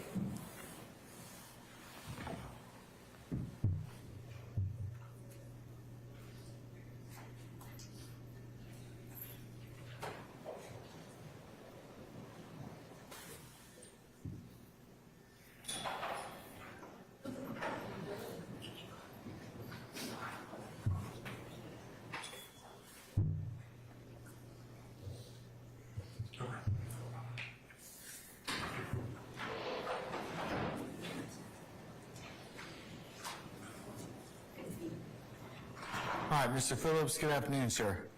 Sir, if you would please approach the witness stand once you get there. Before you sit down, if you would turn and face Sergeant Ingram, be sworn as a witness. Raise your right hand. You swear affirm testimony you give today the truth, the whole truth, nothing but the truth. I do. Have a seat. State and spell your first and last name for the course, and I will do it, please. State and spell. Andrew Phillips, A-N-D-R-E-W, Phillips, P-H-I-L-L-I-P-S.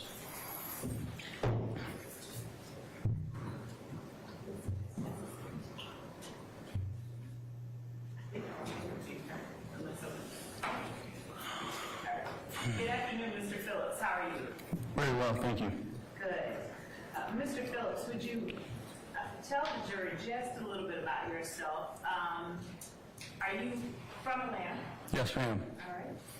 And generally, in 2013, what area of Atlanta did you live in? Buckhead. On June the 10th of 2013, were you living in Buckhead then? Yes, ma'am. And on July the 10th, pardon me for asking previously about June, July the 10th. Yes, ma'am. On that date, are you married? Yes, ma'am. Did anything of significance happen on that date that caused you to reach out to the Atlanta Police Department? Yes, ma'am. Would you tell the jury what it was that happened? I'd returned from being on vacation and noticed that a door was open or ajar. And I called 911, the police department showed up, they cleared the house, then I went in and began to notice that some items were missing. Now, the address that you lived at then, is that the address that you still reside in? No, ma'am. What address did you live at on July the 10th of 2013? 11 Demarest Avenue, Atlanta, Georgia, 303.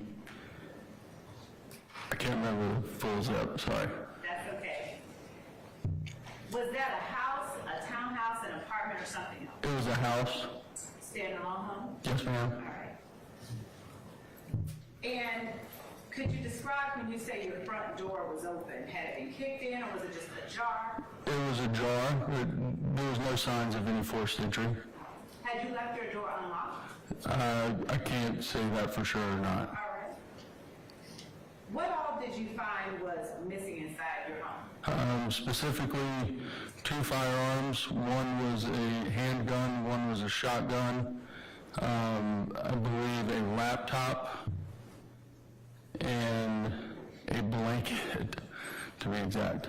A blanket? Blanket. What kind of blanket? Like a blanket that had been over the back of a armchair. Could you tell the jury what kind of handgun it was that was missing? It was a Sig Sauer. P226? That's correct. All right. And what kind of laptop was missing? An Apple. Who did that belong to? My wife. Now, was there any way that you were able to, was there anything else that was present or absent at the time that you arrived home? In other words, was your alarm system, did you have an alarm system? We did have an alarm, but I can't say whether or not it had been on or not. And when you got home, was there any mail or anything at your doorstep to leave an indication as to? Actually, there was mail on the front doorstep now that you say that. Okay, what was there? It was I think a small brown package. And on what date was that UPS package delivered? I do not recall. Showing you a copy of the incident report from that incident. Refresh your memory? I'm sure it would. All right. I'm going to show you page 2 for council's purposes of incident 131910027. And just for reference's sake, we will label it State Exhibit 54R. R as in Romeo. Did I get that right, Judge? Okay. Would you take a look at the last line of that paragraph? Okay. Without reading it out loud, just let me know if it refreshes your memory as to when the package was delivered. It does. Okay. And you arrived home on the 10th, was it, of July? That sounds accurate. And what date was the package delivered? Based on what I just read there on the 9th. Okay. I'm going to show you, and Your Honor, this time we have an exhibit that has been made safe, but we are also bringing in a weapon into the courtroom, so we need to make the court aware. That's fine.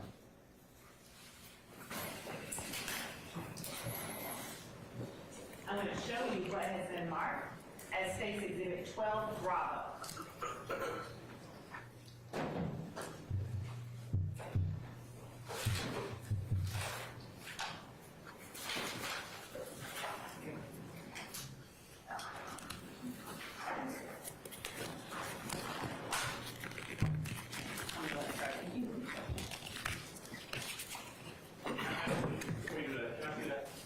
Yes.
All right, madam, you may proceed when ready. Okay. Now, Mr. Phillips, did you ever receive back your firearm? No, ma'am. All right. At some point, did you reach out to the Atlanta Police Department to tell them a serial number or any other identifying information for the firearm? I believe so, yes, ma'am. Now, do you recall what that serial number was? Not off the top of my head, no. Okay. And do you recall what your firearm looked like? Yes, ma'am. Would you recognize your firearm if you saw it? Yes, ma'am. Do you recognize the firearm inside the box that is labeled 4054 Delta? Can you flip it over? Go ahead, you flip it.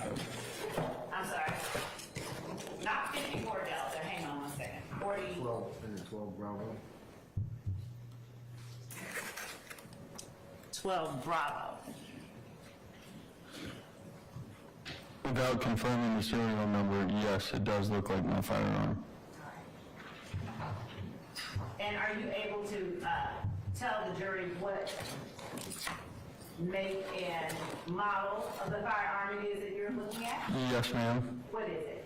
It's a Sig Sauer P226. And what is it about that firearm that makes you believe that that is your firearm? It's very specific. The P226 model is the firearm that is issued to the Navy SEALs.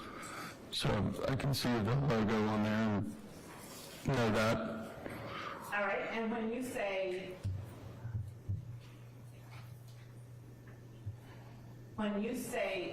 that it is a very specific firearm issued to the Navy SEAls, were you a Navy SEAL? No, ma'am. Why is it that your firearm would have, or you would have a firearm specific to Navy SEAls? I just thought it would be cool to own that specific firearm. All right. Would showing you a warrant with a serial number listed on it refresh your memory as to the serial number? I'm sorry, can I get that question one more time? Would showing you a warrant with the serial number listed refresh your memory as to the serial number for your firearm? To answer your question, I don't know if it would. Without seeing the purchase document from when I bought it, I couldn't confirm the serial number. Okay, but you can confirm, or can you confirm that that the serial number that was on your purchase document is something you conveyed to the police? Yes, ma'am. I did have to call and get that document from the store that I purchased it from. Okay, and the document that you got from the store, did you read from that document when you gave that number to the police? Yes, ma'am. Now, do you recall who it was that you, that responded to your residence when you reported the break-in? I do not. Do you recall the, whether there were more than one officer, or whether it was a female or a male, or anything of that nature? I want to say that there was 2 police officers. Okay. It was late and it was dark, and I just got done traveling.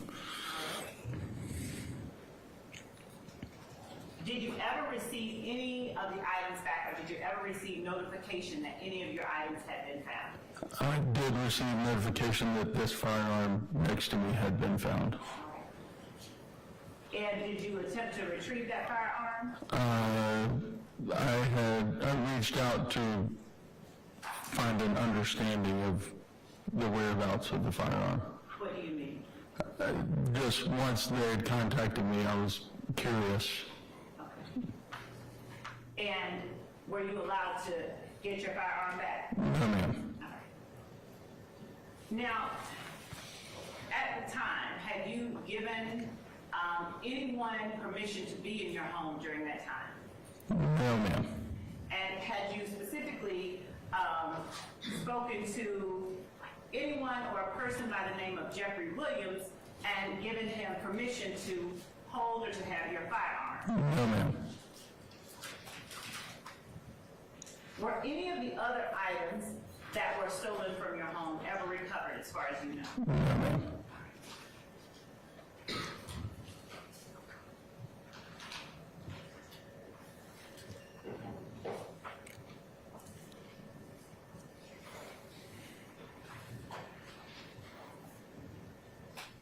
Does the name Officer Monheim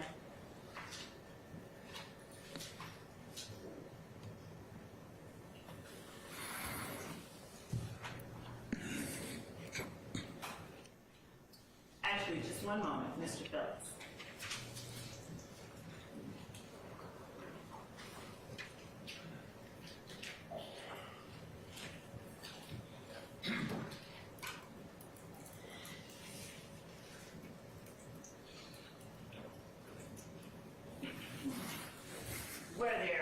Was there ammunition taken with your handgun? I would say that yes, there was. And what about the other firearm that you talked about? What was that firearm once more? It was a shotgun. All right. Was that shotgun ever recovered? Not to my knowledge. And do you remember any other identifying information about the shotgun? I can tell you that it had a brown stock and a brown forward grip. And was there any ammunition with the shotgun? No, ma'am. Thank you, sir. I believe that that's all that I have. Thank you. Mr. Sharp? Or, I'm sorry, Mr. Adams. Yes, sir. Let's go.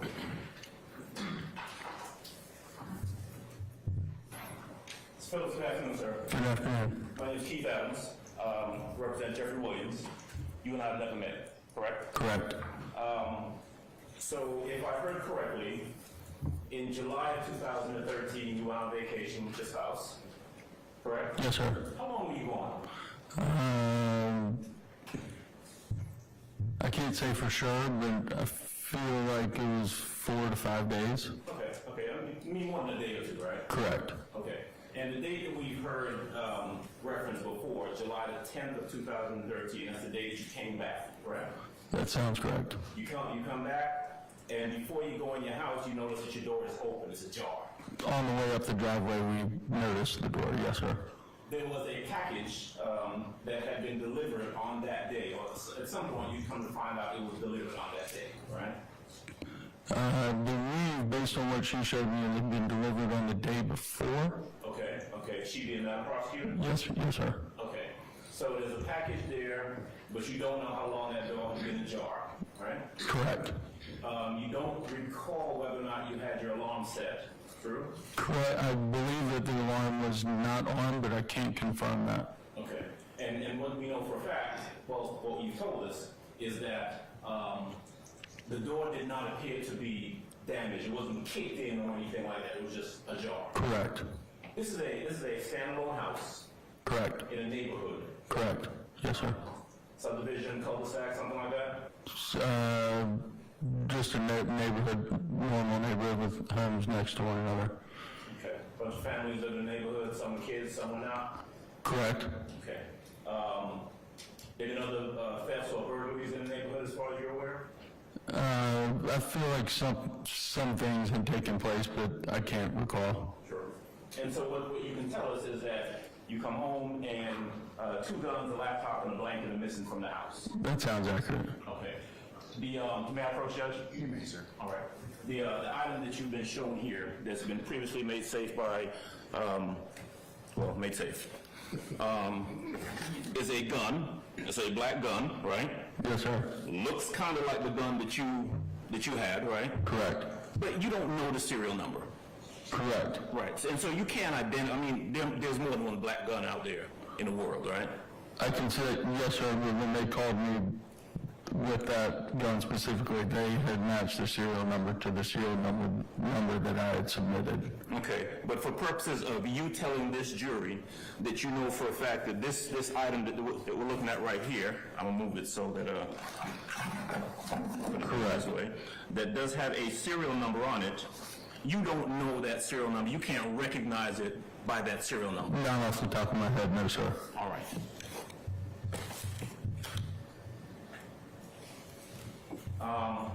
You never retrieved it, or you never got it back. They never gave it back to you, or gave any gun back to you, did they? This is my first time seeing it since. Okay.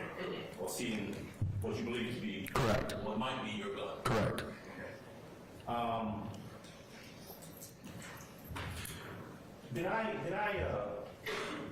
Do I recall or know correctly that the officers who came out dusted the location for fingerprints? I believe they did. It was a long time ago.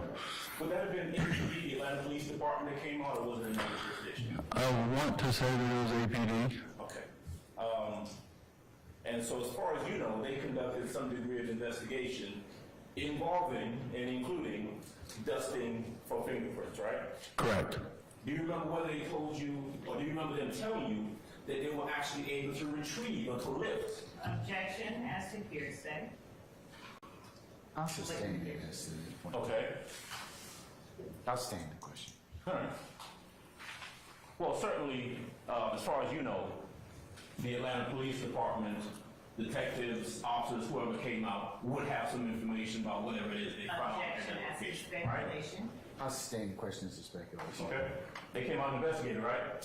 Yes, sir. All right. APD, Atlanta Police Officers. I believe so. All right.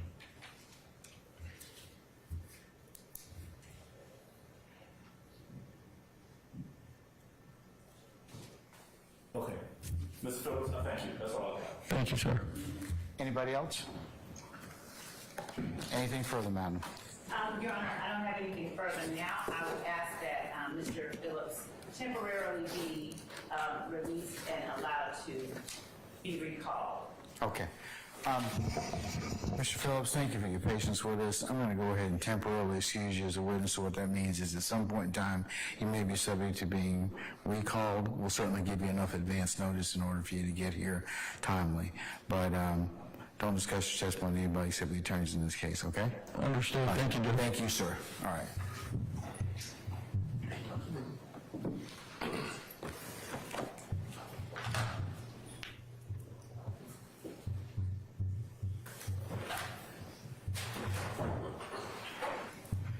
Ms. Love and a representative, can I get you all to come on up, please?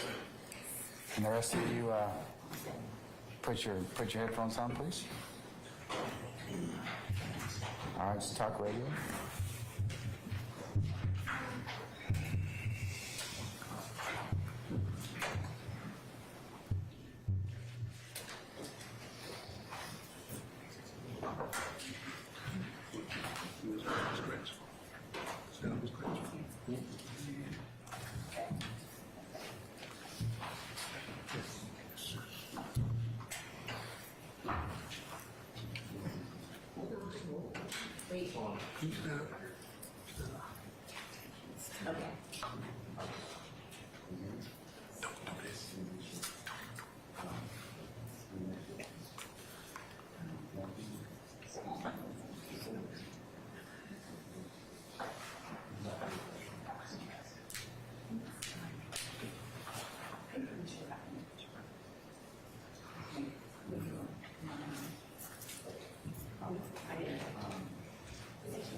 Take it up in just a second, Christine.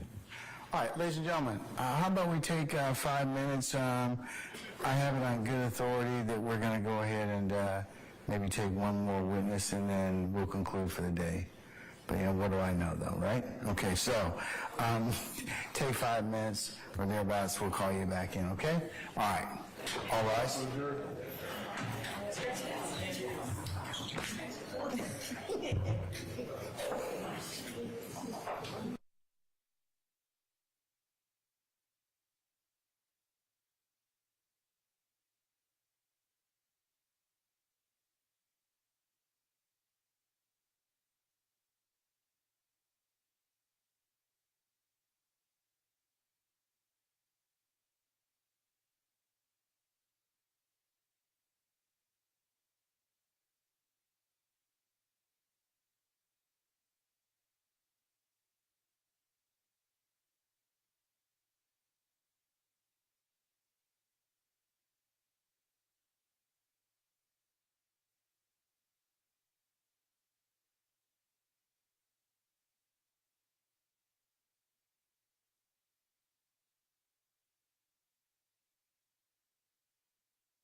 Is that correct?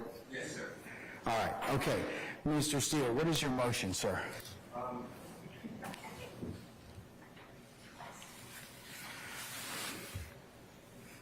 I'd just like to remind this time before I made a motion previously and asked the state to ensure that with Officer Mannheim, or if you recall, but he stopped Mr. Williams on September 9th of 2013 in a traffic stop Mr. Williams did not have the driver's license. He stated that he ran Mr. Williams' name.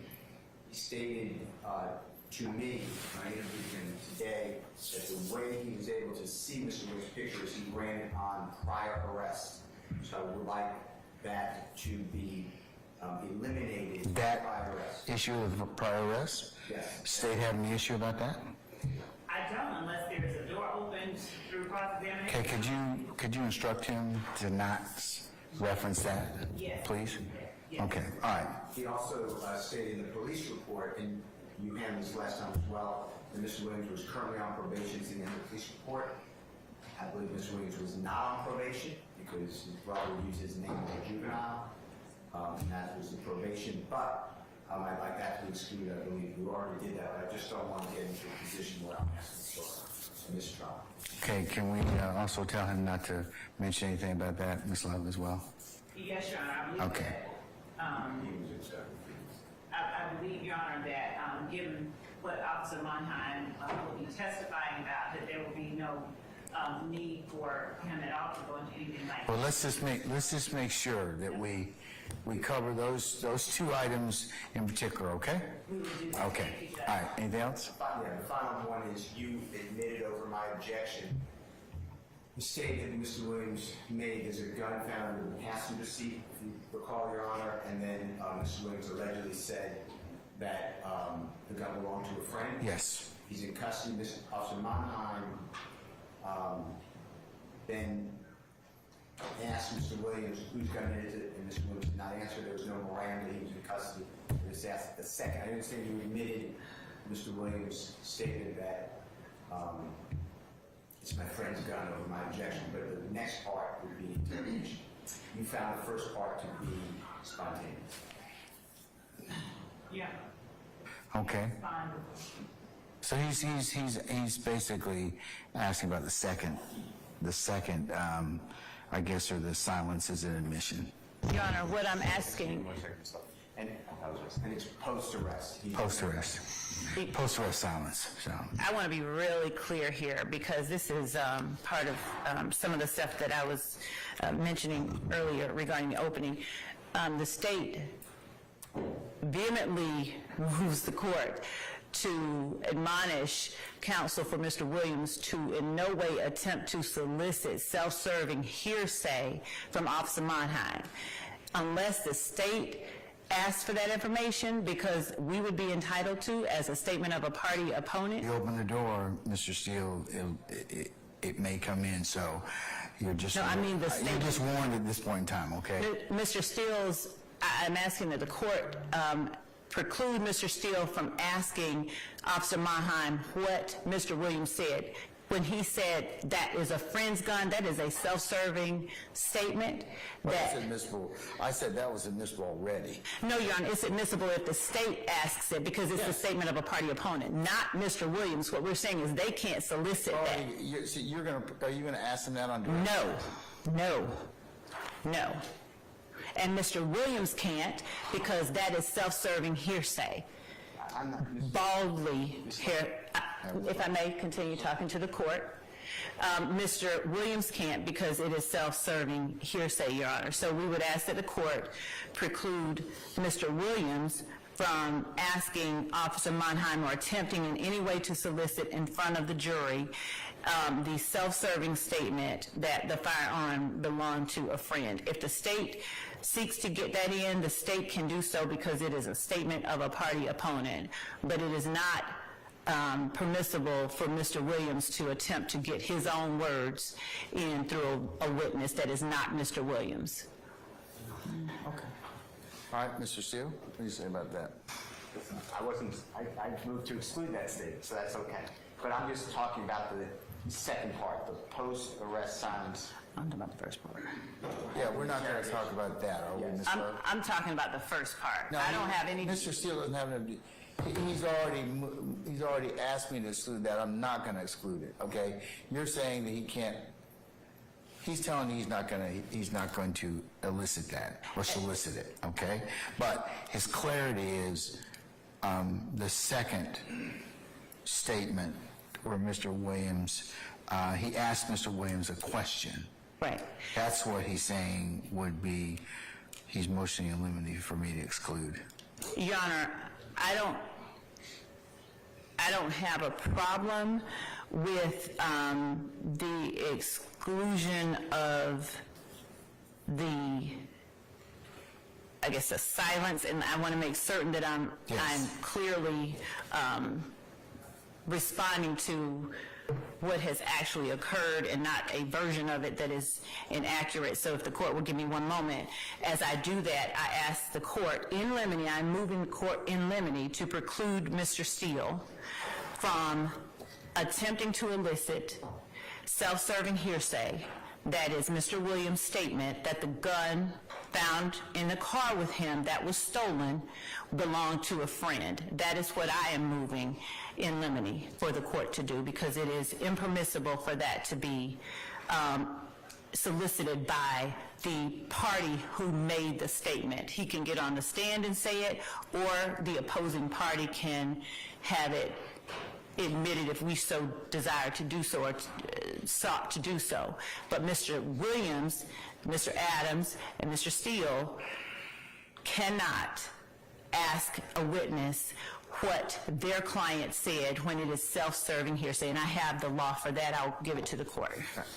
Again, I don't think he's asking about that. Mr. Steele, you're not going to ask any questions to elicit that, right? Correct. Okay. And Ms. Lovin, you're not going to ask, or you're going to instruct Officer Meinheim not to mention any of the silence or post-arrest silence in response to that particular question. Right. Thank you, sir. Of who owned the gun. Okay, so those three things you need to go ahead and advise Officer Meinheim as to. Take 5 minutes or so. We'll come back, okay? Okay, thank you. Thank you, Counsel. All right, we're in recess. Let me just go out there. No, I'm going to go behind. What? No, it's the same. Can you get Mahan down here? Or whatever. What?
Just before the jury comes out.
Let me have that form.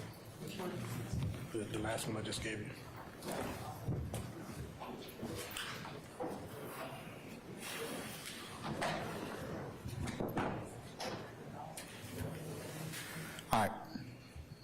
All right, Ms. Love.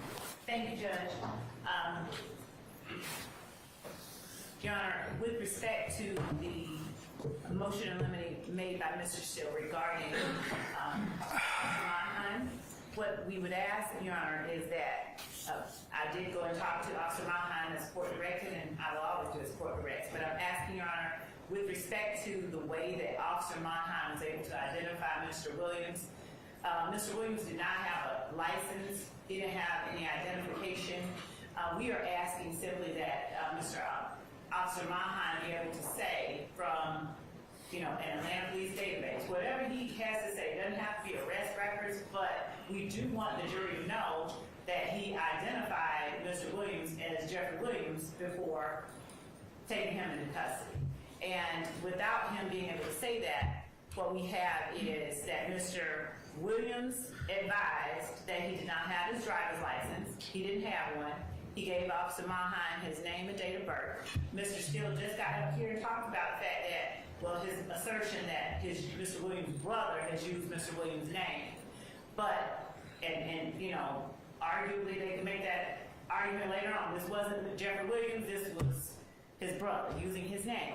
But Officer Mannheim identified Mr. Williams by running Mr. Williams on ACIC, And from pictures on Police Central from, I'm quoting his report, not what I'm asking the court to allow him to say, but from pictures on Police Central from prior arrests in Fulton County.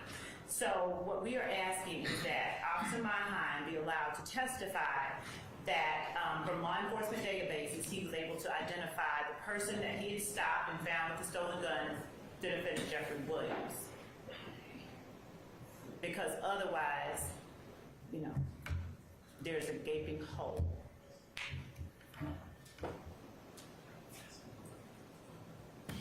Mr. Steele? Your Honor, I would object to that, but I don't mind A, stipulating it's Mr. Williams, I won't make an argument it's not, and B, you ran a computer check. You don't need to say... Yeah, I think making it general would probably be fine. How would I versus say, Judge? Well, I think that running a computer check, he was able to determine that was Jeffery Williams. Okay. Mr. Steele says he's not going to object to that. Okay. It's just that it's more prejudicial than probative if he gets into, well, you know, there are multiple arrests and I saw it and that's the way I was able to determine it was between him and his brother. Definitely. Okay, well, that's what. Is database okay? Computer is kind of weird. A records check. A records check, okay, thank you. That works. Can we call him now? Yes. Okay. Can you get him in here? And I want to make sure he's clear. Wait, Your Honor, being told that a records check is bad, I don't...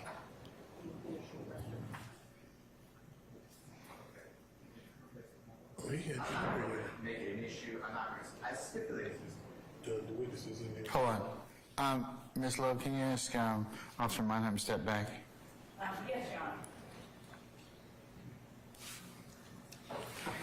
I think a simpler way is your counsel, your brethren across the bar have indicated is maybe just is just to stipulate that it's Mr. Williams. Your Honor, I just want to have the officer able to say that he was able to, in some way, confirm. I don't mind if it's database, record. I don't care. I certainly don't want to inject prior arrests, but I do want the officer to be able to say that he sought to confirm who it was that he was dealing with, and that he was able to confirm that it was Mr. Williams. I don't care if it's through records, database. I don't care. Well, then why don't you say the confirming database I'm okay with check? Okay. I will tell him to say that. I ran this information and I was able to confirm. Say again? I ran this information and I was able to confirm. This is Jeffery Williams. Yeah. That works.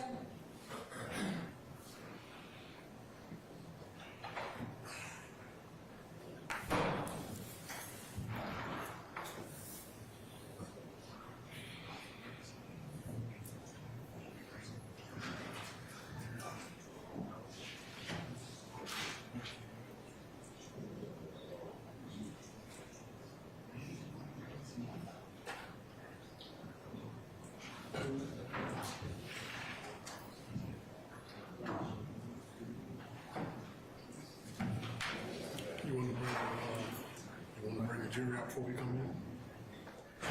Yeah, hold on one second. We'll bring our jury out first, okay? All right. All right, some of our jurors, please, Sergeant Ingram. And Your Honor, we have the rule regarding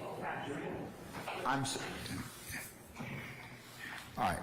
Members of the media, again, thank you for your patience and indulgence with us. This witness, if you could please not photograph him as well or put him on live stream, but you're welcome to report or otherwise capture any oral or any other statements. Thank you, Your Honor.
President Council.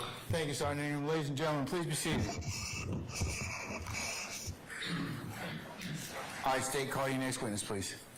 Your Honor, the state calls for Act 4 Officer, Senior Patrol Officer Michael Monheim. All right, summon Officer Monheim, please. Officer Monheim, good afternoon, sir. If you would please approach the witness stand. Once you get there, if you would be so kind to turn and face Sergeant Ingram and be sworn as a witness, please, before you sit down. You raise your right hand. You swear to affirm testimony you give today the truth, the whole truth, nothing but the truth. I do. Have a seat. So you can spell your first and last name for the court. I know. It's going to be Michael Monheim. First name is spelled M-I-C-H-A-E-L. Last name is spelled M-O-N-H-E-I-M. Good afternoon, Officer Monheim. Would you tell the jury a little bit about yourself and tell them where you currently are employed? I've been employed with the City of Atlanta Police Department for 18 years now. My assignments is patrol officer, responding to 911 calls, accidents, proactive policing, and engaging in the public. What was that last part? Engaging with the public. Right. And what area, if any, in particular of Atlanta are you assigned to cover? The downtown and midtown area. Are you certified as a law enforcement officer in the state of Georgia? Yes, I am. Have you remained so certified during your entire career with the Atlanta Police Department? Yes. Prior to working with the Atlanta Police Department, what was your background? I was prior military, and I worked for Armored Car Company. Say the last part. Armored Car Company. Okay. And what was your service? What branch of the military? The Marines. Thank you for your service. How long did you serve in the Marines? 8 years. From what year to what year? From 1996 to 2004. And what was your position within the Marines? I was infantry personnel. And were you honorably discharged? Yes. In September of 2013, were you working with the Atlanta Police Department? Yes, I was. What was your position at that time? I was a patrol officer at that time. And were you assigned to any particular area of Atlanta? The midtown area. On that date, did you have an occasion to conduct a traffic stop on a person you later learned was Jeffery Williams? Yes, I did. Would you tell the jury how that came to be? On the date that you had mentioned, I was sitting at the intersection of Techwood Drive and 14th Street, which is near 1132 Techwood Drive. I was sitting there monitoring the flow of traffic during rush hour at that time. I was in a very far right lane facing westbound on 14th Street at that intersection. At around 8:26 in the morning, I observed a black Dodge Challenger. It was traveling westbound in the middle lane, which is a straight lane only. The tag number, I believe, is going to be P as in Paul, IN 4143. And it passed me in the straight lane only, and then it made a left-hand turn that was now traveling southbound on Techwood Drive. I observed that he made a proper left turn because he wasn't in the turning lane to make a left turn. And our signs indicated that have lane assignments. I then went to go pull the vehicle over, and he continued southbound on Techwood Drive, approaching 10th Street. As you approach that intersection, there is a right turning lane only, and that is clearly labeled with the sign saying right lane must turn right. I observed him traveling that, and he continued straight, going southbound, merging on the I-75-85 southbound ramp from 10th Street.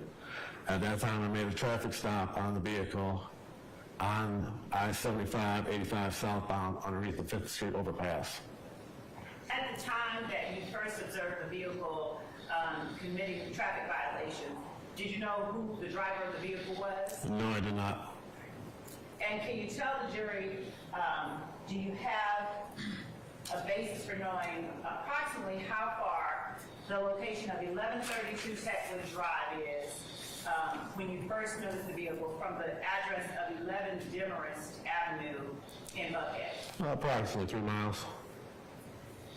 So how is it when you were able to conduct the traffic stop? Tell the jury what it is that happened next. I approached the vehicle, the driver rolled down the window. I explained to him why I pulled him over and asked him for his driver's license. He said he didn't have a driver's license on him, but he gave me his name and his birth date. And what name and what birthday did he give you? Jeffery Williams. Now, would you give the jury a general description of the person that was in the vehicle, if you recall? He was a black man, thin built, tall, and he had some long braids. Okay. Now, you said that he told you he did not have a license? That's correct. Were you able to run his information and confirm that he was who he said he was? That's correct. When he gave me his name and his birth date, I ran his information on the ACIC. Just go ahead and you have some information sources, databases. Correct. Okay.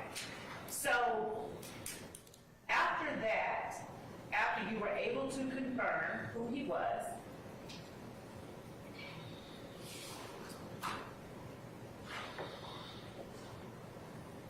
did you allow him to drive away in that car without a license? No, I did not. What did you do? At that time, I came back to the vehicle, asked him to step out of the car. He did. I placed him in handcuffs and told him he was under arrest for failure to obey a traffic control device at the intersection of Techwood Drive and 14th Street for making an improper left turn, and the intersection of Techwood Drive and 10th Street for going straight in a right turn lane only, and that he had no driver's license on. Okay, hold on 1 second. I'm going to keep you from going too far because I want to ask the question to make certain that you're just responding to the question. All right. So when you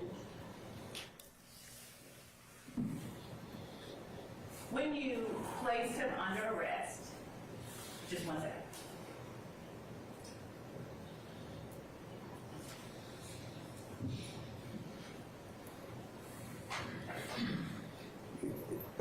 Your Honor, may I approach really quickly? I want to make certain that we have a matter settled before we go on.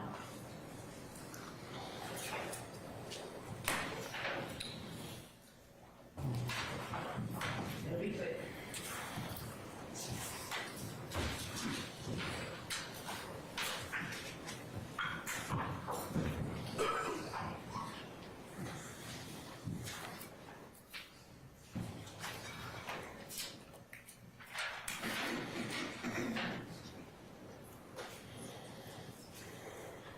Okay, can you all hear me?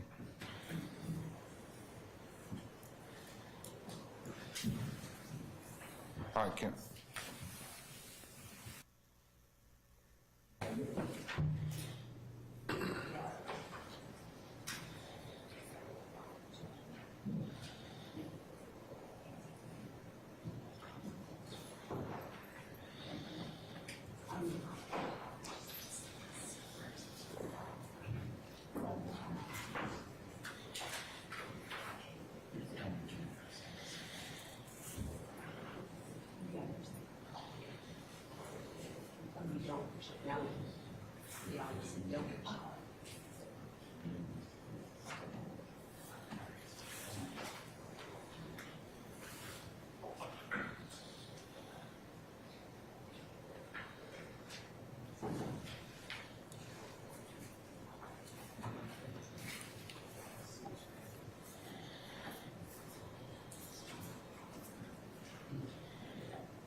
Officer Monheim, I'm going to just ask you to step outside for just 1 second, please, if you wouldn't mind, sir.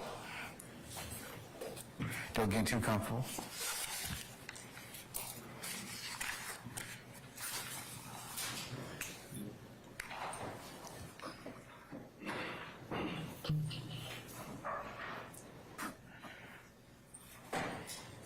Are you going to handle the matter that we... Oh, yes, thank you.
Officer Monheim, forgive my interruption.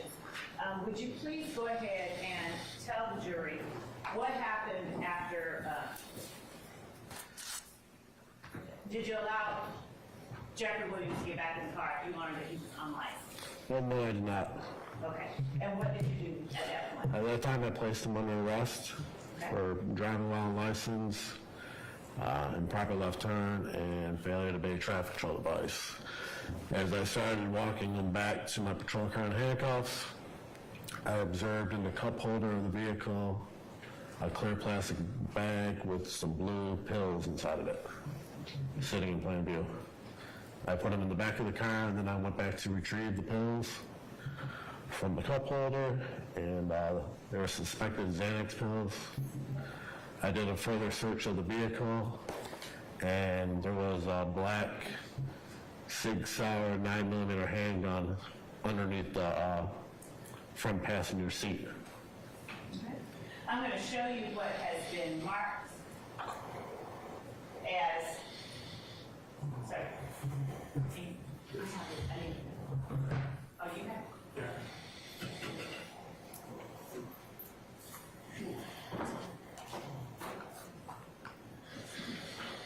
As 12 Bravo,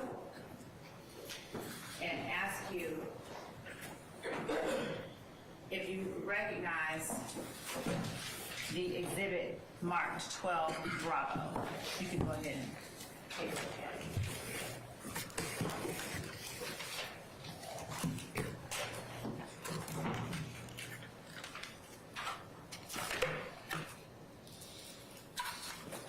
Yes, I do. How do you recognize that exhibit?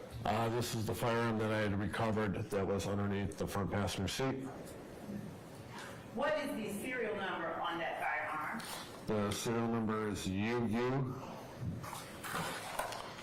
748574. What did you do with that firearm once you recovered? I ran that on ACIC to see if the firearm was reported stolen, and it was reported stolen out of the city of Atlanta. Okay. Your Honor, the state tender states exhibit 12 Bravo is evidence. Any objection to 12B? No, Your Honor. All right, 12B is admitted. Maybe publish as you see fit. Yes. Would you?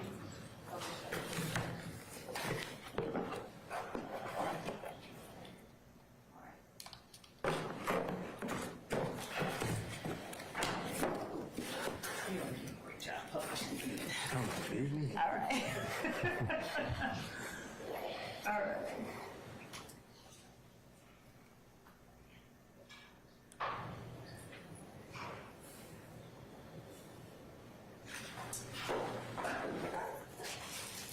And what is the item that I'm holding here? That is the magazine that goes to that gun. Okay.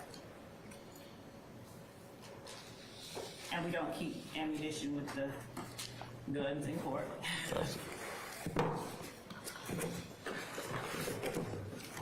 Thank you, Your Honor. Now, when you said that the gun was reported stolen out of Atlanta, by whom was that gun reported stolen?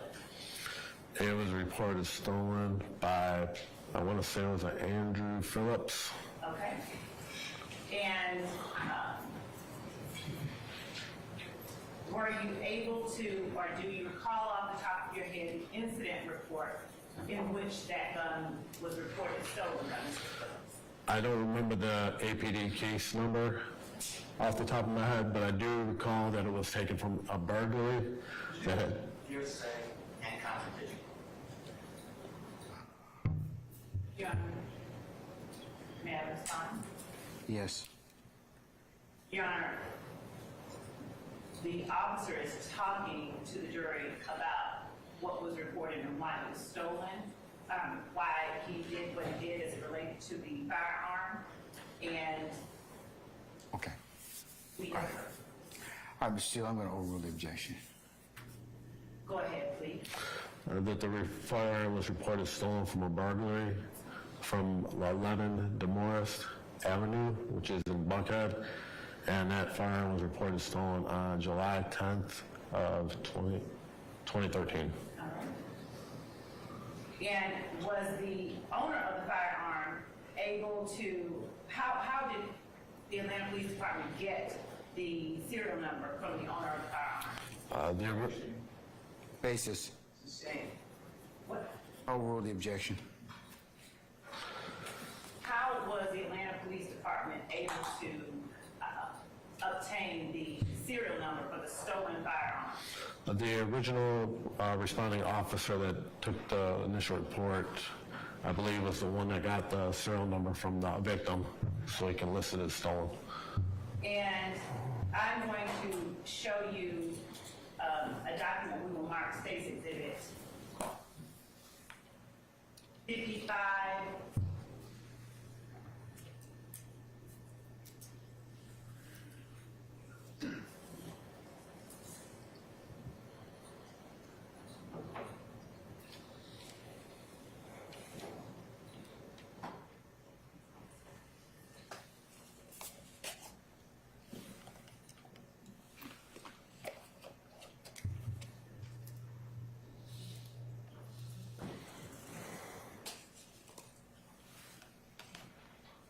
Marked 55 Bravo, and for identification purposes, I will show Mr. Steele.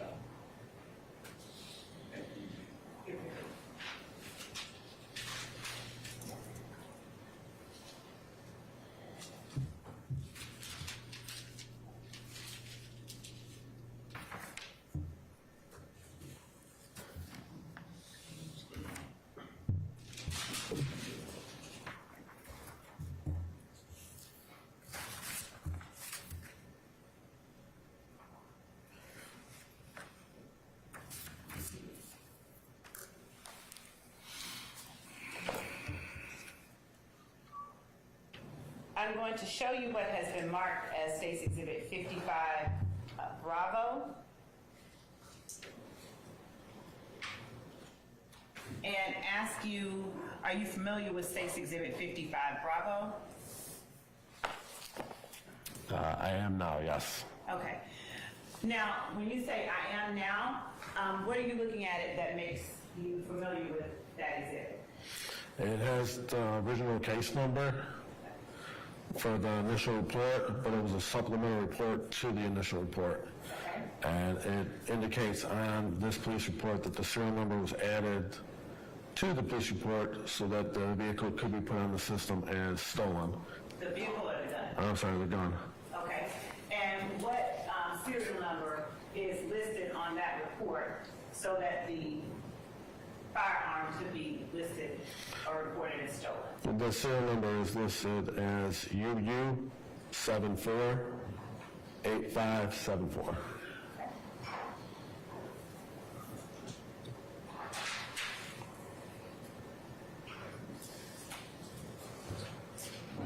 After you obtained the information regarding the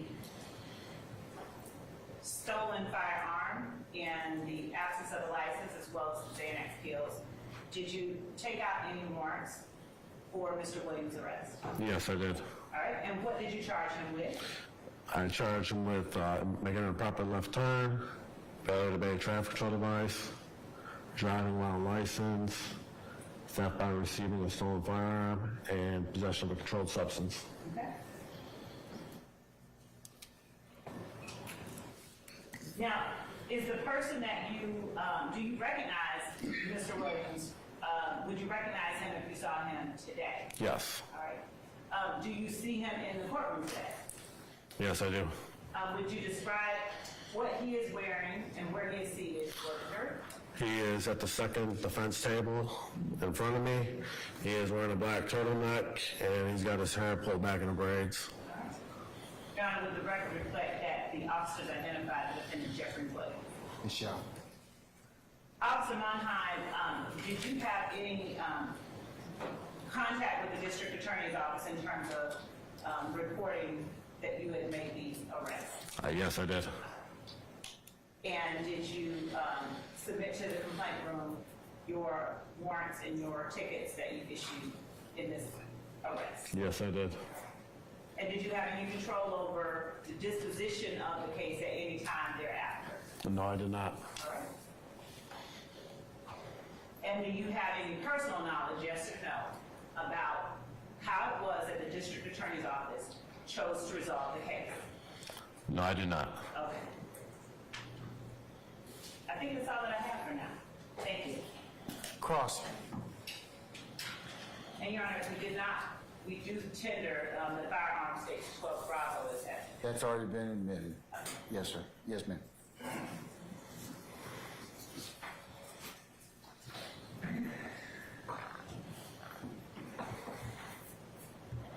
Good afternoon, officer.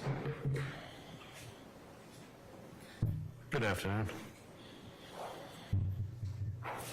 You met Mr. Williams on or about September 9th of 2013. Is that fair to say? Yes. And to be frank with the jurors, you don't remember this traffic stop, but you're using reports to refresh your memory. Is that Objection, fair to say? compound statement. I stand as the form. You can just rephrase it, chop it down a little bit. You don't remember this traffic stop on your own memory. Is that true? I would say yes, that is true. But your memory got aided with your report that you wrote. Is that okay to say that? Yes. Okay. And you're doing your best you can today to articulate accurate facts to the jury? Yes. With regards to the burglary, you were not involved with the investigation responding to the burglary, God forbid, of the Phillips home in Buckhead or anything like that. Is that accurate? That is correct. And that burglary, from what you read, is 2 months before you run into Jeffery Williams on September 9, 2013. Is that right? That is correct. And when I say 2 months before, I may not be to the date, but approximately July 10th of 2013 is about 2 months before September 9, 2013. Is that fair to say? That is fair to say. And you're not telling this jury in any way that you have any scintilla of evidence that Mr. Williams was involved in that burglary. Objection Is that fair to as say? Form. I stand as the form. You can rephrase. Is it true that you do not have any information Mr. Williams was involved in any burglary of the Phillips home? Objection. Is that true? As to form. I'll let him answer that. I'll rule that objection. He can answer that. Say the question one more time. Sure. You don't have any information at all that Mr. Williams is involved in the burglary of Mr. Phillips or Miss Phillips' home. Is that true? That is true. Okay. So now we're 2 months later. It's approximately 8, I think you said 8, hold on one second. 8:30 in the morning, is that fair to say? That is fair to say. And Mr. Williams is driving around Techwood, 14th Street. If you could just tell the jurors, what part of Atlanta is that, if you don't mind? That is close to Midtown. Okay, that's not the Cleveland Avenue. You know where Cleveland Avenue area is? I do know where Cleveland Avenue area is, yes. And Midtown is not near, near is relative, but it's not the Cleveland Avenue area. Is that fair to say? That is fair to say. Okay. So Mr. Williams is driving, and you see him, you say, making a left turn from a straight-only lane, and then you get behind him, and then later he continues in a right turn-only lane but goes straight. Is that the 2 traffic infractions you saw? Yes, that is.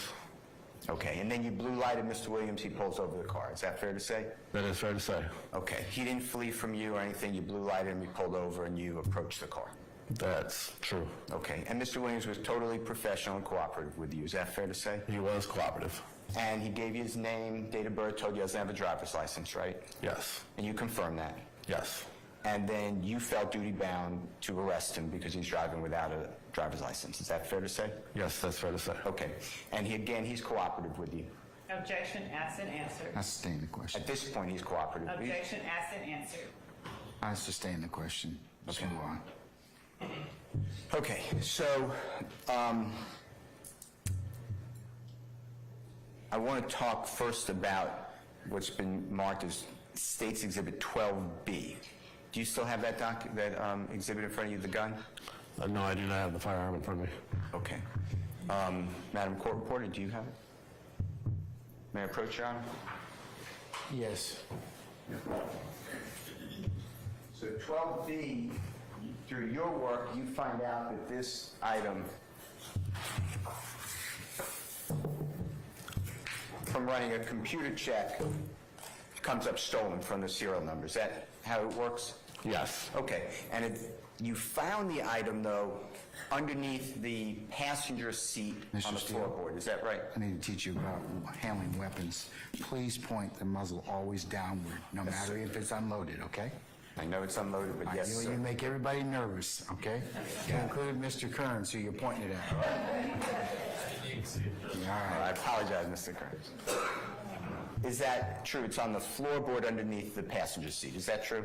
Yes, that's true. Okay. And this is a 2-door car? Yes, it is. And no other occupant of the car? Correct. And how long was that gun underneath that passenger seat floorboard? Objection, speculation, no foundation. I sustain the Do question. you know how long that gun was under the passenger seat floorboard? I've got no idea how long it was underneath there. And tell the ladies and gentlemen jury if Mr. Williams owned that car. Objection, and speculation. Why don't you rephrase it? I'll sustain it as to form. You can rephrase it. Car, right? Objection as to foundation. I'm asking a question. There's no foundation. I sustain the question. Mr. Steele, why don't you just ask him if he knows who owned the vehicle? The owner of the car was, let me get this right. And I object again on the basis of foundation, because stating it doesn't cure. Let me help y'all out. Officer Manheim, do you know who owned the vehicle that Mr. Williams was driving in? Yes, I got that information from when I ran the vehicle's tag information. And Your Honor, the reason that I have the objection is that though he may have run it and knows perhaps whose tag came up, he does not know who owned the vehicle. There's been no testimony about personal knowledge of who actually owned the vehicle. He asked that question, so that question's relevant to his inquiry. And the owner was you remember writing the owner on your report? I don't remember the name of the person off the top of my head, no. I'll help. But it is on the police report. Okay, and that's your police report, right? Yes. Okay.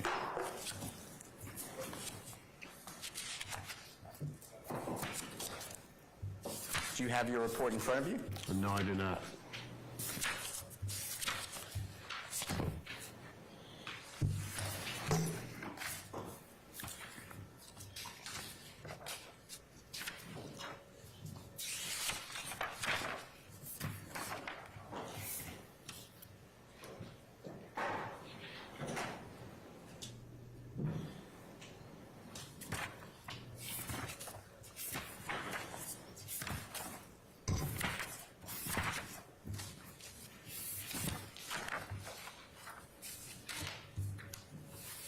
let me show you what I'll...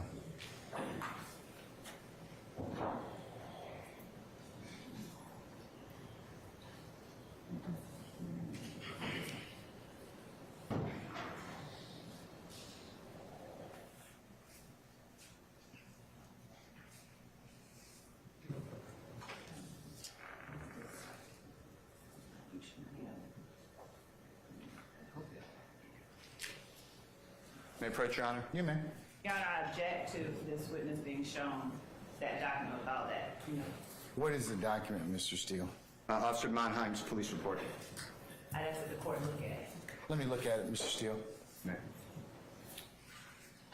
Please. Just hand it to Mr. Kearns.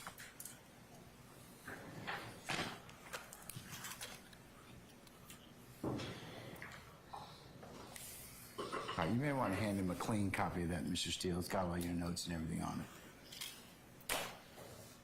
Let me hand you a copy and tell me if this is your police report, if you don't mind, or part of it.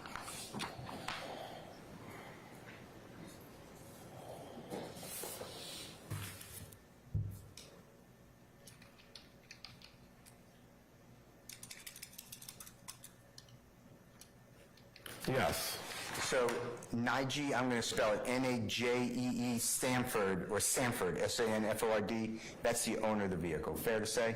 Yes. And Mr. Williams is the driver on the day that we're talking about, correct? Yes. And the date, again, is the September 9, 2013, right? Yes. And the vehicle's not stolen, right? The vehicle's not stolen. Okay.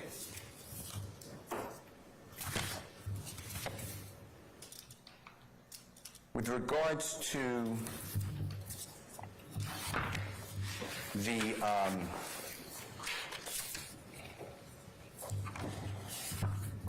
firearm, are there any fingerprints of Mr. Williams on that firearm? And that's 12B is what I'm talking about. It's on 12B? The firearm itself? Yes, sir. No, there was no firearms. I mean, there was no fingerprints lifted from the firearm. Okay. And you have no evidence whatsoever that Mr. Williams ever touched that firearm. Is that fair to say? That is fair to say.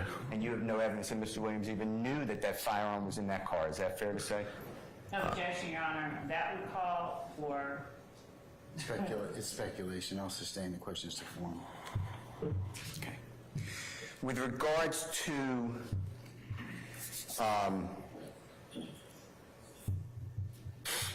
I'm moving on to the 7 pills. They're Xanax. Is that fair to say, or they look like Xanax? Yes. But not in a container. Is that right? That is correct. And when I say a container, that's a bad word. Not in a prescription pill bottle like they're supposed to be. Is that true? That is true. Okay. And you found them, you said, in the cup holder, right? Yes.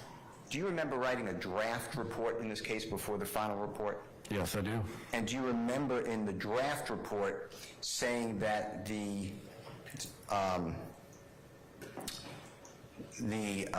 7 blue pills were in the center console area? Do you remember that? That is true. Nothing about plain view or in the cup holder in the draft report? There are cup holders in the center console. Okay, but you didn't say that in the draft report? No, I did not say that. Okay. Now, to be fair to ladies and gentlemen, jury, I asked... Objection as to the form of the question and beginning about being fair to the ladies. I sustain the form of the question. Just rephrase, Mr. Steele. Okay. I asked and you tried. Well, let's go back a little bit. At that time, in September 9, 2013, you had the ability to record, and you did record this event incident with Mr. Williams. Is that fair to say? That is fair to say. And this is on, when I say recording, we're talking about video as well as audio recording, right? That is correct. And I asked to bring to court the video and the audio. Is that true? I want to say the prosecutor asked for me to bring that to court. Okay.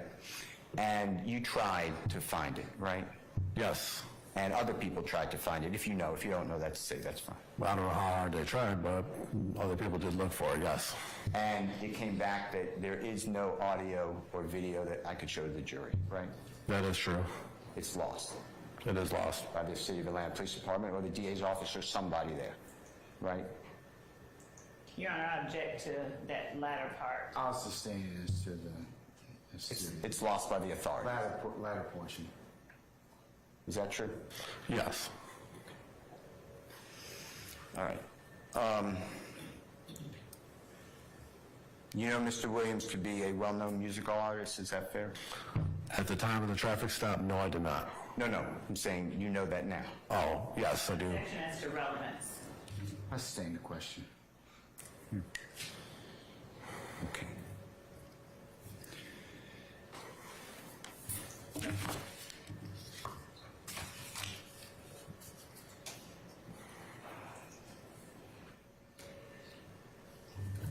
Okay. With regards to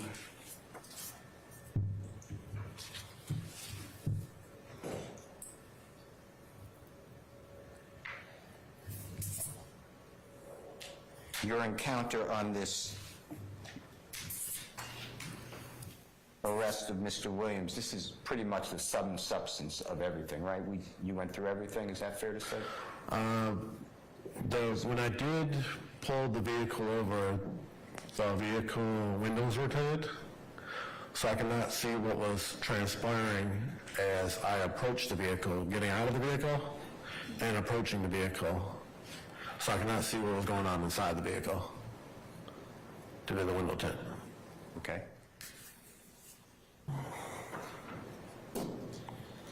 You're not saying anything was going on inside the vehicle. You don't know, you're saying.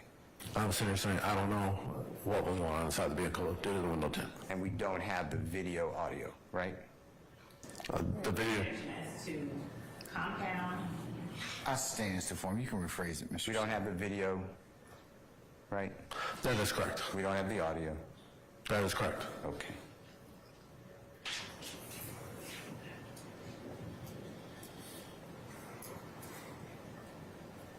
Were you aware that this case was resolved Objection, Your in Honor. court? I sustain the objection, Mr. Steele. I have a certified copy of the disposition. It's still not in the correct format. I'm still going to sustain the objection. Okay. I will show you what I'll mark as Mr. Williams number 1. Your Honor, I object. It's a certified copy. Mr. Steele? Yes, sir. Please stop that, okay? It's not, I'm going to sustain the objection, okay? Okay. He is not the proper witness for this. And D1, I'm going to mark D1, it's a DW1 as the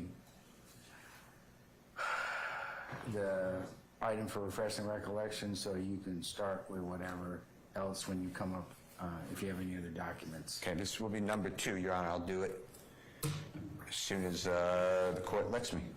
Okay, all right. I have no other questions. Thank you very much. Thank you, Officer Monahan. Yes, Your Honor. Thank you. And Officer Monahan, you were asked on cross-examination who owned the vehicle Mr. Williams was driving with the tinted windows. Do you remember that? Yes. All right. Now, are you stating to the jury that you have personal knowledge about who actually owned that car? No, I do not. Okay, then what is it that you're actually testifying about? I am testifying to that is the persons whose name was on the legal documents that purchased the vehicle. Okay. And who the vehicle is registered to. Okay. So is it always the case in your experience as a patrol officer? I sustain the questions to leading. You can rephrase, madam. During your time patrolling the streets of Atlanta, do you always find that the person who is registered as an owner is the actual owner of the vehicle? No. Okay. And without saying how, you were asked by Mr. Williams whether or not you had any information about whether Mr. Williams knew the gun was in the car? You remember that? Yes, no. When he was at No. Okay. Well, without saying what he said, yes or no, did Mr. Williams indicate that he knew the gun was in the car? Without saying what was said. No. Are you certain? What's the basis for the objection? I just asked, was he certain? All right, I'll sustain this. I'll sustain it on the grounds. Do you recall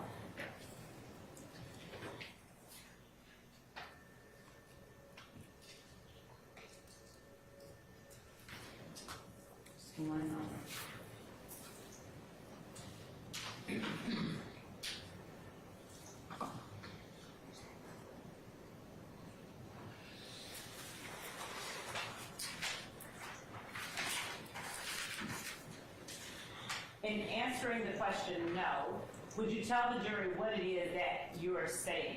What you understand my question to be? Objection. I sustain the question's vague.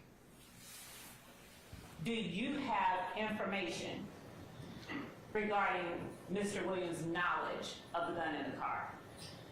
Objection calls for speculation. No, it doesn't. You can answer it yes or no, and then we'll... Yes or no only. Did you have information regarding Mr. Williams' knowledge of the gun in the car? That's all I'm asking, and if you need to process it, please do before you answer. Because I'm only asking for a yes or a no. No. Okay. Do you recall ever indicating that you had such knowledge? No. Okay.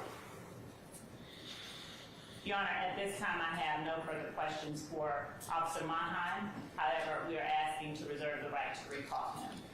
All right, anything further, Mr. Steve, or anybody else? No, Anybody else have any other questions? No. Okay. Officer Monheim, thank you for your patience with us. We're going to go ahead and temporarily excuse you as a witness. I can't tell you when we'll call you back, but State will let you know. Don't discuss your testimony with anybody except the attorneys in this case, okay? And I'll give you plenty of time to, to come back and see us when we need you, okay? All right, thank you. Okay. I apologize to the court.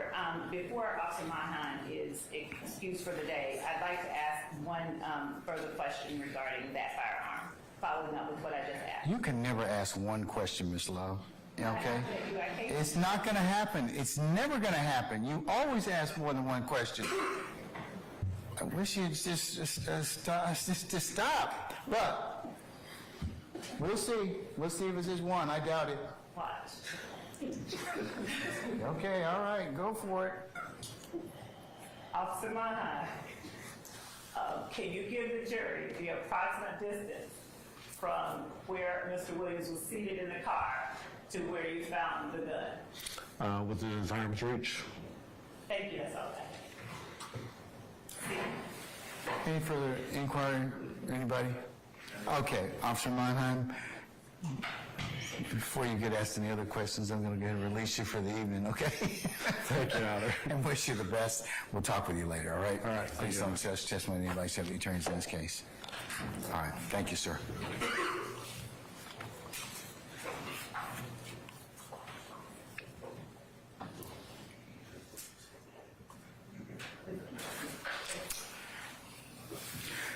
All right, ladies and gentlemen, it is 5:50 p.m. And consistent with our promises to you and stopping times, I would recommend that we stop for the day, okay? Let's go through a couple of things to begin with. The first thing is, let's cover go ahead and get rid of the ad nauseum admonitions out of the way. Okay, you're going to be not with us tomorrow, and then you'll have the weekend as a period of respite, and we'll come back on the 4th of December, right? Okay? All right, so we're going to come back for 9 o'clock on that day for anticipated 9:30-ish start time, okay? So that's the date and time we're going to have you report back. So over the next several days, just want to remind you of your admonitions, okay? Now that you've heard a little bit of some testimony in this case, I know that it might be tempting still, as I mentioned earlier, for you all to start talking amongst each other or having other people, in particular third parties, reach out to you and potentially start to talk with you about that. Remember, especially that is not an acceptable situation for you to be involved in. And remember, if anybody tries to talk with you about it, friends, family, or otherwise, I need to know about it. I particularly need to know if any third parties try and reach out to you, either via email, Instagram, or any other social media sites or somebody or third parties. I know you're not on social media, and I know you're not violating the court's admonition about posting, tweeting, or otherwise talking about this case. But if anybody tries to reach out to you in any way, I need you to contact Sergeant Ingram and let the court know immediately, okay? All right, so just over the next several days, I'm going to ask you this daily, but nobody's supposed to be having any contact with you anyways. But, you know, I just want to remind you that if somebody should, you need to report that to me so we can address it accordingly, all right? Okay. Is it okay for y'all to talk about the case as you're leaving here tonight? All right, how about going on the shuttle? Still not okay in the bathroom, right? Okay, all right, good. Okay, and are we going to talk about it with our beloveds and loved ones? No. Okay, all right. So remember, all the admonitions I gave you in particular still apply, especially the ones involving electronic media. Now that the case is getting a little bit more, it may be covered in the press. I know there's a temptation for people to look or otherwise recap what's ever going on. That is not a valid source of evidence. That would be a violation. So please do not look at any print or other online or any other media, you know, recapping this case, because that would be a violation of the admonitions I gave you.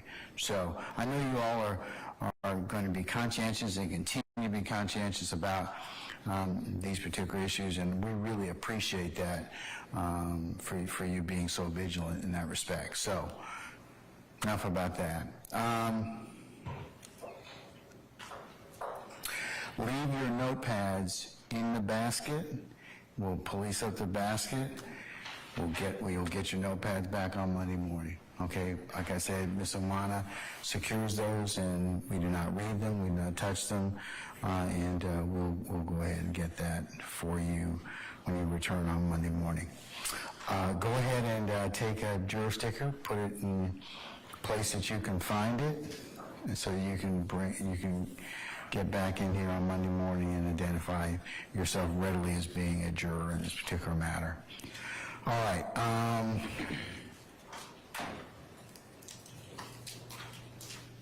Questions of me? Anybody?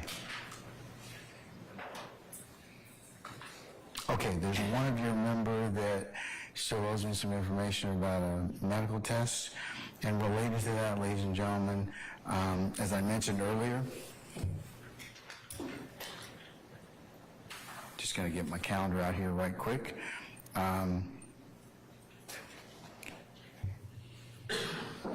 Starting on the 18th, going through the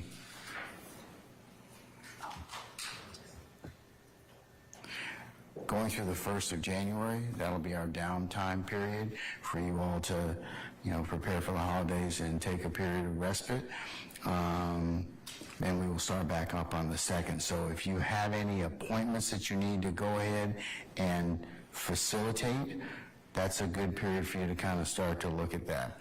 The other period I just kind of tell you up front, will be the week of the 15th of January. That's the MLK weeks, the 15th through the 19th. If you have any other appointments or any other things you need to go ahead and take care of, go ahead and you can go ahead and book those at this point in time now without fear of running afoul of anything that we may be doing, okay? All right. Anything else of me? Any questions of me? Any questions, concerns, clarifications? Anyone? Okay, all right. All right, then, ladies and gentlemen, thank you so much again for your patience and your understanding to be patient with us, and that you've given us continually throughout this process and will continue to give us. So unless you have any other questions of me, I'm going to go ahead and excuse you until Monday morning, and we'll see you for a 9 o'clock start time, and wish you well, okay? So we'll see you then. All right, all rise.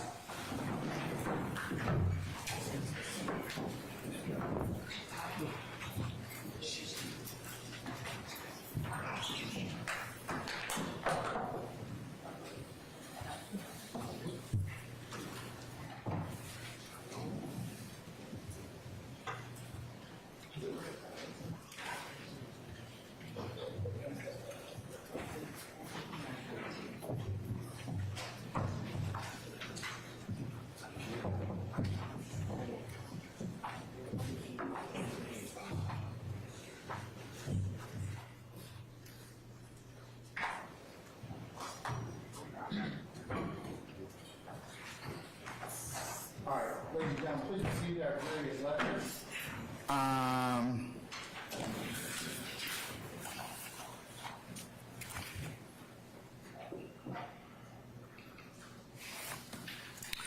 Okay, earlier we had a bench conference between the court, Ms. Love, Mr. Steele, and were you up here, Mr. Matthews? Yes. Okay, and that was when our microphone listening devices died. So just to put on the record that bench conference, it was written on a piece of paper by Ms. Love, who indicated at that point in time that she was going to advise Officer Monheim not to mention that Jeffery Williams was on probation. That was what we put up here on the bench conference. Counsel, do you have any additions or deletions to what the court covered? Okay, I just want to make sure that was our bench conference that we went ahead and put on the record. Okay. All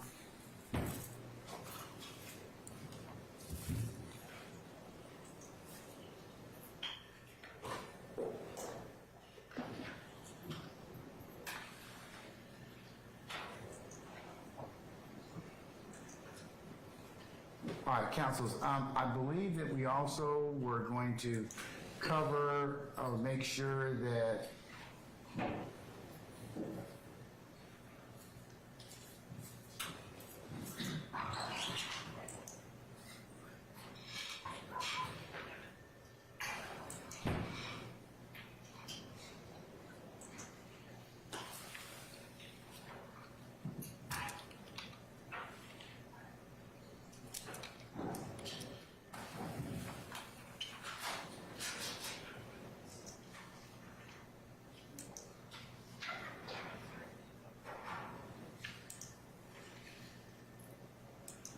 going to talk about the list of witnesses. So if you all had an opportunity to actually take a look at the dates that the court gave you, which would be the 18th through the 29th. We have been looking at it, Judge, and we have some scheduled. We've reached out to these people. We are getting those from our colleagues that are across the way now. We were asking for them as we were finishing up, so we're trying to get them back. Okay. Have all the defendants, or their counsel, I should say, submitted those witnesses you wish to interview to the state? Have you all had conversation about it? Judge, I can say on behalf of Mr. Williams, I sent an email to the prosecutors about 7 o'clock, 8 o'clock this morning. We've given them a list a few days ago. And we also sent another list this afternoon, request telling them that we are available for the weeks of the 18th through the 29th. Ask them to give us some approximate dates or times whenever we make ourselves available. We are awaiting a response. We have indicated we're available, and we just wanted to tell us what. Your Honor, we got a list of 55 people from Mr. Adams, Mr. Steele, I guess on behalf of Mr. Williams and the rest of the defendants, a few days ago, and that we have been working from. We have not had an opportunity to even look at what was sent this morning. We can't even respond